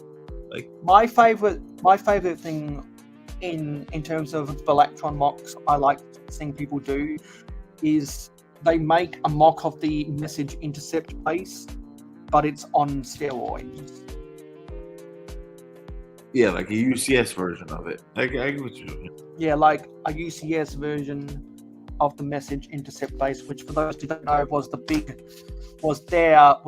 Blacktron's main HQ that came out in 1988, and that was on 2 of the crater base plates. Yeah, that's what I grew up on. It was the original classic space on those base plates. And to be honest, though, the build itself wasn't even that big. Like, it didn't merit a 2 base plate set, but they did it anyway, which was funny because it was a small little. It was like almost like a city set these days, or it was a facade of like a moon base. But the original like classic space moon base set had the same 2 base plates they put in Blacktron, and so I do. That's nostalgic to me. I do. Like, yeah, obviously Lego got better and better, but when the Blacktron came around, I wasn't paying attention. I just wasn't paying attention to it at the time. And you'll be happy to know that they are growing tomatoes in this greenhouse. Yeah, they have to. Jersey tomatoes, bro. That's what makes the best pizza. Jersey garden. And it's hard. And when I think of a pizzeria next to a jazz club, I do think of New York City. People do actually have greenhouses on top of their buildings in New York. They do. There are restaurants that do that. So because they don't want to pay the outrageous taxes. Well, that and they're just they're environmentally conscious, but most of the tomatoes come from they're good people. Most of the tomatoes though here come from New Jersey. It's known for tomatoes. That's why it's called the Garden State. Like, they're known for it. Yeah. Actually, I need to pull this apart so that I can put in this plant piece. PPP. This plant. No, sorry. Where was it? Oh yeah, this stalk goes there, and there are these olive green. There's some olive green plants in here. That's cool. Anytime you get olive green, it's a good time. Yeah, I like olive green because it makes it look like an arid plant instead of an evergreen plant. Yeah, like a fresh plant. Yeah, it gives it a little bit of texture and color. Yeah. Not sure how they lock everything together, because there's no studs on the bottom. That's my favorite part of the set too. Is that little, that tiny little greenhouse, dude. My favorite part. So how? Oh, okay. I guess it slots on with a studs not on top connection into those tiles at the back there. Okay. Yeah, into those tiles at the back there, and then that goes on like there. So that we can slide on that like that. There we go. And now we've got to build the table with the power soul out front for some outdoor dining. And this is such a good power soul piece.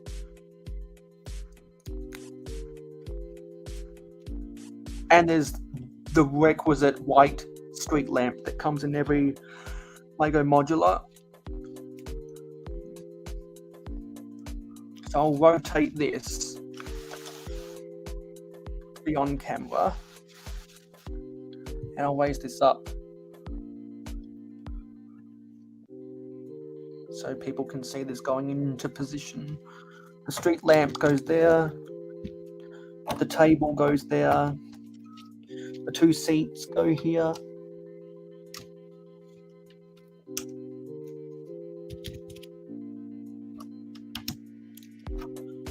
And I'm just going to have the delivery driver parked his Vespa on the sidewalk. I've got to get this kickstand right. There we go. And those are all extra pieces.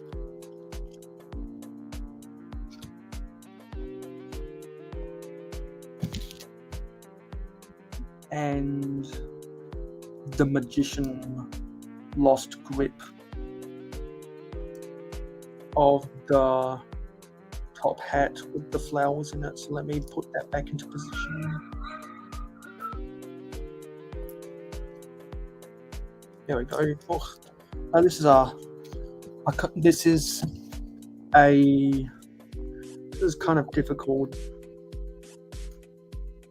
I think what I'll do it'll work best if I do it at an angle, because then there'll be more room for the minifig's hand to grip the angled bar extension.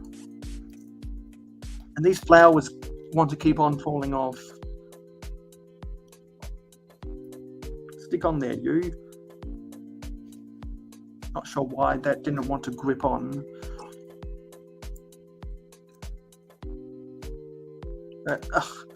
And the rabbit fell out of her hand.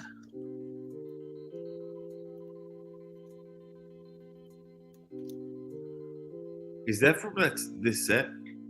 Yeah. There we go.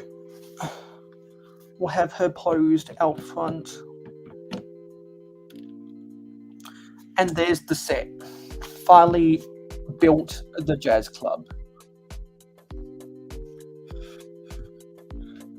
Here it is. We'll get this front and center for the camera. There it is. There's the jazz club. Not my favorite modular, but people can go back and I did a tier list on one of my live streams ranking the modulars. I think I've got to. There's some live streams from New Year's where I did tier lists that I've got to cap those tier lists and make them into their own videos. When I did my rankings of every good Lego castle ever, I clipped that and made it its own video that you can find on the mayohosko channel. I've got to do the same thing with when I ranked the Lego Ninja sets that were sold in the late 90s that I did back in Ninjago month. I've got to make that its own video. And I think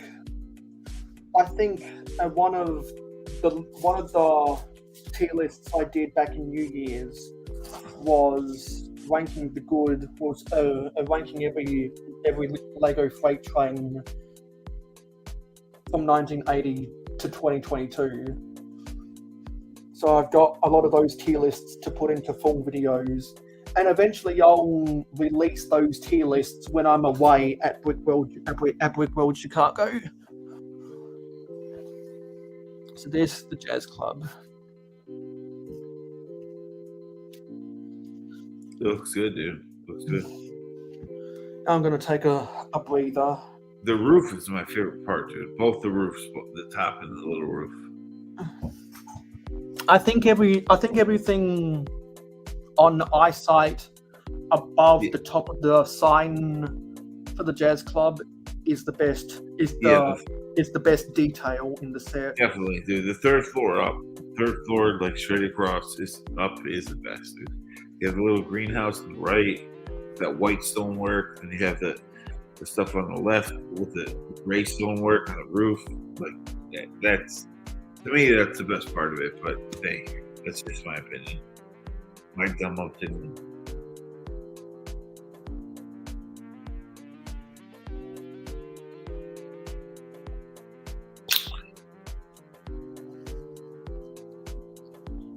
I'm really tired after building that. You built a lot of it, though. You banged out the rest of it, dude. I built 3 bags. No, sorry, I built 4 bags.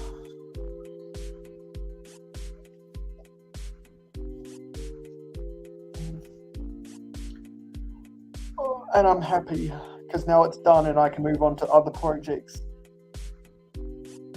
Because if we don't get to 550 subscribers, which is only 7 away before May the 4th be with you, then I'm not going to be able to build the Sanctum Sanctorum before Brickworld Chicago. Oh, you'll get it done. Don't worry about that, bro. I just need people to get. It'll happen. It'll happen, bro. Trust me. It'll happen. Just relax. It'll happen. It will happen. Because if that doesn't happen, then I'm going to be building a friend set. Let me see if I can find that friend set. It's the cat. I think cat hotel. Where's the cat hotel? I think it's gonna happen, dude. So don't worry about it. It's gonna happen. Hotel. Can't remember what I did with the cat hotel.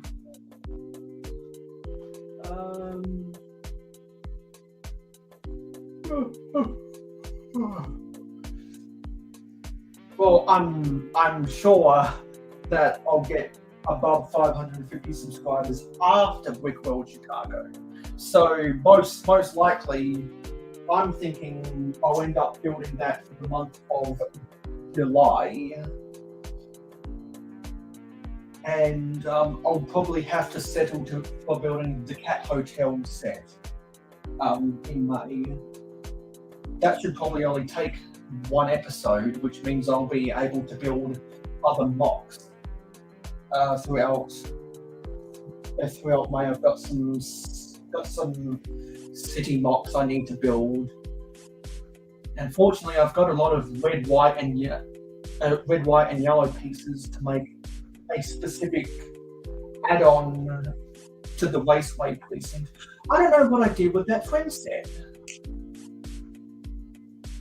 I can't find that friend set. Because my backlog, no, sorry, not my backlog, my pile of shame has gotten significantly smaller after I've built a lot of sets this year. I don't know what I did. Who is the cat? You're like me with the shelves of shame, bro. You got the backsack of shame. You got things to build, man. Yeah, I get it. Yeah. I call the same thing. My shelves of shame. It was inside the box for the assembly square. That's the cat hotel. But let's be honest, dude. Friend sets you can build in a day. Exactly. And if we don't get to 550 subscribers before May the 4th be with you, I'll most likely build this set on episode 5 of Real Hoeg.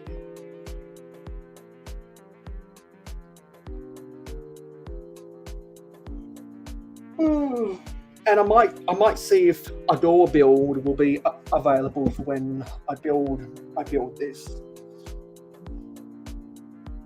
because she built this on one of her cozy streams a while ago, and after I saw her building that, and after they were joking about all of the innuendo behind this set, they convinced me to buy it, and I found it 20% off about a month ago, so I picked it up.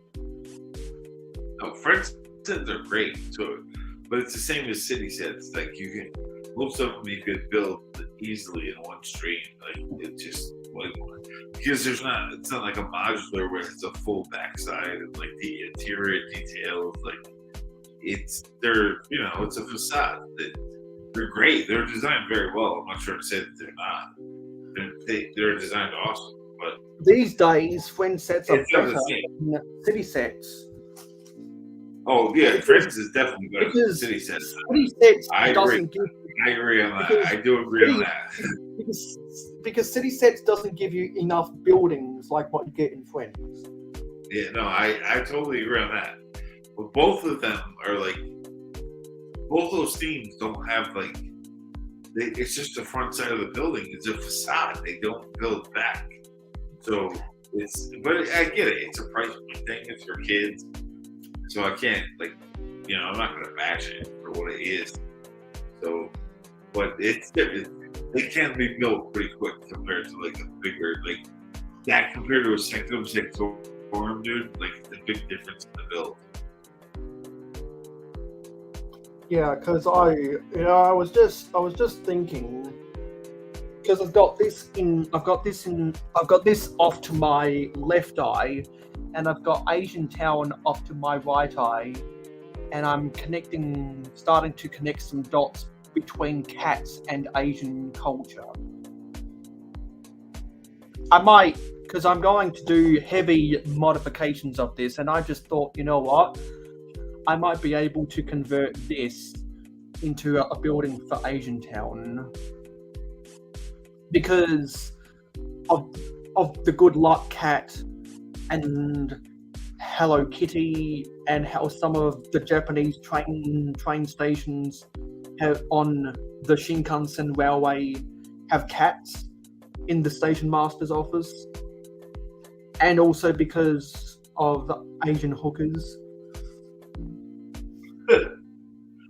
I might be able to add an Asian Town flair to this. Get rid of the Friends colours and make it a similar architecture to the City of Lanterns from Lego Monkey Kid, and I might be able to pull something off there.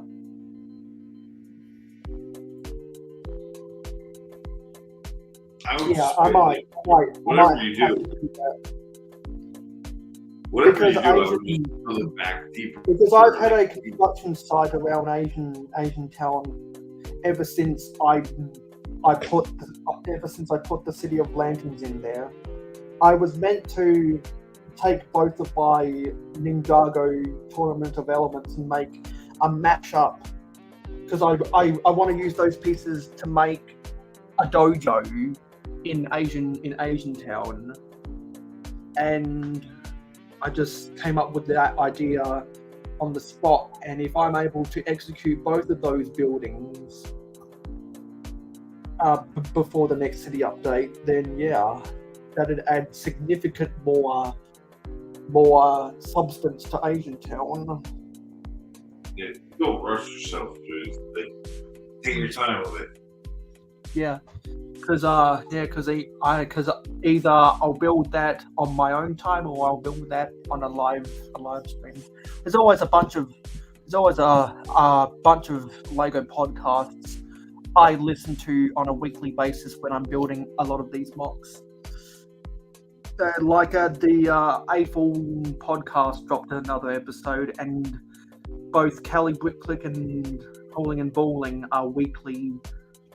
They do weekly episodes, so I always listen to them when I'm building mocks. Whatchamacallit came back, Rich Scene with his some First- are simply required. Yeah, Tom Assembly Cry, that's it, dude. That his show, like that just came back, which is cool. Like that's another one of our old friends that came back. Yeah, I'm so glad that Some Assembly Required is back. I've just got to remember to wake up on a Friday morning to watch it on his channel. Well, I'm the same way, dude. It's in the middle of the night for me, so I watch it live stream or replay gang. Yeah, so I'm excited that they're back again because they do a good show. Yeah, it's definitely a good rant video. They have a good rant, like because they just let people rant about whatever they want. Like, which Yeah. is pretty cool. I'm not sure if they're still doing that. If they're still doing that format, but I've got to tune in to the next episode to see if they are. Yeah, you're right. They didn't do it in this first one, but I'm sure it will probably go back to that. Like that's what they did because they invited people on. Yeah, no one- because back when they were doing that format, it was a really popular show. Oh yeah, dude, it was. But that's what I mean. They did it this week. They just didn't. The only people that showed up, they put the link out there live. They said, "Hey, show up whoever you want. Show up, do what you want." But it was only their friends that showed up. Because That's I what he thought did. they were going to upload to the Some Assembly Required channel, which is what they said they were going to, but they uploaded it to the Brick Scene channel. So when I heard people talking about that, I was like, "What was going on?" Then I realized YouTube unsubscribed me from a Brick Scene's channel. It did. Because that's what the YouTube algorithm does. Well, that's weird. I didn't know that. Yeah, I didn't know that you got stuff from there. Yeah, so when I heard people talking about it, I googled his channel name to see what was going on, and yeah, I discovered that. So upon discovery, I immediately hit that subscribe button because I want to be notified for the next episode. Yeah, that's what I mean, dude. Like their first episode, they're just getting back, so no one really knows that they're back. So when they put the link up there, of course it's only going to be just a couple of their friends there, but it'll grow, and it'll be like that. The way they did that show was very smart. Like, yeah, it was. They've got a good format. Yeah, they had a great format, dude. It's like, the way they did the show was really smart. Like. So it'll come back. Because that'll give me a reason to wake up on Friday morning. Speaking of needing a reason to wake up, the Lakers game is probably over. I'm going to need to check the Lakers score before I build more mocks. I want to have the pleasure of seeing the score for myself, so I don't need anyone. Yeah, I'm not going to tell you. I've been tuned into the NFL draft, bro. I'm not paying attention to basketball right now. I'm tied into the NFL draft, man. Like, so. All I know is that Howie, because Howie Roseman is easily the best general manager in the NFL. The Eagles won the draft. I don't know. It hasn't ended yet, man. So because at least they won the first round. I'm not sure what happened in day 2, because day 2, second round would have just ended. Dude, Tom Brady was a 5th round pick, 6th round pick, somewhere around there. So you never know, man, with the NFL draft. That's a crazy thing about the NFL draft, bro. Tom Brady came. I'm pretty sure the Eagles had 2 second rounders and 2 third rounders. So yeah, I'm gonna Google the NBA. With that, it just depends on how we see the players play out. Yes, they won in LA. So we won the series in six games. And more importantly, Sacramento bet Golden State in San Francisco. So that's going to a 7. That's going to be a 7-game series. That's weird for me to hear, dude. Because usually, both Sacramento and Golden State were like the scrub teams of the NBA for a long time. Yeah, So but recently- then Joe Laker bought the Warriors, and they drafted Steph Curry, and the rest is Yeah, exactly. Then they separate. But dude, when I was a kid, like not even just from a kid into my teenage years, both the Sacramento Kings and the Warriors were like the joke of the NBA. Like they were Yeah. the joke. Like Well, nobody would pay attention to and Sacramento broke a 16-year playoff drought this season. It was like, dude, it was like insane. Like no one paid attention. And I personally, the old Warrior out uniforms, I love better than the new ones. The old ones were sick, dude. They had this like, it was still like blue, red, and like blue, red, like some red and like yellow, but like they were way better. The old uniforms for the Warriors were way better, but they changed them. So it's, and you know, I'm a Raiders fan. They got rid of the red, and wasn't it because they were originally in Philadelphia, and then they moved 50 years ago. They could be. I'm not sure. I don't know the history of that team. But I know because when they moved to like the Oakland Bay Area, all my fellow Raider fans were like, "Oh, Warriors this, Warriors that," and the blah, blah, blah. And you know, until like you said, until they got Steph Curry, they were nothing. They were they were sacks on the head. Like nobody paid attention to them. Yeah, they were like Jets fans before they traded for Aaron Rodgers. Yeah, well, that could be a mistake too, but we'll yeah, see. a lot of people are going to disagree with me when I say that, but I think that the Aaron Rodgers trade will be a lose. It probably will. Because the Jets gave up, in my opinion, too much for Rodgers, and a year ago the Packers could have got so much more for Aaron Rodgers. Yeah, unfortunately, that's what the Jets do. They're not that smart. That's what, like, I agree, dude. I think that trade is stupid, but I can't diss Aaron Rodgers because he's obviously an amazing player. But he's old. He's done, bro. His days are done. He's done. He's old. So we'll see. We will see. But you never know. You never know. And my friend Venomous Taipan is going to be happy because Boston bet Atlanta in 6 games.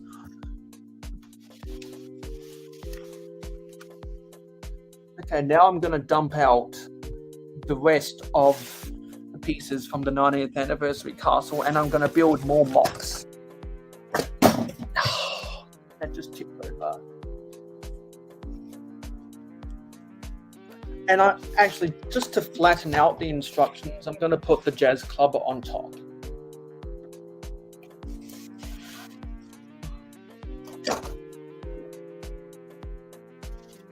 I'm going to put the jazz club on top. And it's past 1:30 a.m. for you. Well, you know how to roll. Dude, it's your birthday, bro. I'm gonna stay up. Actually, no. Wait a minute. No, it's just past 1 a.m. It's quarter to 2. Oh yeah. Yes.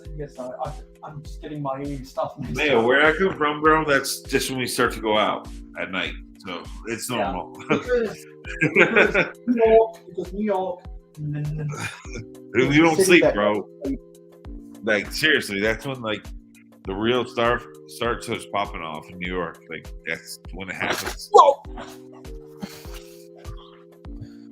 Okay, let's dump this out.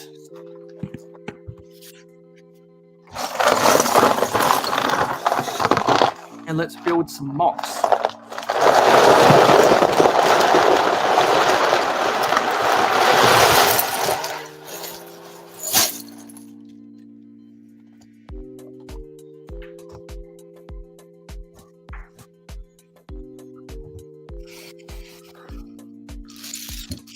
I'm actually about to reheat some New York pizza right now, dude. I'm hungry. I'm gonna put in some pizza in the oven here.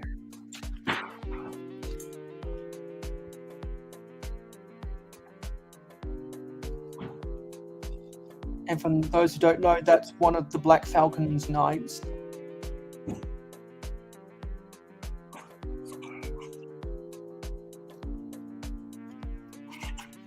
Good for all the people that order. On the horse. And actually, this All the people that order Domino's, man. That's some real. Yeah. New York. This guy belongs with the jazz club. That's some New York pizza right there. Bro, those Domino's people. Oh, they order Domino's. That's some New York pizza right there. New York style. You know it's good because it has a random logo on the cover. That's how it is in New York City. Yeah. I want to use these arch pieces again.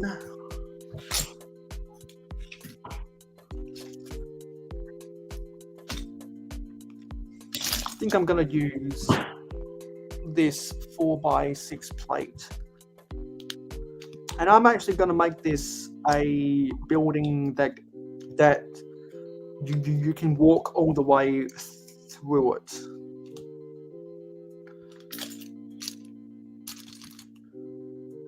And I would like to use these slope pieces, but I can only spot 3 of them. Oh, here's some more. Good. I can put them in between there. And I can find some inverted slopes to put on the bottom. Make that all come together.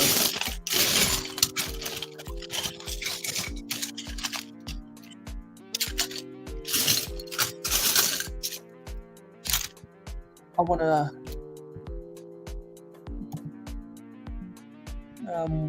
AFL scores going on in the AFL, because I know that the Rabbitohs won last night in the NRL, which is good. Okay, the Sydney Derby going on. So Sydney's beating the Giant, GWS, and Brisbane's beating Fremantle comfortably. I've been following the AFL because you and Taz, both you and Taz, got me into the AFL. He's more into the NRL because New South Wales and New South Wales, Queensland, and the Australian Capital Territory are rugby states, and Victoria, South Australia, Western Australia, and the Northern Territory and Tasmania are Aussie Rules football states. Well, I've been. I played American rugby in college for 2 years. When I couldn't play football anymore, I started playing rugby. But it got me into the real rules, like the European and Australian rules, which are they're a bit different from our rules. So I've been following the AFL because of you and him, and thanks to Taz. You should definitely watch. You should try get into the NRL, specifically because you grew up playing rugby. Slowly and surely, I'm trying to learn the culture of the game from you guys. So yeah, and I already know the American state of origin is the best. Exactly. I know how America plays it, but I wanted to learn how you guys where it came from. You know what I'm saying? I wanted to learn that. Because if you only have one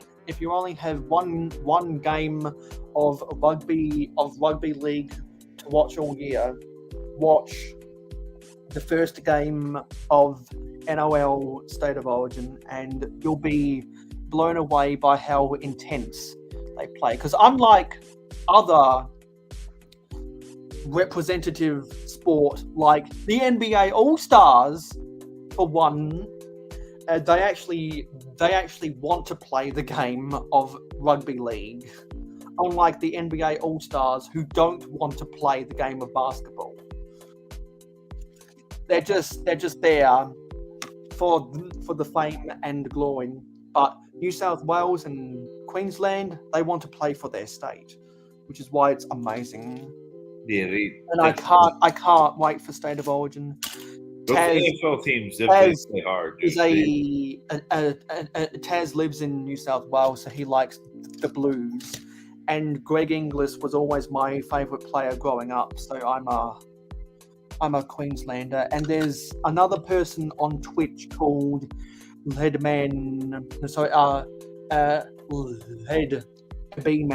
who lives in Queensland, and he's also a Maroons fan. And I'm excited because I don't know the dates, but there's a one of the State of Origin games is actually going to be in my city, but I'm not sure if that's going to be when Brickworld Chicago is on or not. I have to see, because if they still have tickets available, I want to go to it.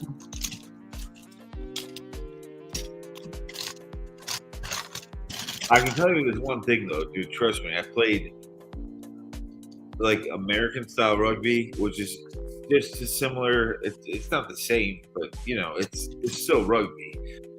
Compared to American style football, though, American style football, I feared for my life. I got injured. Like you get hit way harder. Like people think, oh, they wear pads in America. You know how the NFL is, bro. Mayo, Yeah. You know, like it's a big difference, bro. You can get killed in playing that game. Like it's not to say you can't like AFL, because you can, but it's a different style of game when you play with pads on. Like it's dangerous, dude. Like that's what when I stopped playing like American style football and went to rugby, like it's still we get hurt, but there wasn't like 250-pound linemen coming down on me, like hitting me at the top force they can.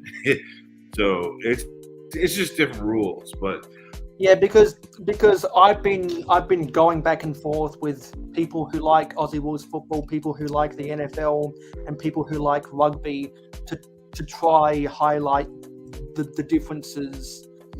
And the best and like people always talk about which of those three codes of football is the toughest code of football. I say that American football is the toughest football because the tackles are the strongest. But they're brutal. But rugby has more consistent tackles. It definitely does. Therefore you suffer more fatigue and wear and tear on your body from tackles in rugby. But it takes more endurance. However, Aussie Rules football has the most different types of tackles in the world. Oh no, it's a different. The thing is, it's like apples to oranges. They're two different types of sports. So so that's how I evaluate it, because there's always the debate of which is the toughest, and those are the measurables that I use to say. But as a player who's played both, I'd rather be hit as a wingman on a rugby team with no pads on than be hit as a running back going through a line in the NFL, like by a linebacker, dude. And also because Aussie Rules footballers and rugby footballers, they need to be more athletic. They're not as heavier, which means that the tackles aren't as harder. Because it's similar sport, bro.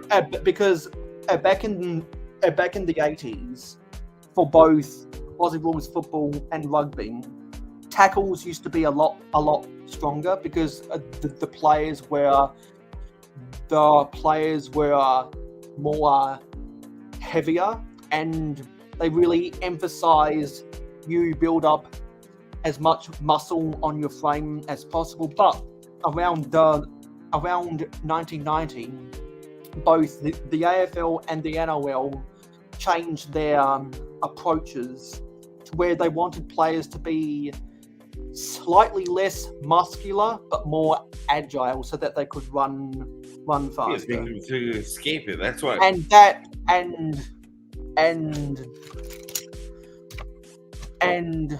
throughout over the last 33 years, the play style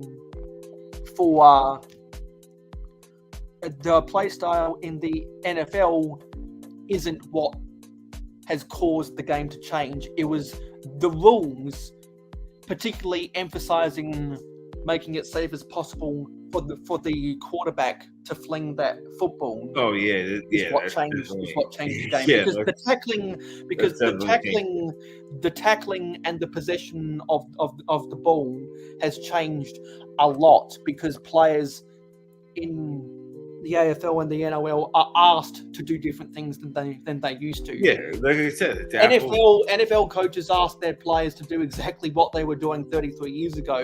It's just that the rules have swung heavily in favor of the offense, which is why quarterbacks from the 90s discount the records that modern day quarterbacks set.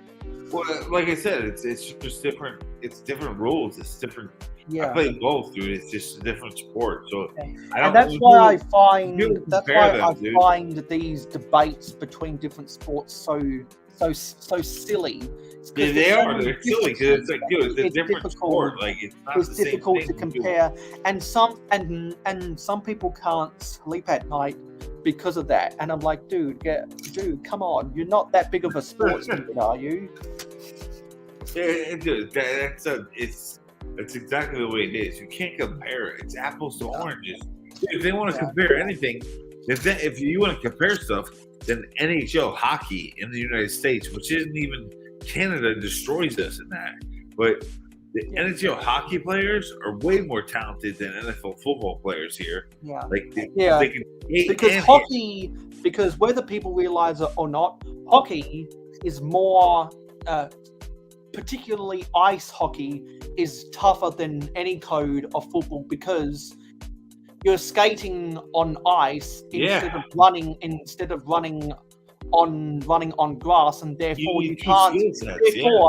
Therefore you can't brace yourself as much when you make contact with those other big bodies on the ice. Not even that. You just have to have the skill to be able to skate and play football at the same time, dude. Hockey is a whole other level, dude. Like, I always give respect to hockey players because it's like, yo, that's NFL on steroids, dude. That's NFL like to the max. Like, but in America, it's not popular as the NFL is. It's just the way the culture is. So I get it, but that's the thing.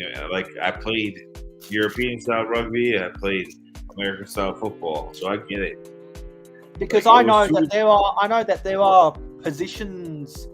There are positions on an American football field, on a rugby field, and on an Aussie Rules football oval that I could play. I don't think I could play any position in ice hockey. Yeah, it's just I could never be a wrestler or a boxer. There is no one position in hockey that I could play because it's that tough. In hockey, they're gonna put you against the boards, bro. They're gonna do it hard. Like it's different. Like there's a lot of NFL players that can't handle hockey, dude. And like, I give respect to hockey for that. Number one, you have to be skilled at skating, and you have to be able to hit like football, and you have to be able to control the puck. It's like a whole like dribbling in what they call European football, soccer.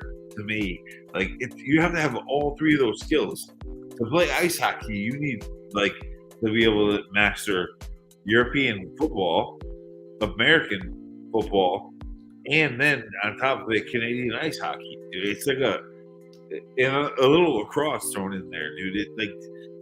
the hockey scene is that those are the real boys, bro. They're gladiators, dude. Those it takes skill to play that sport. I don't follow it too often, but I give respect to ice hockey because it does take that sport takes a lot of gusto to play that sport and talent. Yeah, because for example, I enjoy watching the Stanley Cup finals more than I do watching the World Series or the NBA finals because of how high paced and intense it is. And there's no such thing as there's no such thing as load management in ice hockey. In ice hockey, you need endurance, you need toughness, skill, speed. And the reason why there's no such thing as load management in ice hockey is because ice hockey is so tough that there are more substitutions and interchange rotations with a bench in hockey than any other sport in the world. Dude, not only that, ice hockey is the only sport where they will pause it so you can have a boxing match. They're like, drop your gloves, motherfucker. We're gonna knock your teeth in. And motherfuckers lose teeth. They lose teeth just from boxing. Like, yo, that sport is crazy, man. Like, it's a crazy sport. Like I said, I don't follow it. I'm not a big hockey fan at all. But it takes, to me, out of all like athletic pro sports, that one takes the most skill for sure. Like, because there's so much you have to know to do that. And before Gary Bettman became the commissioner of the NHL, whenever there was a fight or fisticuffs going down, the ice hockey or the NHL referees would stop the game, let themselves fight, and they wouldn't intervene because they knew they would stop fighting when they tire each other out. Oh yeah, then one's gonna go in the penalty box, so it's not both. But that, like, seriously, like, I'm telling you, I'm not a hockey fan. I do, like, in that sport, I give it the respect for what it is because it is the craziest mashup of all sports combined. It's got, like I said, dude, it's got what you call, so Europeans call soccer. It's got that endurance. It's got the toughness of football, the checking of lacrosse, and then you have to have skating skills, like I said. Dude, and then you have to be able to box. That sport is raw dog, dude. Yeah. And I'm not a hockey fan, dude. And that sport takes some balls, bro, and skill. Yeah, no joke.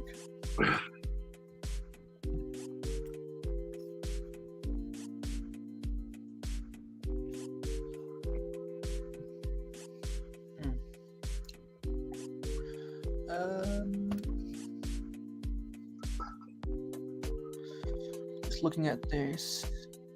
Okay. Yeah.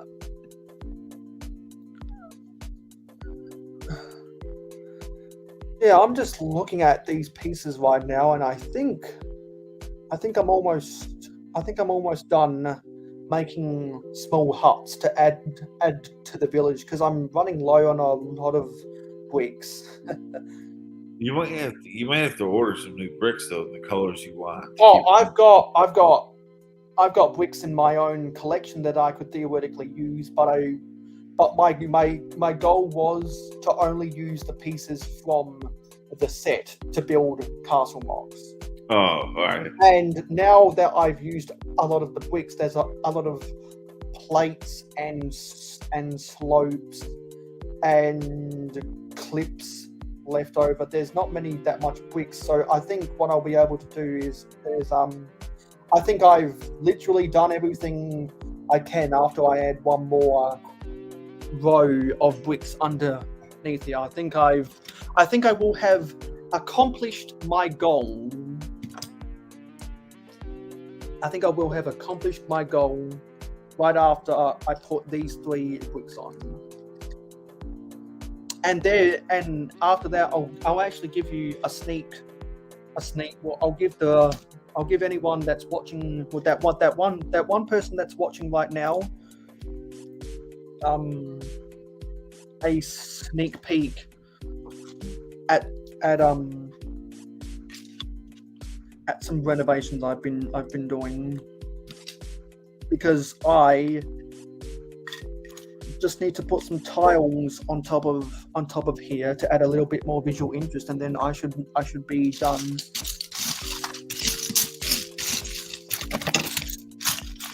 Because I was expecting to go for 8 hours, but I think I've exhausted everything I could do, and also there's no more 4 wide plates that I can use either. So I think I've accomplished my goal, which is nice.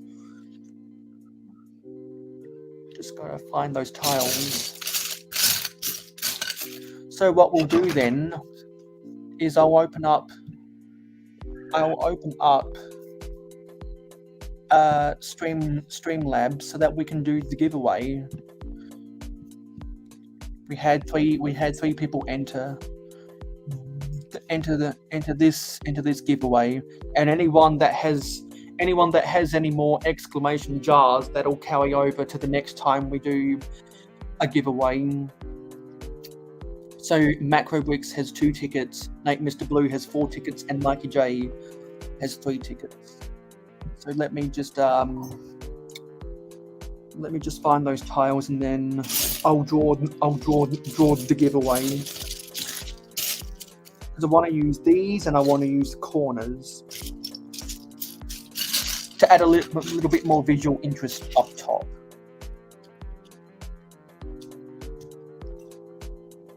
And it's these tiles you were talking about earlier that have the rounded tops. I believe that's what you were referring to earlier, Stud. The half, Is the half round tiles. yeah, yeah. I love those tiles. Yeah. I had a bunch of them left over, so I've been putting them on the roofs of these huts.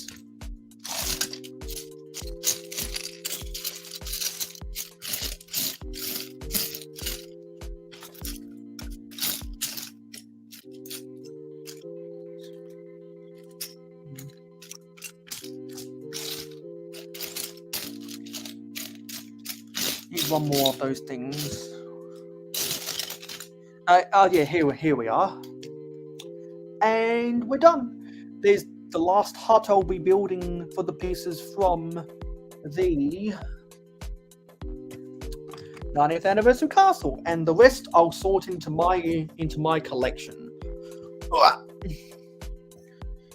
So I'll remove the jazz club off the table so I can rotate. Actually, no, I'll move it to the other side of the table so that I can rotate the camera.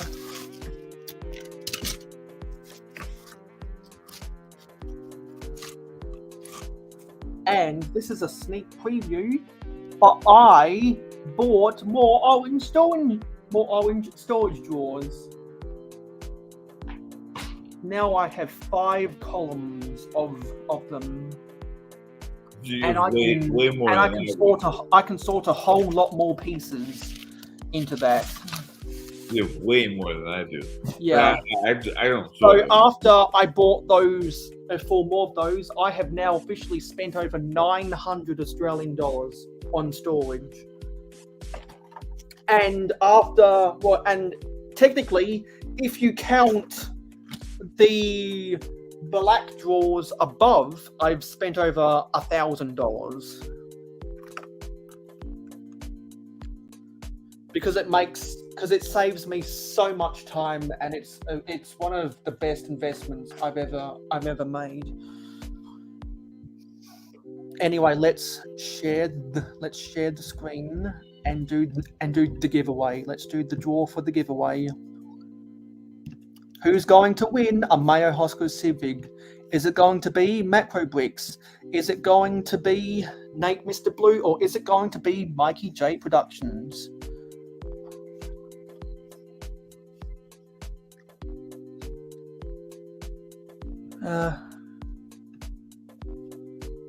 How do we do this? I don't know. Actually, I think what I'll do is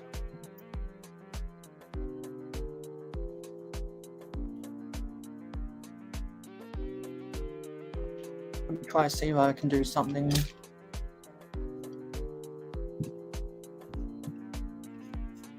No. Don't know how to do this.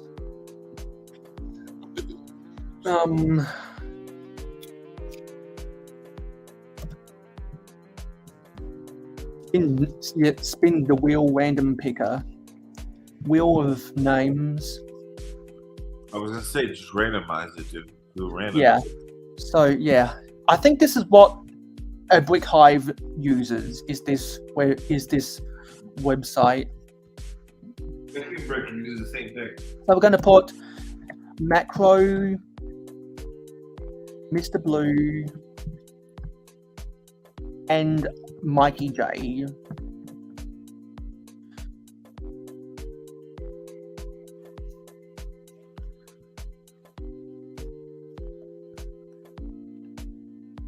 And we're going to click to spin. Who is going to win?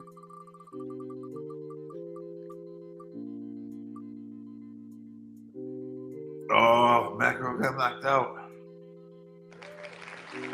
So that's Makro eliminated. We'll get rid of Makro because we're going to do the same style as what they do on Good Morning Brick World. So it's going to be Mikey J or it's going to be Mr. Blue that wins. Well, Mr. Blue, my boy. Mikey's my boy. And Mr. Blue has won a mayohosko Sig. So I'll contact Mr. Blue and get his contact details. That was a rough spin for me because I'm friends with all those guys. So, Nice. But so with that being said, let's read off everyone who was in the chat to say hello or wish me a happy birthday.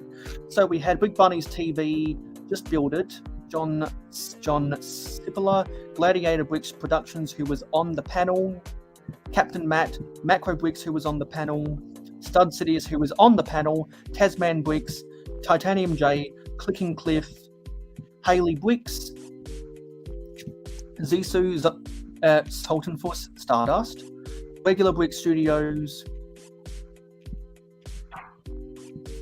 Nate, Mr. Blue, who won the giveaway, YOLO X, Redcoat Kyle, Mikey J Productions, Brick Hive, C&B Studios, L Cobra Commander, Conjure Bricks Build Craze,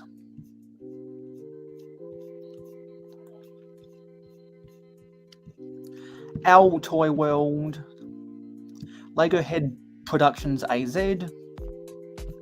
Dusty Bricks, Mama Lego, Ninja with the Bricks,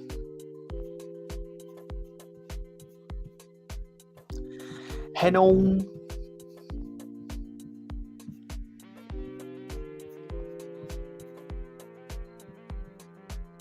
Skywen,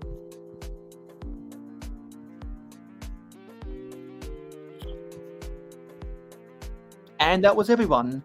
So yeah, thanks for watching, everyone. Thanks everyone who has wished me a happy birthday.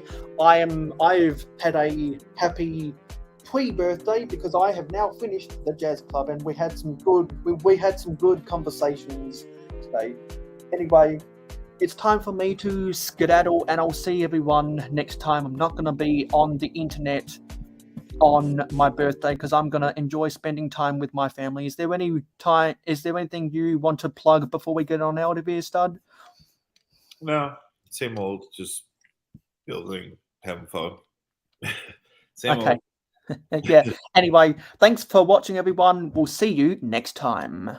Thank you for supporting mayohosko Media. Your viewership is very important to us. Tell YouTube you like us by smashing the like button. Let your thoughts be known in the comments down below.